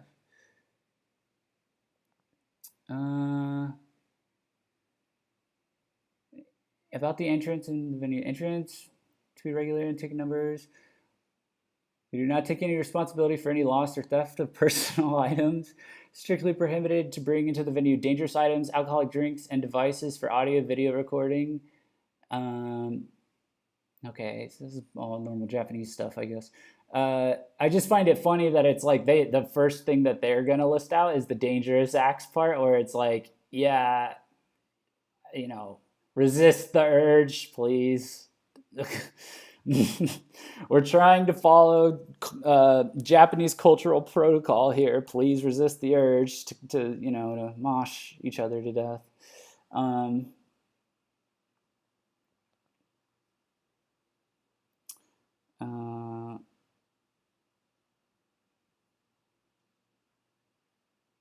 Yes, that one's all kind of general. About the behavior to take outside the venue. Take that behavior outside the venue. We don't want that in here. Please make sure your behavior do not disturb any third parties. Be aware that all merchandising that may be on sale outside the venue is not official and yet harm the rights of the artist. Please do not purchase any unofficial goods. Oh, good. They're pirating IRL now. I guess that's what bootlegging has always been. Ticket resales, tickets. Okay, so it's more of a general. It's more of a general caution. I was like, I was hoping for more. I do think it's funny that the first thing they address is the moshing issue, addressing the moshing question during Gray staff. They had to address that issue since you know what that music stirs within your soul. You know what evil actions it causes you to do. You must flail. You must flail and run in a circle, and that is a no-no in Japanese venues. So, anyways,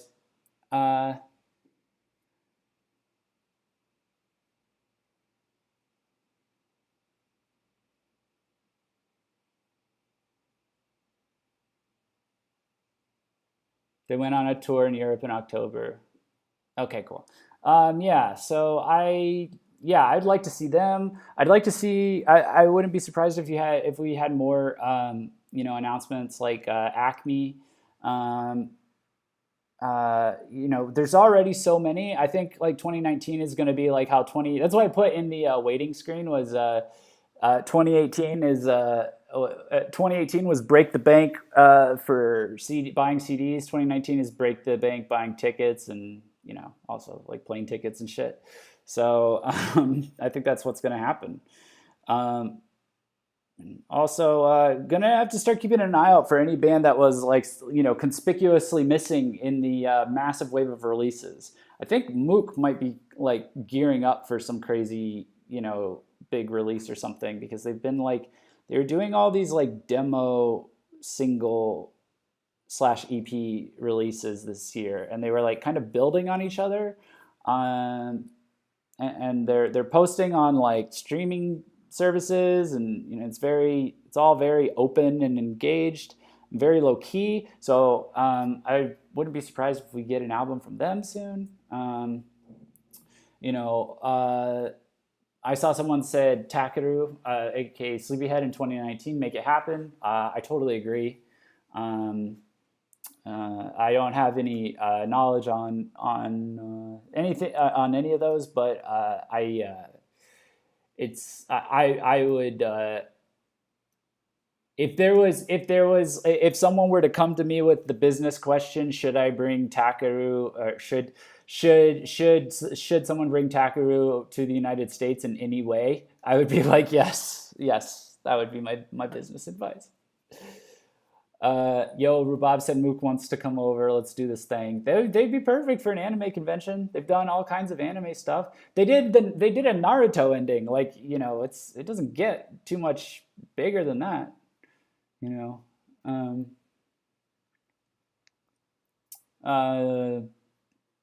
but yeah, I don't know who else. What else can we expect? I can give you a preview for next week, I guess. We hop on. This won't be comprehensive because we do build our release lists, not lists, off of multiple sites. But we can check CD Japan and see what's up for January already.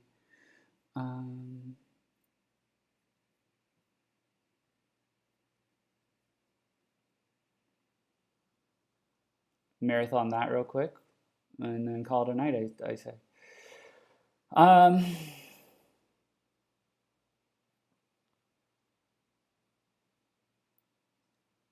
Holy shit, I was right. I was totally right.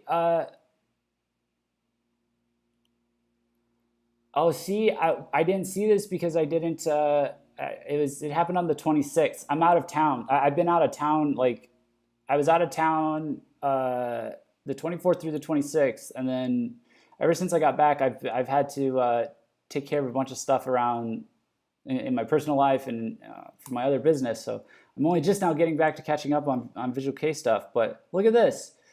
Announced for February 13th, a new Mook album. Holy shit. My instincts are spot on. Look at that. This announcement came out on the 26th. So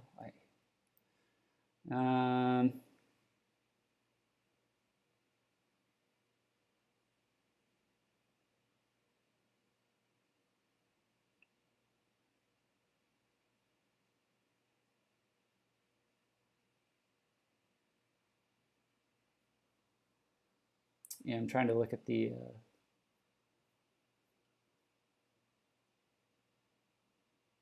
yeah, so trying to look for context, I guess, but yeah. Holy shit, how about that, chat? Just like that. It never stops, huh?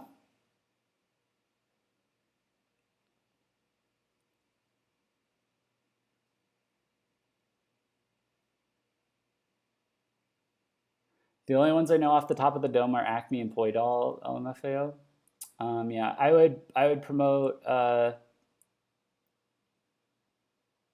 you talking about? Was that for like I was saying, like more bands that might show up to cons or something like that? Vivarush will be the ultimate con band when they come over. I'm just assuming they're going to come over because they have to come over. They're just going to be the ultimate con band. Have you seen Vivarush? Yeah, ultimate con band.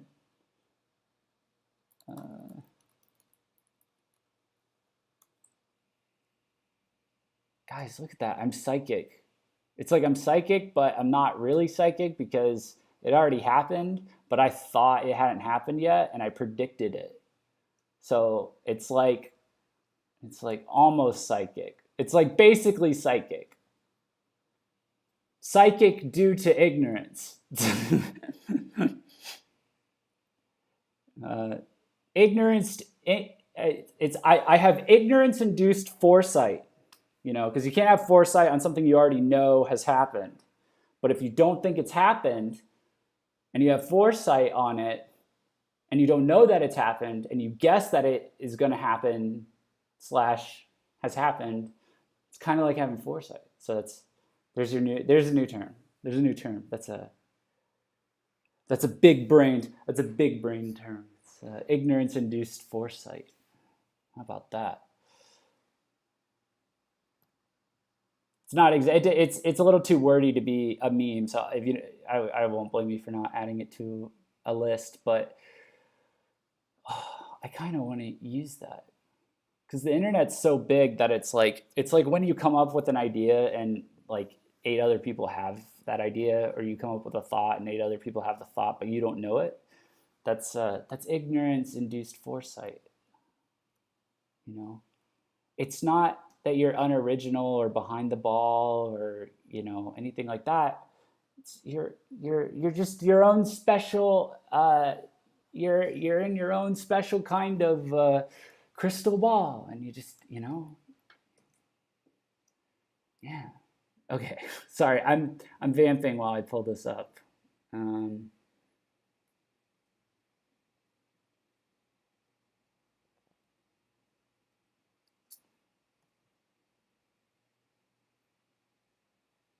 For fuck's sake, I can't get anything with this window here. I will just put it in here and I'll just do it this way. Do I have to? No, I guess, well, I thought that would, okay, sorry. I know how to surf CD Japan. I know how to do my job. I know how to do my job. Don't worry. I know how to do my job. Just excuse me while I stretch out my note screen or my off-screen screen so I can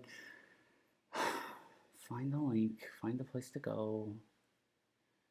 All right. So otherwise we're gonna get to, I gotta find the thing. Otherwise we're gonna get, we're just gonna get a bunch of J-pop releases mixed in with our VK releases. So there we go. Found it. I had to, did they move their menu, like their sidebar menu, just into its own web page?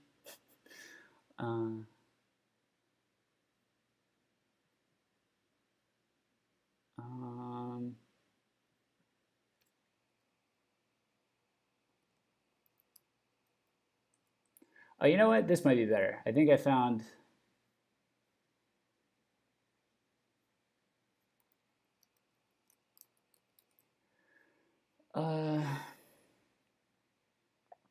This is what I want, I think. Statistically, this will work better, I think. So this is like early 2019. So this is CD Japan's top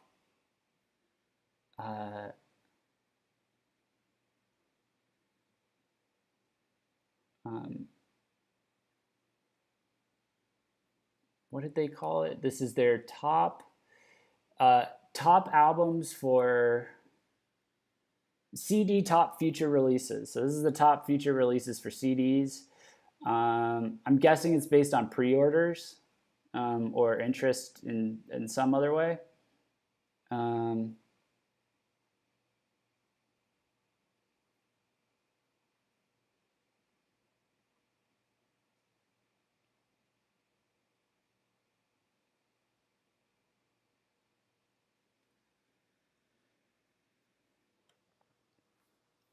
Oh, did I say muck one time instead of mook? Sorry. It's hard. It's hard to get out of my head. Chat agrees with me about Vivarush. Oh, chat likes Vivarush.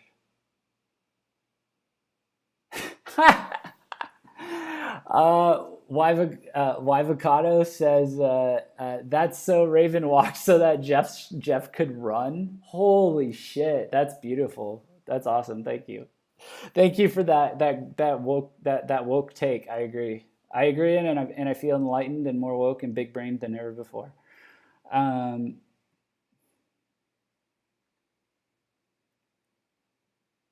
completely missed whatever you're talking about because I buffered. I don't know. Do you think I remember? Why do you think I record these live streams? So I can watch them tomorrow and do damage control. Did I fuck up anything? I gotta rewatch it and remember. Not a live stream without Jeff breaking something. It's not. I mean, Does it count if it's an intentional break? It's just a little.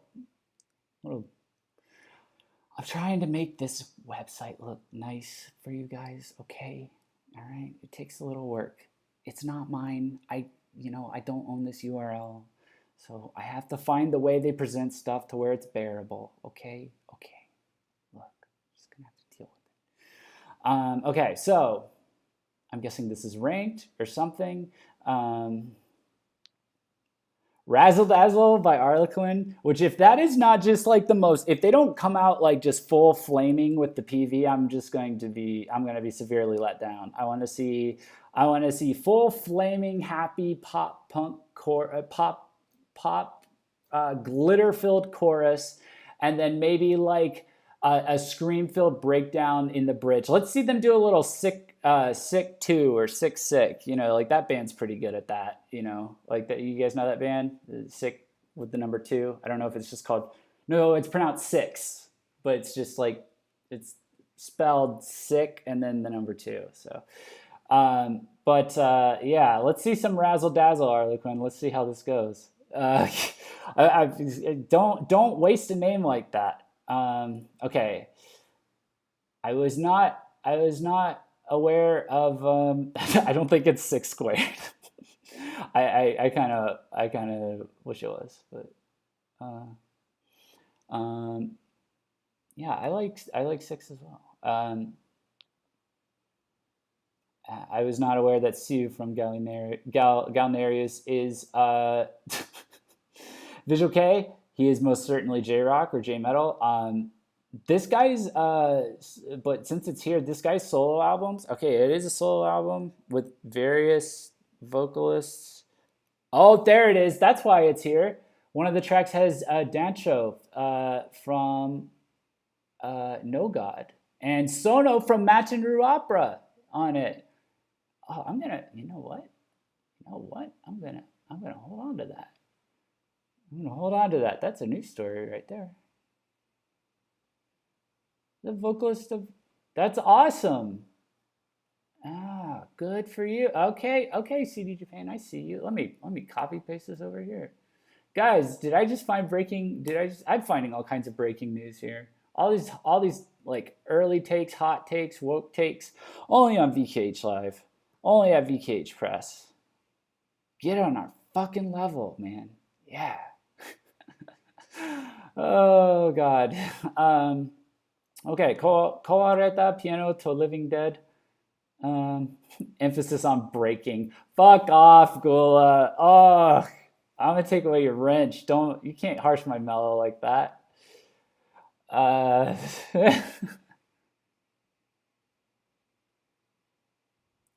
God, why you only have 1.5K subs? You should have at least 50K. Because we're pretty new. And we've only been doing this since February. Also,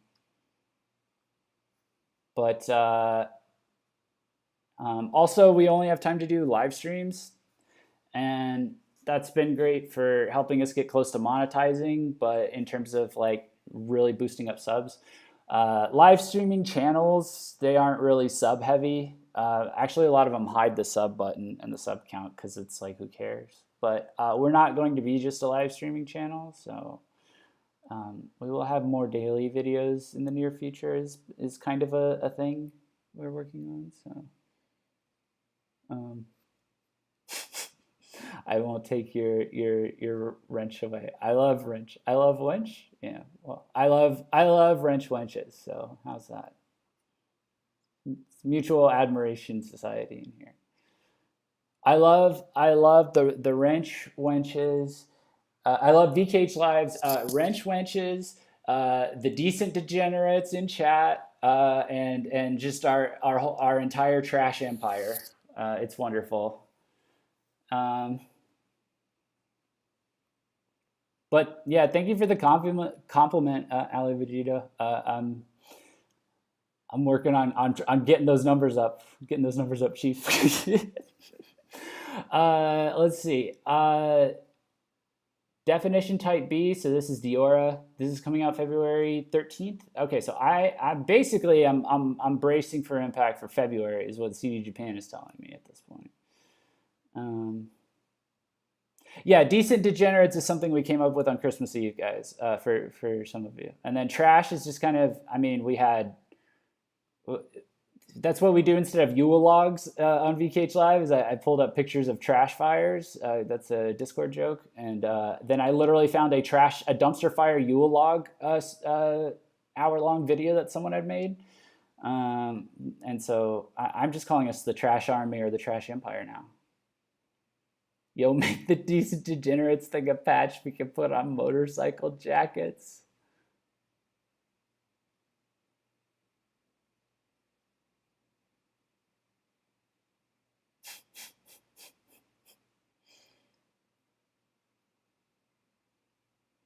So this is this going to be an album?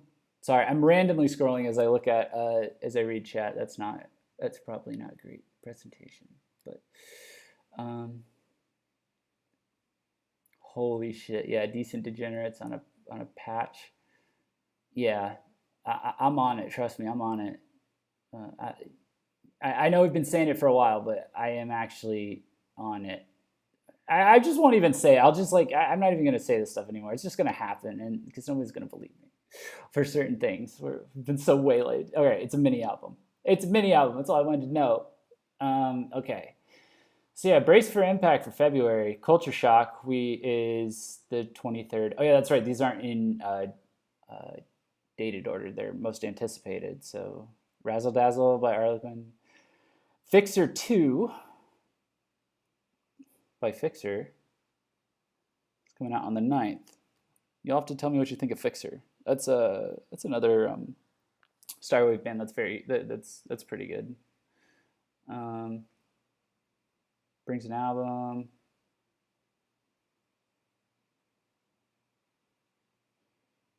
I guess it's okay. So it's just okay. So it's a full album called Fixer 2. Fixer 2 Electric Boogaloo. Fixer 2, this time it's personal. Fixer 2 Attack of the Clones. Gotcha Rocka. That's a band I need to. I'm just I'll have all these anyway.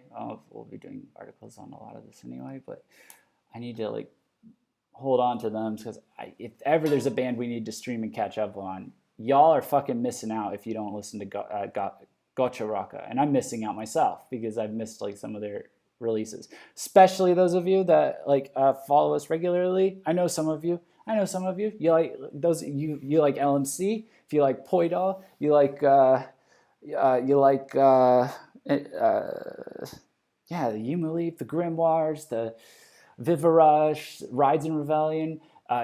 This is a huge band you're missing out on, in terms of the kind of pleasant, light music that they can make, in addition to some cool, badass punk music. But they've made some really good music. Some really good music. Yeah, I called you out.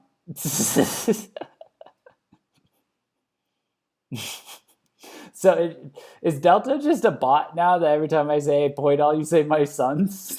I'm fine with that.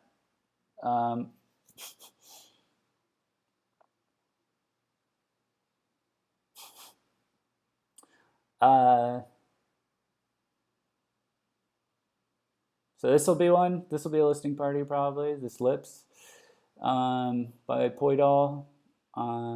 Fans' best album, Daisy Stripper. That'd be good to catch up on just in general with Daisy Stripper. I'm not sure where they're at right now musically. Acme, last one show is coming out. Looks like so they're pretty high up there. They're in the top spots, I guess. They're kind of top spots. They're ahead of Vexant, who's releasing an album. It's an album called Chain. The PV they put out, someone told me in Discord, maybe listen to it because it doesn't seem like it's ripping off the Gazette this time. And I listened to it and I was like, okay, but I don't want to be this guy again, even if they deserve it. But doesn't this PV sound like Acme?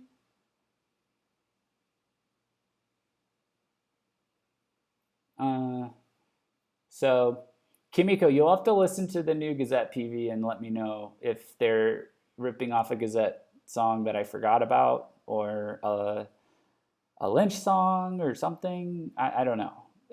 First thing I thought of was Acme though, but like Acme's not. It's not like Acme has like a set sound necessarily, but like just the general vibe. But that general vibe is shared by a lot of other bands. But I'm thinking of this. There's like something specific. When it happens so many times, you have to wonder, like what is it? Because I missed the one that they did. Not this last one that everyone got mad at him for because it was like Lynch and the Gazette, and everyone was like, all right, the Gazette, whatever. But Lynch, you just blatantly did that to Lynch. That's horrible, the one before that, I forget what it was called, but Asuka explained to me that it was Cockroach by the Gazette, and then I saw it and I heard it again, and I was like, shit. So I may be slipping. They may be trying to get more subtle with it.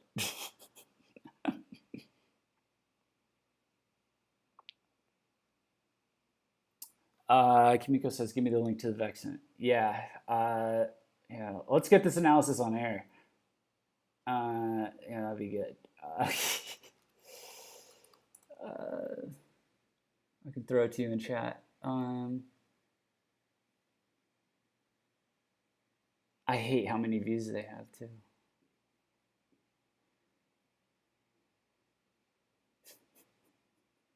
These are just my opinions, by the way. These are not VKH's official opinions. We don't endorse or not endorse this.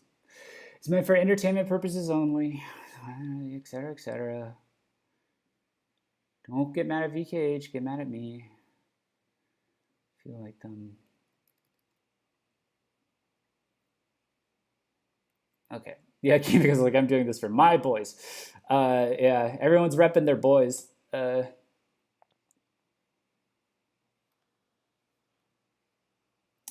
there you go, Kimiko. I put it in chat. But yeah. Anyways, I guess they've got a full album coming out. So, Plastic Tree has a full. Is this another album or a mini album? Of course, we're not going to have track lists because it's, not 3 days after the release has already come out. So, they won't put it up yet. I probably shouldn't. Please click our affiliate links to CD Japan. They're a great website. I shouldn't be a dick. Plastic Tree brings a B-side track collection, contains 22 tracks total, including B-side tracks with the singles released from 2018 through 2018, as well as Henka, Another Side, which is from the cassette tape distributed at their concert on December 11th, 1995. Wow. Okay. That's a hell of a release. I love how there's lore behind all these, to a certain degree, I guess. Like, I don't know.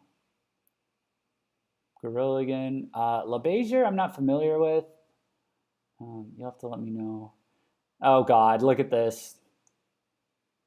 Maxi single by Golden Bomber. It's called. Let's see. Can I move? Can I highlight this fast enough? I was gonna try and do it. Ga ga ga ga ga ga ga. Okay. Thanks, Golden Bomber. Very cool.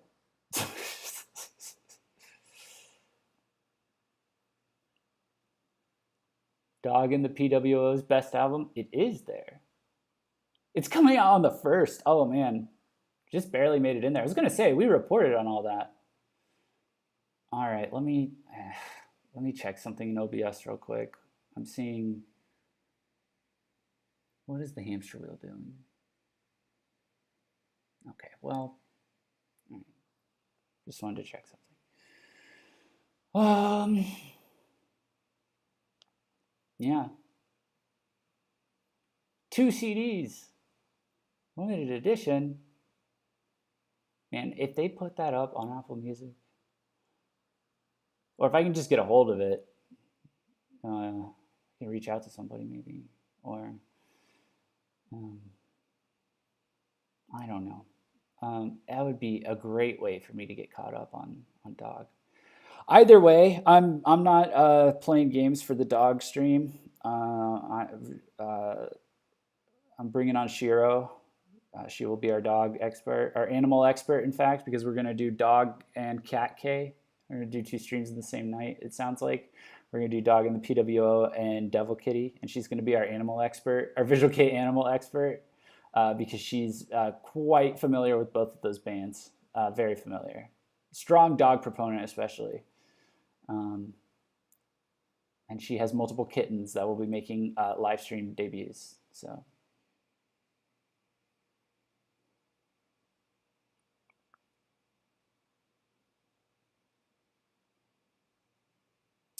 Okay, yeah, I'm seeing the repeats now. Kiryu. Somebody, one of you guys posted in Discord like that, a screenshot from, I think, Monochrome Heaven or something, where they were talking about this new single by Kiryu. It's coming out in March, and they announced it already.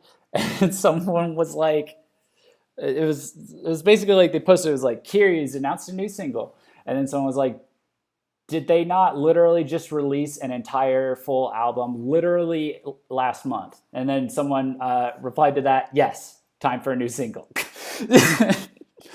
I don't think I got a chance to reply to that, but I'm replying to it live on air, and that cracked me up. Island, Orpheus side. This is a band I'm low-key catching up on. I found them on Apple Music. Maybe we can do a stream about them.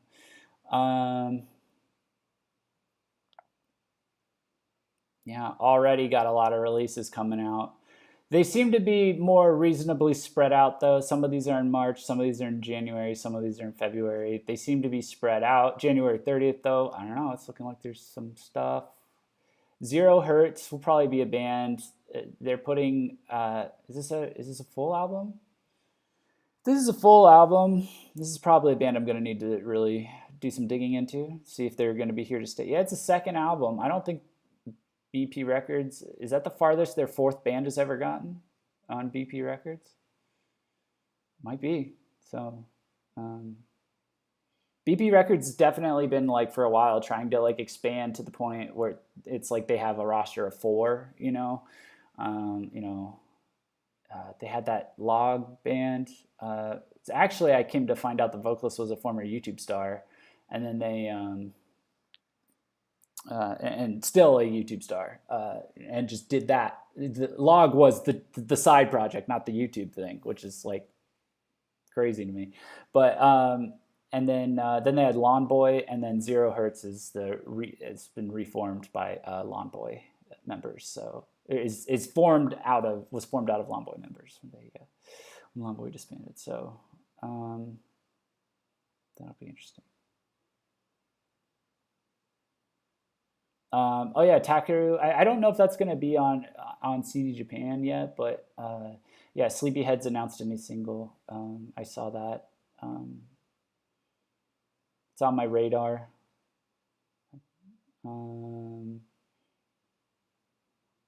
Tensai. Oh, yeah. Tensai has. Wait, an album?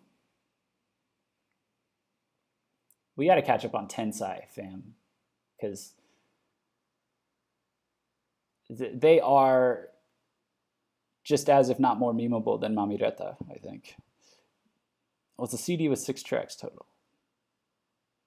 Okay. It's an EP. First EP. Japanese band using EP to describe the release. Okay, sure. I'll roll with it. Why not? Cool. I guess. EP versus mini album. All right, whatever. Whatever. Hal from Fest Fanqueer, I guess, has a solo project? Is that what's going on here?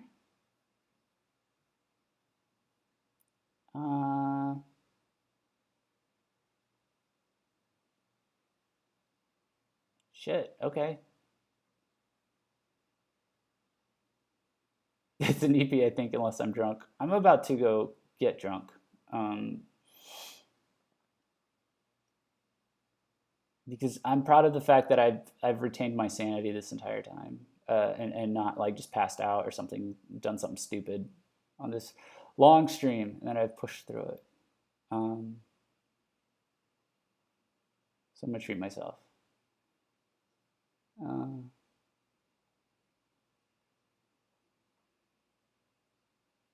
I mean, Takaru uses EP. Yeah, but Takaru is also more DJ friendly, and like DJs use EP all the time. And he's also leaning more towards the West, since EDM is a very Western centric genre. You know, even if you're not leaning to the States, like it came from Europe, you know, or the UK and and mainland Europe, literally. So it kind of makes more sense in his case, I guess. But and I don't know if he considers himself strictly Visual K anymore, or you know, or if like the street gothic thing is what he is instead of Visual K.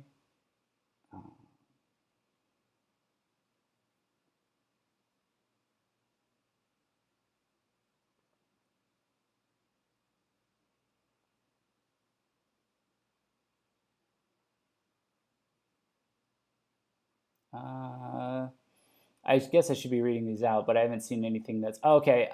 Album from Gremlins, which is uh, side project with the guitarist of Nightmare, the, the the guy that does the power chords. It's a mini album. The one, you know, the one, the non-standard looking Visual K guitarist in Nightmare.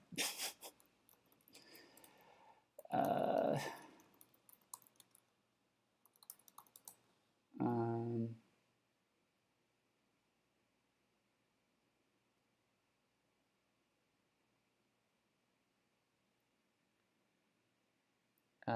Hitsugi. So there's one for you. Some of these are repeats, just the regular versions. Fans Best album. What was it before? Was it Fans Best before?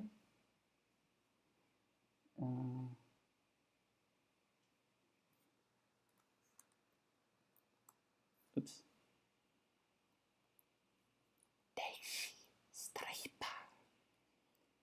That's how they open all their PVs, if you're not familiar. Oh no, it is Fans Best album. What does Fans Best mean? Like they voted? Did they take a vote?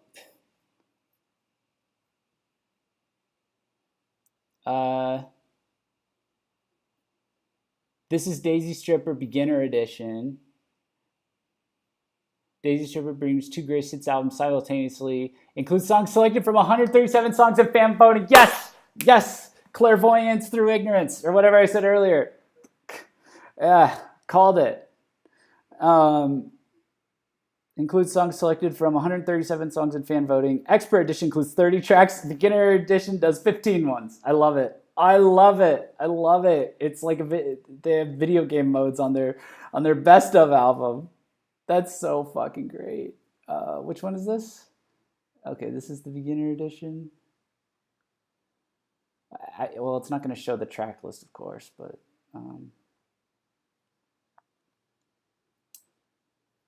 how far down? Shit, sorry. Give me 1 second. I'll just do Fans Best album. Oh, whoops.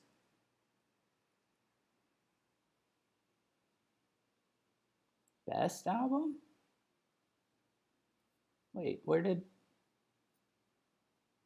was this one up here? Great, I've lost my place. We have to start all the way over. We're starting the whole stream over, guys. No, I'm just kidding. Okay, Daisy Stripper. Oh, there was just one? Okay. I thought there were two. I kind of thought, maybe I just scrolled up. Sorry, I'm all over the place. We're about done here. I obviously need to wrap up. I need to quit while I'm ahead, or quit while I'm behind, depending on how you look at this. But I just wanted to kind of carve in a few more. New single title to be announced by The Raid. Some people watching are interested in that. See, that's why I'm still here. the Neverland. Another album. Zelm is the album. Another album version, I mean, for 0 Hertz. The Raid. The Benjamin. Isn't the Benjamin a VK band? I don't know. I always thought that was a weird name, but I never looked into them. Neverland again. The Raid again. And yeah, all right. So that's like a general vibe for what you've got for early 2019. God knows there's going to be a bunch of other stuff that, hasn't even been announced through CD Japan. I gotta, who knows what kind of press releases we're gonna get.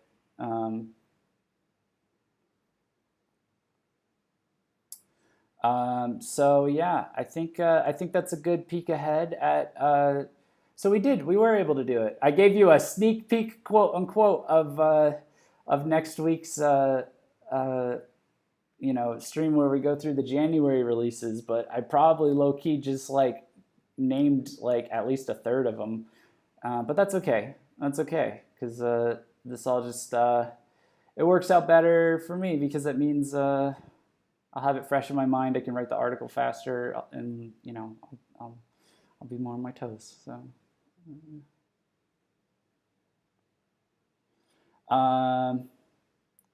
Quit while I'm behind. LMFAO says Gula. Oh yeah, you like that? That's a joke from my dad. That's like one of my dad's jokes. Not like a dad joke. That's my dad's jokes. Which there is a difference because he can make corny dad jokes, but then his own jokes and sayings are actually pretty fucking. They have a certain BTFO quality to them. So I don't know.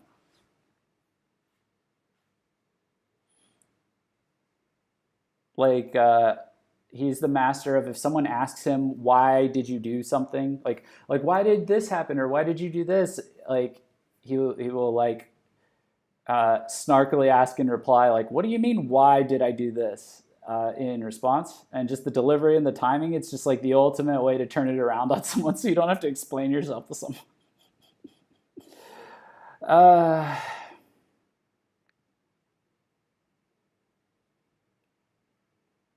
And or like there'd be like a dad joke. It is a dad joke. Yeah, I guess it's just there's a certain level of I feel like there's a certain level of innocence that goes along with your average dad joke, and our our family's a little bit of edge to it, I guess. I know exactly what you mean though. My dad is like that too. Yeah. I guess. Though a more pure dad joke would be like, so my last name is DeWitt, DeWitte. So whenever he says something and like if you didn't hear him and you say in response, do what? He'll say, no, it's DeWitt. So if you've heard me say that, which I have said on this stream, that was a literal custom-made dad joke that I was reciting for you. That was passed down to me by my father. So. Thank you for letting me share my family heirlooms, my family joke heirlooms with you guys. I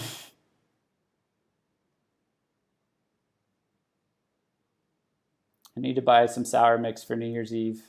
I've just given up on New Year's Eve because Miami it is so expensive. Everything for New Year's Eve is hyper expensive. You can get good deals, but you're still spending money. Like you can't just like, it's like, oh, I got a deal for New Year's. It's not like, oh, I'm only paying $20 for New Year's. So, I don't know what I'm going to do for New Year's, but the Uber prices are going to be sky high because we live in a major city. Yeah, we'll have to talk about it. Maybe I'll stream. Well, I don't know. I'll have to see what I'm feeling like streaming that night. I'll either stream through VKH or I should have all my other shit up like on my other site. I may just like test out streaming video games and a bunch of other stuff from my other channel. So, other website. Because I'm gonna drink because it means I'm gonna be stuck at home while everybody else is out partying. So I might as well just go party on the internet and fuck around. But due to the high possibility of alcohol being involved, it probably won't be a VKH stream. So, but we'll see. We'll see. Maybe I can like withhold drunk Yakuza. Yeah. Yeah, maybe. Yeah, maybe. I told you guys I will play Yakuza on my personal, on my personal streams and stuff. I wasn't kidding.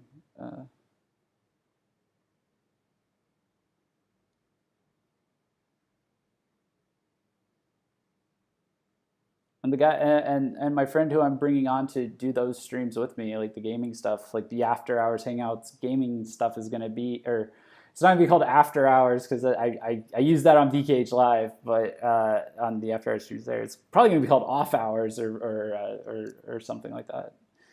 But I mean, like, my friend that I'm bringing on for those more casual streams, he's more of a smart ass and more of a weeb than I am. So also more eloquent, so it makes up for it. But yeah, so it'll be fun. Yeah. I'll half drunkenly watch and chat, please. I need this. Okay, all right, we'll give it a shot. I guess that means I would be obligated to stream about coding that day, just so that it's not like my debut stream for my company website. Is it a gaming stream first and then coding later? But we'll see. We'll figure it out. There's demand for what there's demand for. So gaming happy hours. Oh, thank you. Oh.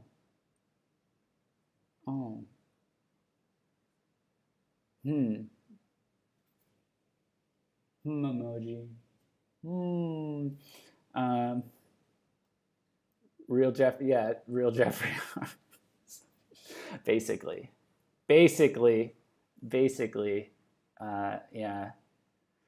Yeah, there will be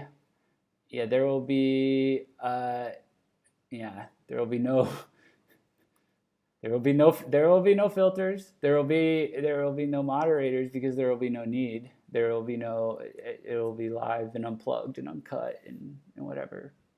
It's all my company. So if I go bankrupt, it's all on me. I can live and die by my own sword with this one. So, yeah. All right, but we're getting off we're getting off topic here. We gotta finish the VKH stuff here, the visual case stuff. So it starts off with the one drinking. Fuck it, we're doing it live. Yeah, basically. That's just my whole life at this point. Okay, so. In conclusion, 2018, excellent. 2019 looking to be excellent in even more ways, and in different ways too. Tours versus releases. I wouldn't be surprised if we got surprised with both though. So, like bonus tours we weren't expecting. More releases than you would expect after a year like 2018. You might expect a drought. Maybe we'll get more. I feel like the whole industry is kind of accelerating to a degree. And I'll talk about this more later. It's way too late for me to try and get into it and like form like a intellectual thought, or whatever this internet approximation of that might be. But I really do have good feelings about the momentum of the scene, at least online. So yeah, as for VKH, this is gonna be a fucking year for VKH, and that's all I can really say right now. But this is gonna be showtime for VKH. It's gonna be great. We have a lot of great plans. 2018 was a good year. This was my first year. I'm coming up on my 1 year anniversary as a co-owner of the website. So this was a good year learning and experimenting for us, and trying new things, and just getting out of our shell a little bit. We're new to this. We've never done this before. We wanted to try this. All these new things, these new feelings and sensations. It's all exciting, but we're inexperienced. So we had to just kind of get down and dirty and just live a little life. But now that we have some experience under our belt, we're gonna go to fucking town. And it's in 2019. So, oh man. Did I just get a new GIF? I think I did. Yes, you did. You did. 2018 A+. Oh, thank you, Lauren. Yeah.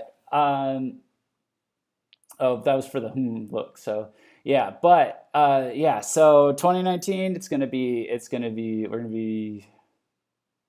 I can't talk about any of that shit, but we've got plans, man.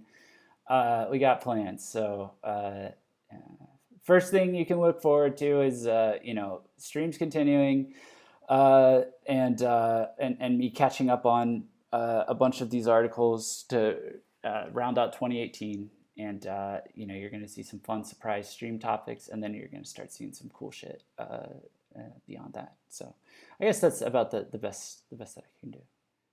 Sensations, you say?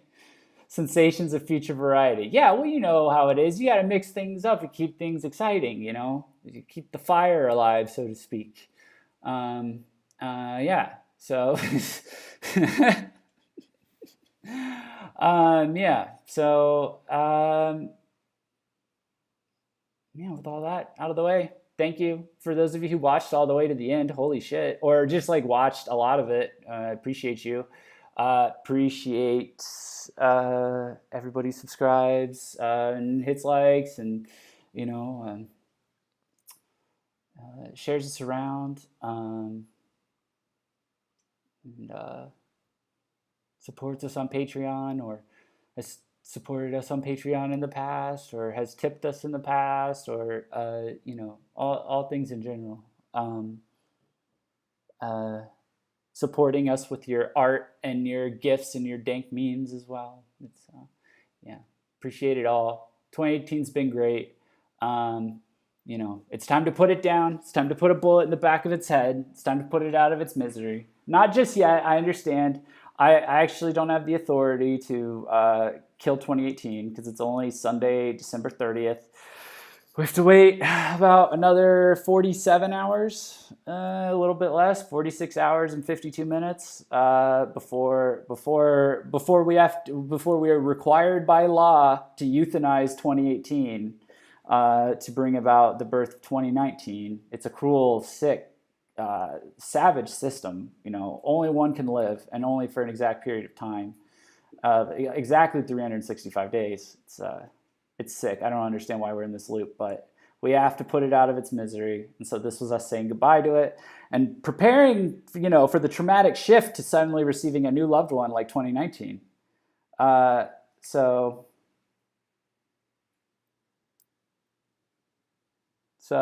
yeah, I'm gonna stop talking morbidly about the comings and goings of the years, but yeah. Turn on the juice, see what shakes loose. One day I will be back to throwing dollar bills at you. Well, I appreciate the sentiment, Gula, and I definitely appreciate you supporting us on Patreon for sure. By the way, I need to get at you, or you need to get at me about your Patreon streams, and same thing with Kimiko. Insert Khaled gif here. Oh no. I appreciate you. How's that? You smart. You special. I appreciate you. Here. Oh, fuck. Where's my wallet? Here's my wallet. Oh, I don't have my wallet. I had cash in my wallet. I could be like, here. Go buy yourself some flair. Go buy yourself a patch for your motorcycle jacket. You're beautiful. You're a decent degenerate. You buy yourself that motorcycle patch. You provide for yourself. If I check DMs, dork, says Kimiko. The PV is a shot-to-shot copy of Cockroach? Oh no! Oh no, they started jacking the PV? Vexen started stealing the Gazette PVs? Oh my gosh. That's fucking great. Oh, that's fucking great. Thank you for the update, Kimiko. Jesus Christ, I'll have to look at it. And maybe we'll just have I gotta have a stream where I embed it somewhere. But gift this, please, with his captions. Oh God. Oh God. Delta's getting the gifts. Kimiko's providing the dirt, digging up the dirt.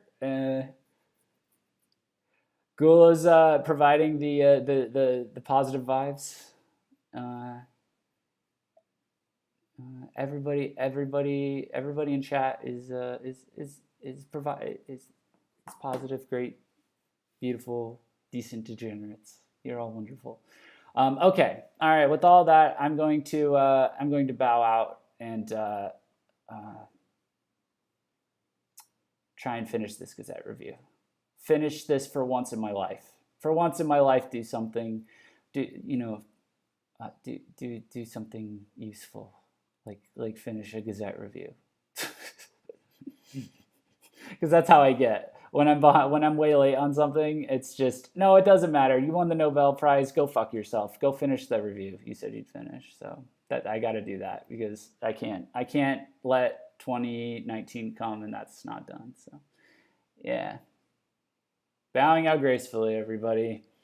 Yeah.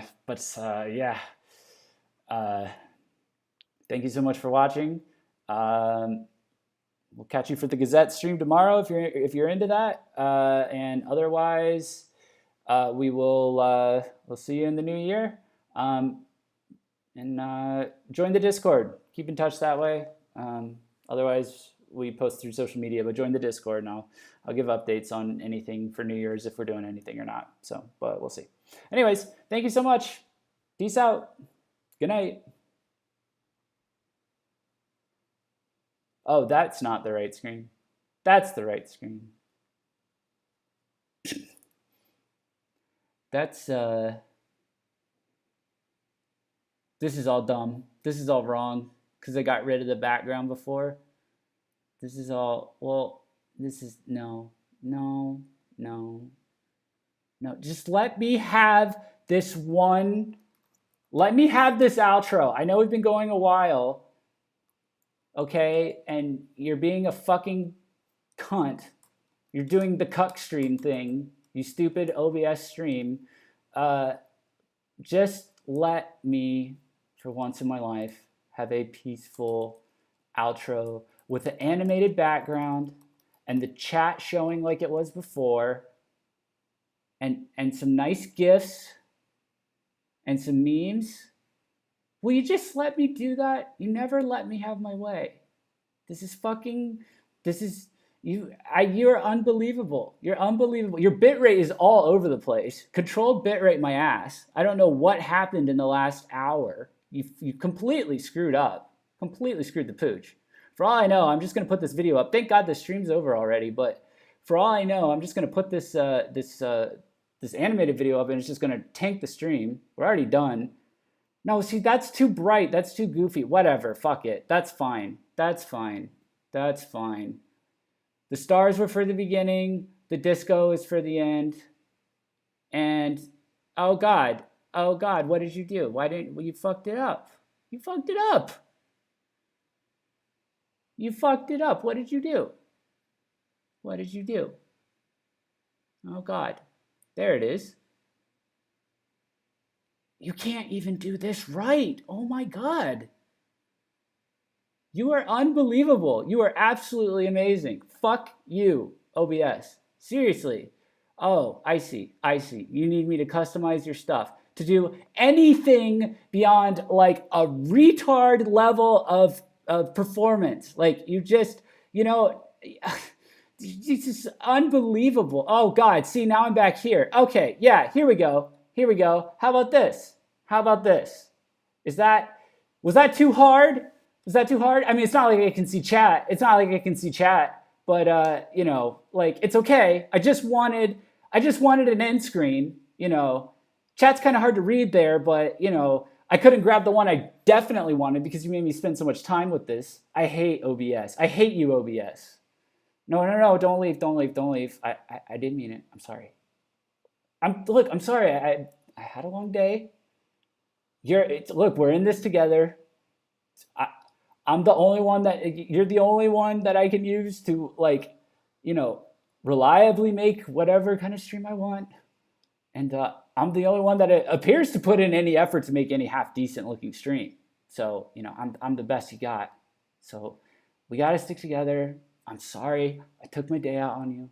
It's just when you do certain things like that, it makes me very frustrated. But I love you, OBS. It's okay. We'll get through this.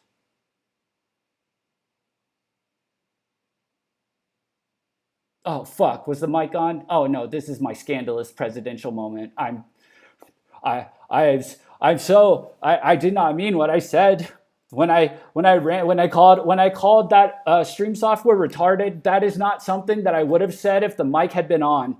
That is not, I apologize to my family and friends. I'm going to take some time to myself and recover and re-explore, reevaluate my character. That is not how I talk to my loved ones. And if the microphone if I had known the microphone was on, I would have lied and been to your face instead. And I would have faked everything. And I'm sorry I did not do that. And I hope this salvages my integrity.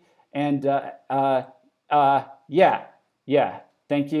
Thank you. God bless you. God bless the United States of America.